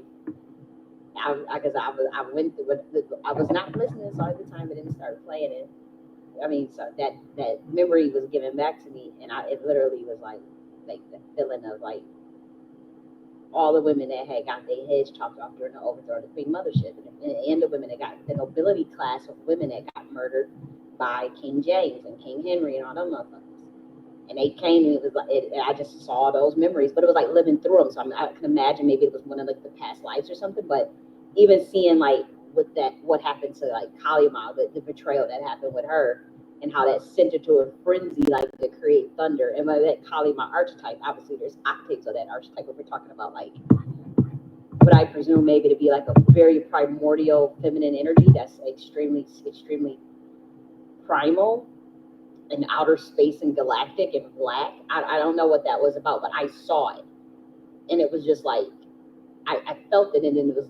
Then next thing you know, thunder comes, and I saw the way thunder was created. It was like literally being able to see how thunder was created, and I thought that was so cool. I was like, I mean, obviously seeing the thunder was cool, but the pain that it took and to go there and then immediately contort your body into something to circumnavigate that, and the electricity of a brain fucking exploding because your head got fucking cut off. You know, they did this to at least 50,000 Black women in West Africa alone, as well as women in Egypt. And they were all of the nobility class and the shaman priest class, because those women were looked at, they were scared to death of those women. That they became a secret society, and that King James was also a part of that order, and they were still doing that to women. Like they were still chopping off women's heads. You could see it within the nobility class, of course. We're not talking about the commoners, but you could also see that how many wives of King James did. I mean, even his own mother. You can go and research that in history, and they say that he himself didn't kill the mother. He is definitely in the records, because he planned and he knew about it, and he didn't do anything to stop it. He did the same thing after it happened. He knew he wanted it to happen. He was on the play, so he's just as culpable for that murder as well. But seeing all of that energy come back alive today, like as far as like the women coming back, the sibyls coming back, the oracles coming back, these priestesses coming back, and they are living through obviously the traumas of what happened to their orders and to what happened thousands and thousands of years ago in Kemet, as well as even with the nobility class in Britain and the Moors and all that. Though all of that stuff is playing out even today. Whether people are paying attention into it or not, it's fine. It doesn't matter. But what's interesting is that we talk about like this concept of as above, so below, and we see that playing out even amongst the heavenly realm and the gods, so to speak. You know, in terms of like phenomena such as thunder. Like, okay, where does thunder come from? How was thunder created? And you know, I found out. Yeah, that's some wild ass shit. You know, that's some wild. Like, see how light is created. And it was not like how people be like literally see how light, like electromagnetism, boom. But it was like creating an aspect of the self, or part of the self that we talk about. That's why I kept saying the divine feminine gender is the divine masculine. And then you see like this, you create something, and then it's like they're trying to overthrow you or degrade you or downgrade you. But because they don't understand you, the mystery, or because there's a low-key jealousy of it too. Yeah, that's quite very hurtful. It's a huge pain, I could imagine. Then you have the story, even biblically, we talk about like the fallen angels and then, trying to usurp the throne of God, or Lucifer trying to usurp the throne of God in that situation, wanting to be like God. But for those who are in the know, they know what that actually means. We talk about in the context of the Queen Mothership. Heavy shit, very, very, very heavy. But like there's some people with that Atlantean light codes in their DNA, and it comes to their music. Like, even if they don't know that about themselves, their music is so powerful, where it still comes through. Whatever your soul is expressing is gonna come through your music.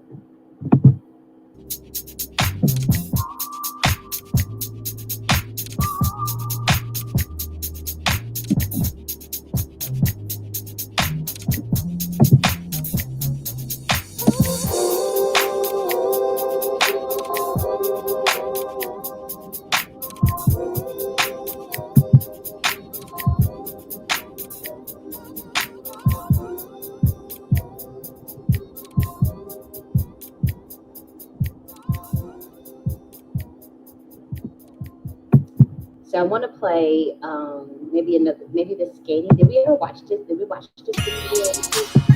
So let's watch a skating video. Let's watch a skating video. I love to see these skatings. Let's watch this.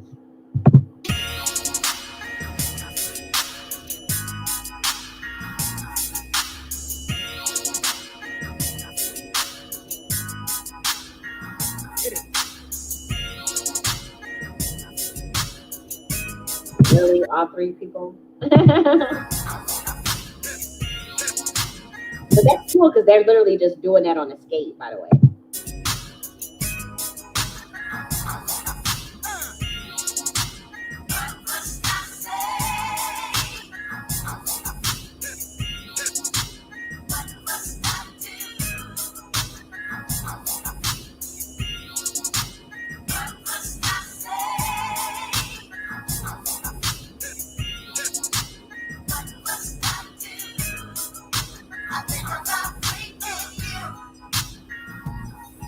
Yes, Juneteenth weekend. People need to be actually skating their ass off right now. You need to be skating your ass. I love to watch motherfuckers skate, and I can't skate, so that's why you see how people are on the benches in the background. That's where I would have to be. Unless somebody want to take the time to teach me to skate, and nobody got time for that because the people come to skate and show their ass, show them little dance moves they've been working on. People want to show. They ain't got time to be sitting there holding my hand to go around. But when I was younger, I used to go to the skate parties in Buffalo, New York. People would do that. Like, you find one or two good good people that help you try to get you together.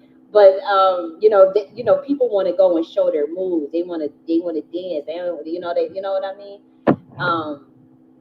So I always enjoyed to watch. As long as you could watch, you usually had like some sort of arcade game. You get too bored, but I would say in ATL they got these people be skating, boy. I ain't never seen those. I've seen good skaters in Buffalo, but no, this is on a whole nother level. I mean, they skate. You saw there was 3 bodies piled up on one motherfucking skating around the damn ring.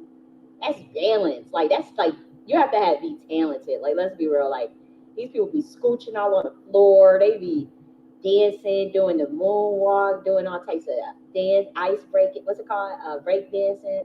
They do. It's like this is a whole nother level, man.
that. Like, come on, like that's some wild dance moves. Wow, that is dope. Let's look at it again.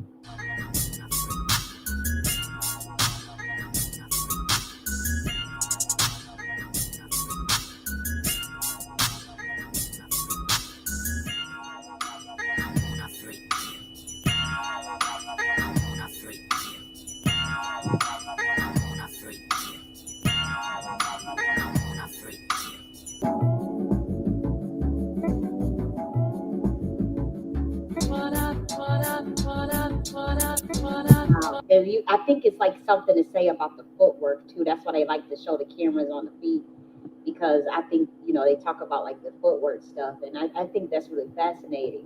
I think that's what they try to really emphasize too. I gave you all the love I could inside. Hey, hey, you know inside. Hey, hey, you know inside. Hey, hey, you know this is ordinary inside. Hey, hey, you know inside. Hey, hey, you know inside. Hey, hey, you know this is ordinary love.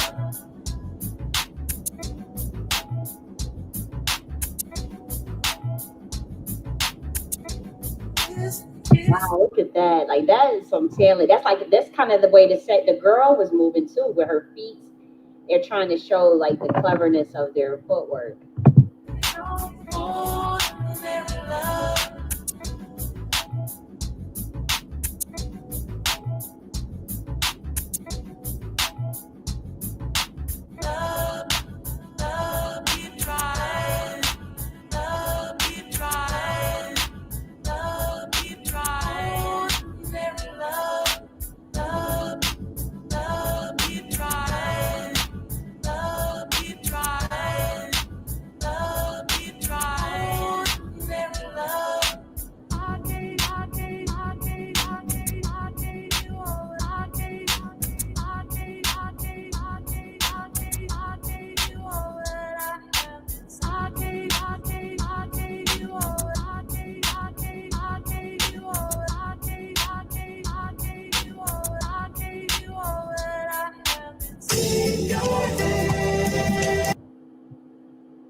So I think they might have had to turn the sound off or something.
Look at her. She killed.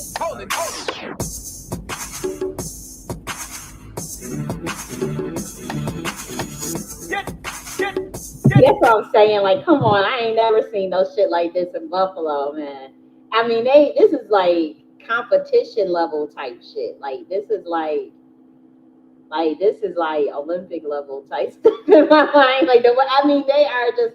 This is amazing, and this is at Cascade, Atlanta. Really, like, wow, like, no way. That's so dope.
I'm just seeing like a lot of the symbols on their shirts. Like I'm still, I'm analytical, and I'm just like, my mind is fucking blown. That's all I'll say. Because I don't think it's.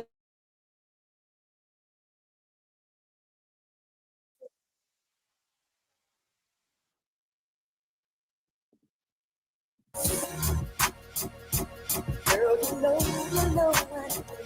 I'm into this. The way you touch, the way you kiss. Girl, you know what? I'm into this. It's kind of like the New Orleans move too. That dance right there. That's like kind of like the New Orleans move.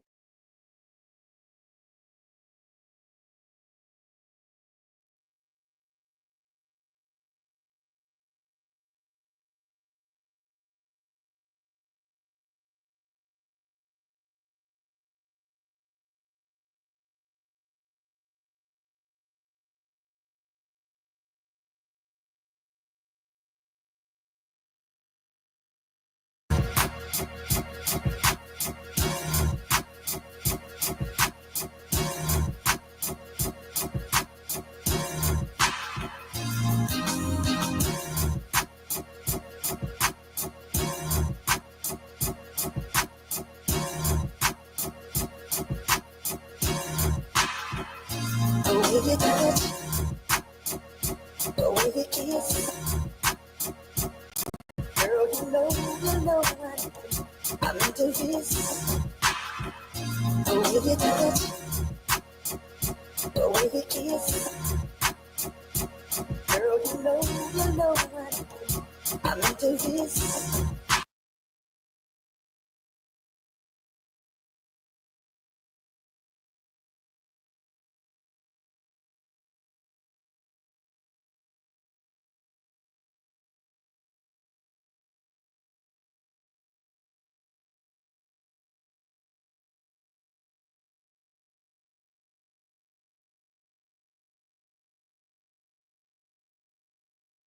I love to see. I do. I think I love to see. Just a. You know, sorry. This is I'm really get. Oh, oh, let's say something that I've always saw growing up. And the big thing in where I was, at least in Buffalo, New York, was a skating party. That was like a thing that you were always gonna have a friend that had a skating party, like a skating party for their birthday. And so growing up, I remember having to go to quite a bit of skating birthday parties. No, I couldn't skate, but it was just a thing. There's sometimes like an Easter celebration and skate. You rent out the skating ring and you have a party at the skating ring. That was always big in Buffalo, New York. And so to see, apparently that comes from, I know, the ritual of skating itself is a Atlantean ritual, but obviously, it has some connection to the South, clearly. And seeing like this how I wonder where like did it start there? Because I'm like, those are amazing skaters, and I ain't never seen nothing like that. I mean, you seen a little dance of the shoulder, a little bankhead bounce. You get a little bankhead bounce. You might see a lean with it, rock with it type at the Buffalo skate, and there's a little bit of shimmy shimmy. But they doing all types of stuff, boy. They all on the floor, they scooching, their hands at the back of their head, all types of they taking they skate off of their foot and then balancing their whole body on the one damn skate and then putting three people on top of each other on one motherfucking skate. Come on, like that's like man, that's taking it to a whole nother level, and I think that's amazing. So let's listen to some other songs.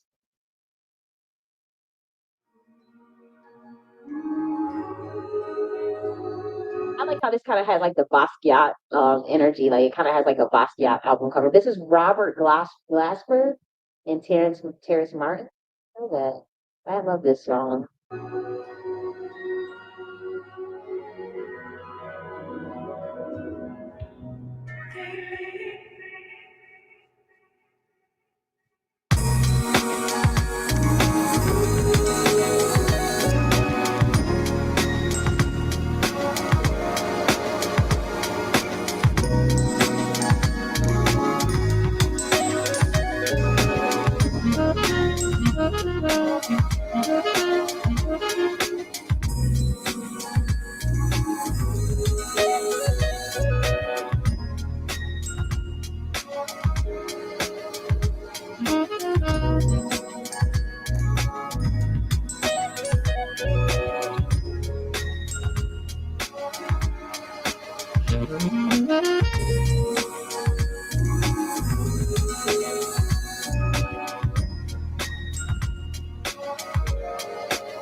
It says Kamasi Washington and Ninth Wonders on the beat too. I didn't see the names on the other side. I see Ninth Wonder and Kamasi Washington is also on this.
Yeah. Turn it up, y'all. Turn it up, yeah.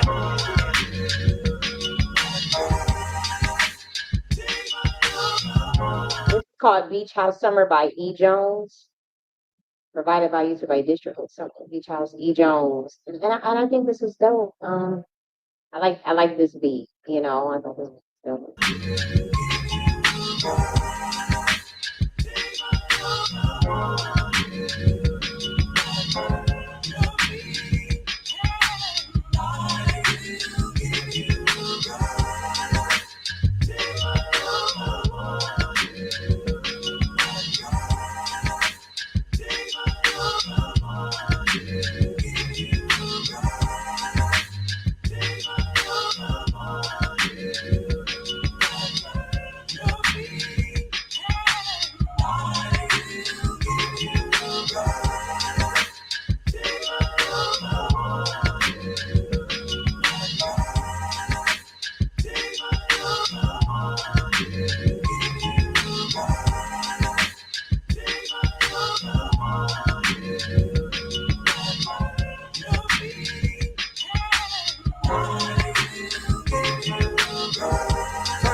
turn it up, love. Turn it up, love. Turn it up, love. Yeah.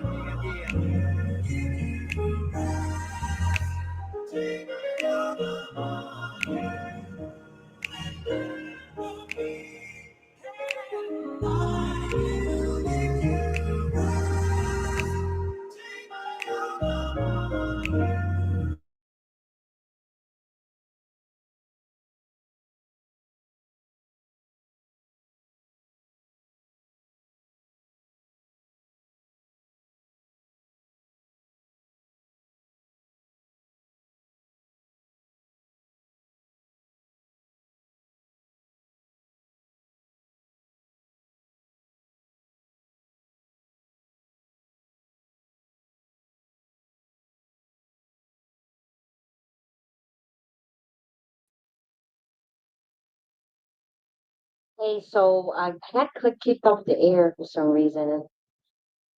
So I got kicked off the air. So let me see what that was. Something with my computer crashed. I got to update. I got to do some updating on this computer. So that could have been with reason, or it could have been, just some sort of bullshit with the surveillance or something. But let me share the screen again.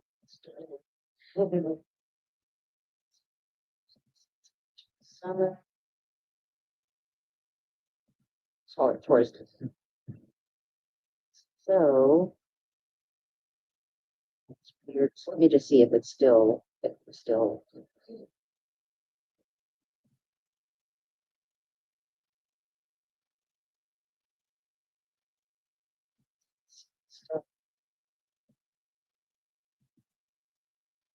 just want to make sure that my sound is good.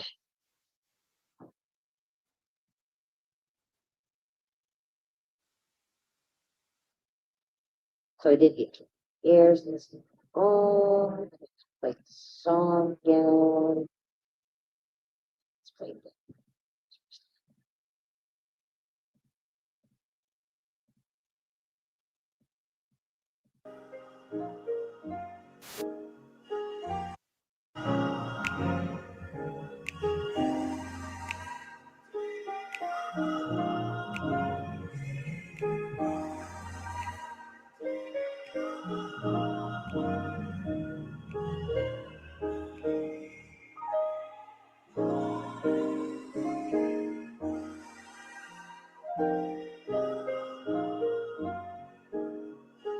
I gotta listen to that again. I just think that sounds so beautiful. I gotta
You out of there. Y'all know y'all out of there. Yeah, come on with the riff. Y'all making a fuss. Y'all know y'all out of there. Come with it. Get live with it.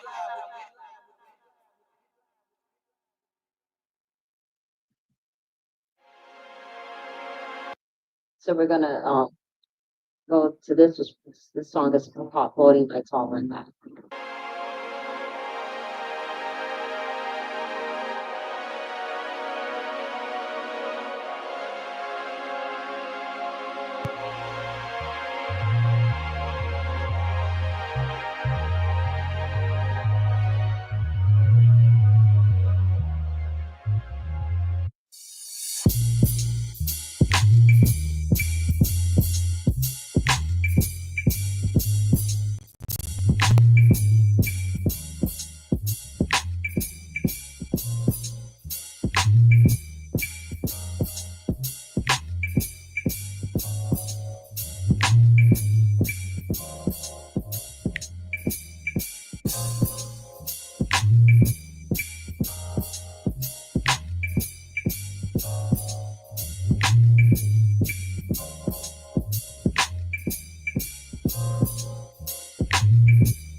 Play 10 minutes of this. Hop off. Come on in. But this reminds me of like the house party type vibe. It's called Black House Radio, R&B plus house featuring Zach Fox.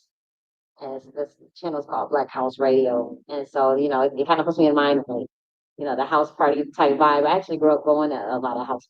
So let me just play 10 minutes of this. And I'm gonna hop off here. Is it playing on is this playing on here? When I got kicked off the air, it kind of just threw everything off as far as the algorithm. It was just designed to bury me further in the algorithm. But it's like, damn, like you niggas can't compete with me head on. Like this what you gotta it's like it's really sad. Like I know I would feel the same way. Like I ain't even gonna hold you. I would be doing the same thing if I was these motherfuckers. I don't blame them. I don't blame them knowing what they know. I know and what they know. So it's what it is. But let's play this. Like let's do like 10 minutes. Hey, baby, good to see you. Come on in. This is Black House Radio.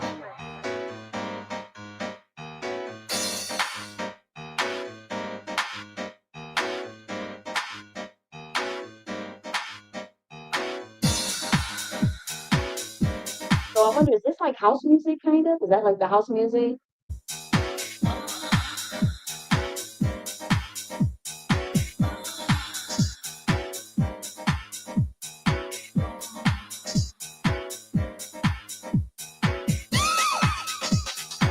That's a typical Black American house. It really is. Back in the day, boy. Back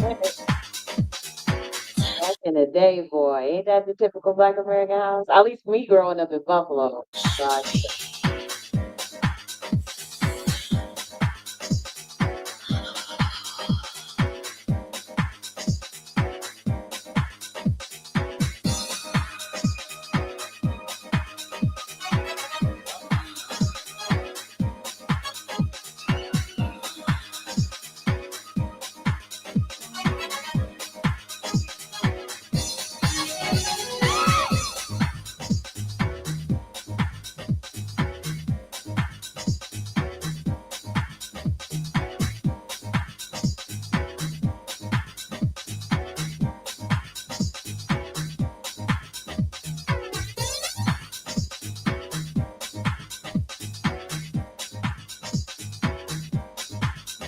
I like how they're showing that footage, the different type of Black American houses. And when we talk about the Black House Radio and like these different, it's kind of, they kind of to like the house party music scene, you know? So I just thought that was like, I thought this was dope. That's why I'm playing it.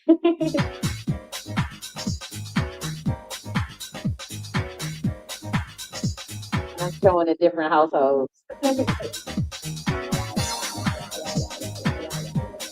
Especially in the spirit of Juneteenth.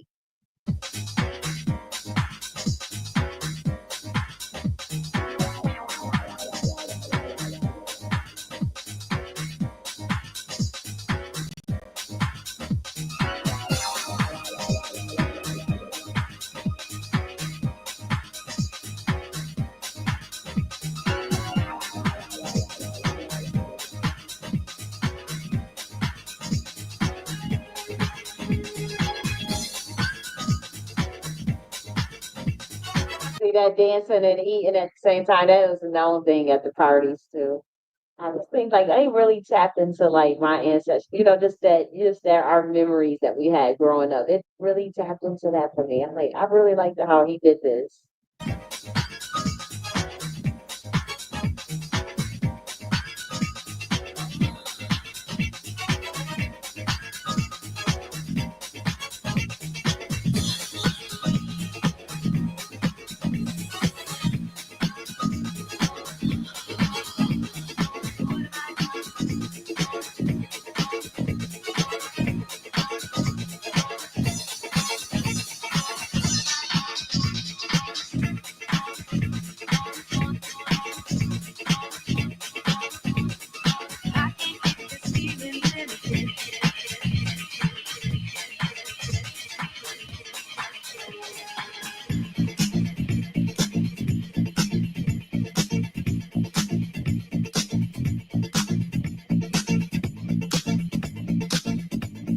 person had that the peace sign on, but it's upright, it's not upside down, and that symbolizes the trees and being a piece of the whole of the ecosystem, and that symbolic of the trees as well, a tree upright. And so, for those who understand, look, I'm not gonna get into all of that, but I just thought it was interesting how he had the symbol is upright, it's not the reverse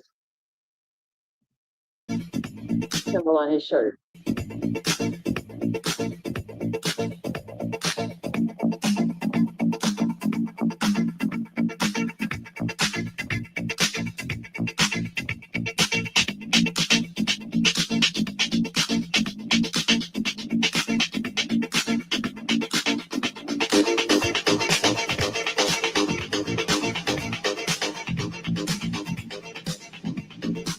The upright, that is the original ancient symbol of the peace sign before it was turned upside down.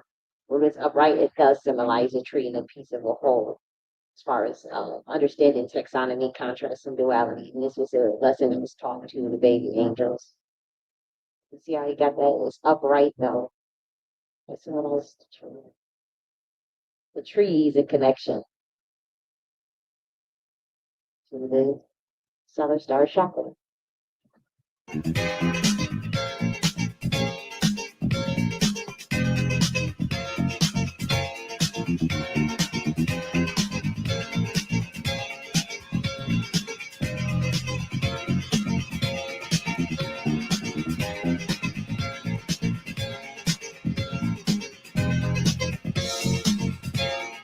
They got the phone. I'm telling you, this brings back so many memories. I remember growing up seeing that phone, seeing on type of couches, all of that. And the plants, all of that is just like that. So like growing up, we all seen that.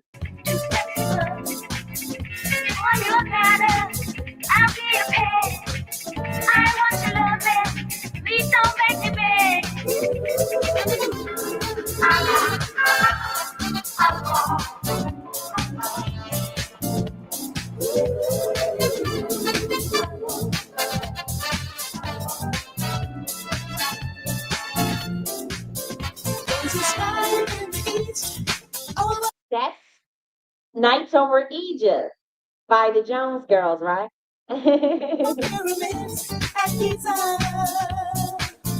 That's the Jones Girls, right?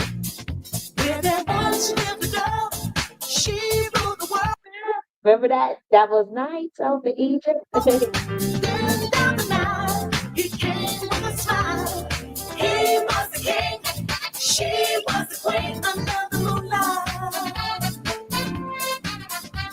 Your eyes won't believe what your mind can conceive.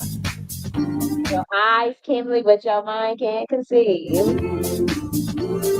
Nights over Egypt.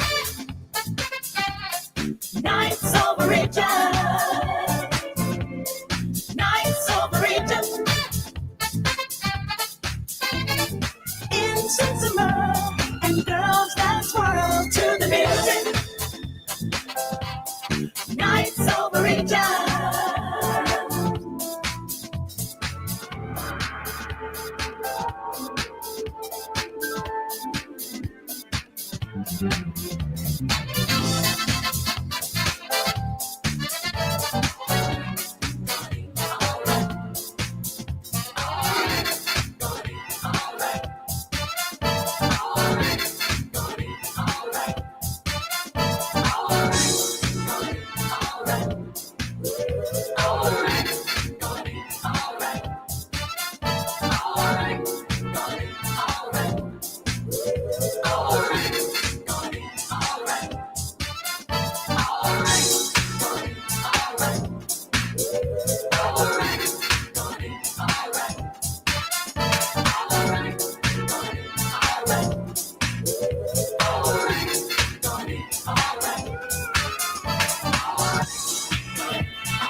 I'm like something so cool about like the part where melanated people mimic each other's dances. Like I was showing that a couple of weeks ago, how they just naturally just got on synchronous. Like it was creepy how synchronistic it was out of nowhere, and it kept happening throughout the Tall Black Skies DJ set.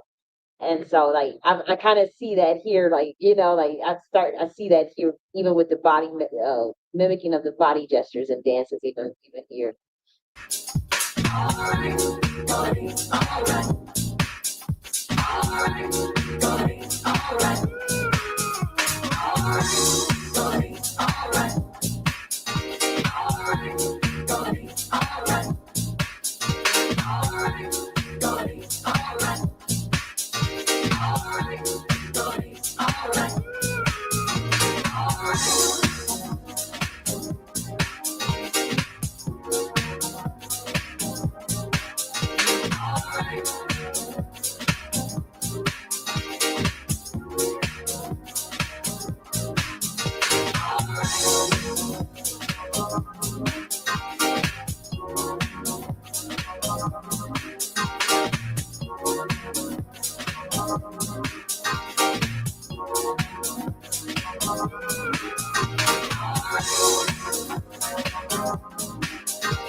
I don't want to play his whole thing and then get dinged or nothing, but I think this set is dope. This is my first introduction to Black House Radio. I'm gonna check them out a little bit more because I don't know. Jack Fox come over to Black House Radio and spin some amazing R&B, let's say house bops, making takes us on a journey, surprising us with some classic R&B songs that we didn't see coming. This party gets crazy. I love it. And so I want to know, is that what they do? Welcome to ATL Home, a cultural archive and creative studio located in unincorporated Harbor, North Gateway North neighborhood of South Central Los Angeles. Thank you to Jeremy DeJohn Wooten for preserving the legacy of his family and the history of this home. Jeremy's grandparents, Bernice and H.C. Gutton, migrated to Los Angeles from Millport, Alabama in 1961 during the height of the Great Migration. They purchased this home on South Menlo Avenue in 1963 and for 60 years opened their doors to neighbors, cousins, family, and friends, serving as a gathering spot and refuge for Black laborers and cultural organizers. Today, LT Home serves the rich cultural archive holding a catalog of Black cultural and daily life in Los Angeles in the late 20th century and retaining the architecture and design of what most today refer to as Grandma's house. Oh, that's so cute. Grandma's house. Learn more about the work of ALT Home and archive at atlhome.la.com and follow their journey on social media. That's dope. I really enjoyed, I really appreciate reading it today. And that really made my heart warm, especially, we learned about Juneteenth and Opal Lee. We played that earlier for those coming in late. And then, we played Dark Tall Black Guy and some music from, show skating and whatnot. We just wanted to get into a lot of the cultural stuff. And I think we did that. We talked about nature. We talked about elephants today. We talked about dolphins. We talked about a lot of stuff. And so, this was a very in-depth video. I was like enthusiastic. Like last week, I was a little like, but like this week, I really wanted to get all this out. And so I think I got everything out of the one thing. I honestly, my energy is up. I could have probably played, more music, seriously. But I just gotta watch it for the copyright stuff, because I am gonna. I've now been removing my lives off of another platform after it get done. I remove it, um, and so I don't want to get too carried away with playing people's music on this channel in particular, but dope set. I was happy to learn that about what is it called? The ALT home and Zach Fox. I was happy to learn about this. My first time introducing us. This is my first time learning about was Zach Fox. It's my first time learning about him, and my first time learning about the ALT home. That is so dope.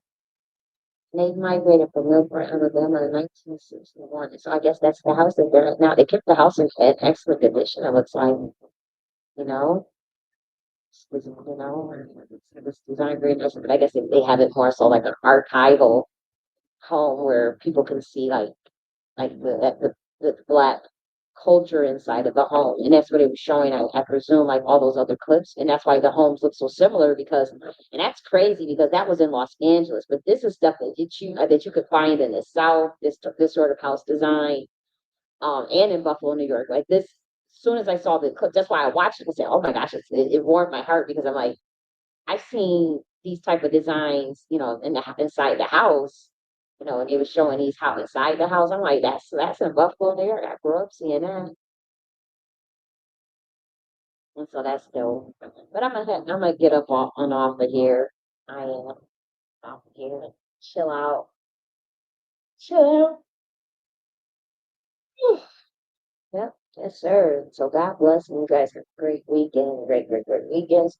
Juneteenth weekend. I hope you guys do some skating or some house parties or some guys in the mall or just chilling butt naked or house,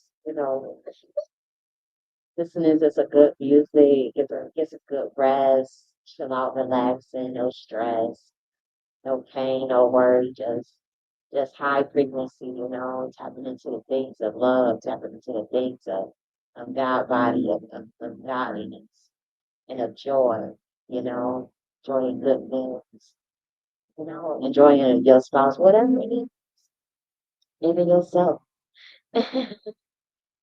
Just chillax and from time to time I'm on today. I don't even know how old you I had an emotional week, a lot of times I get heavier weeks than others, and I take it in stride. And I always try to like find that silver lining. Like I was really, really excited, later, just tap into the inner child. Like earlier we were talking about tapping into that inner child, the child. in terms of healing the wounded child, but also the things that we enjoyed as children too. Like a lot of times we'll focus on the child trauma. My gosh, the wounded child.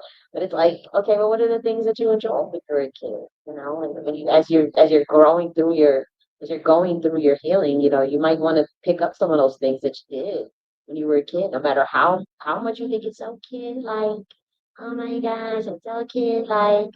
So what? I got me a bubbles machine. I'm gonna fuck. And I got the big ass 64-ounce thing of bubbles too. Shit. I'm gonna go outside and take 9 times and play them with the bubbles. Yeah. I hope some kids is out there so they can play with them. That's more appropriate. I know there's some kids a couple of doors down, take it out there, maybe they'll be outside. They can play with those bubbles. If not, then it's cool to see them going up in it. You see the birds be looking like, what the fuck? What? The birds be looking like, what? But I make sure to get some non-toxic ones too, some ones that's not toxic to the, so shit, I had a bubbles machine to play my little basketball hoop. Shit. And indoor basketball hoop. Oh, I'll keep it out. So I find the next thing to get into. I'm always getting into something, boy. So to get into. So I'm not tired to get up off of here. So I'm going to end it on Rumble first.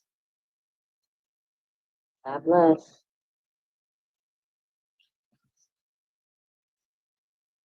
It's closed out now. Ended up on YouTube. Yes, yes. Love you.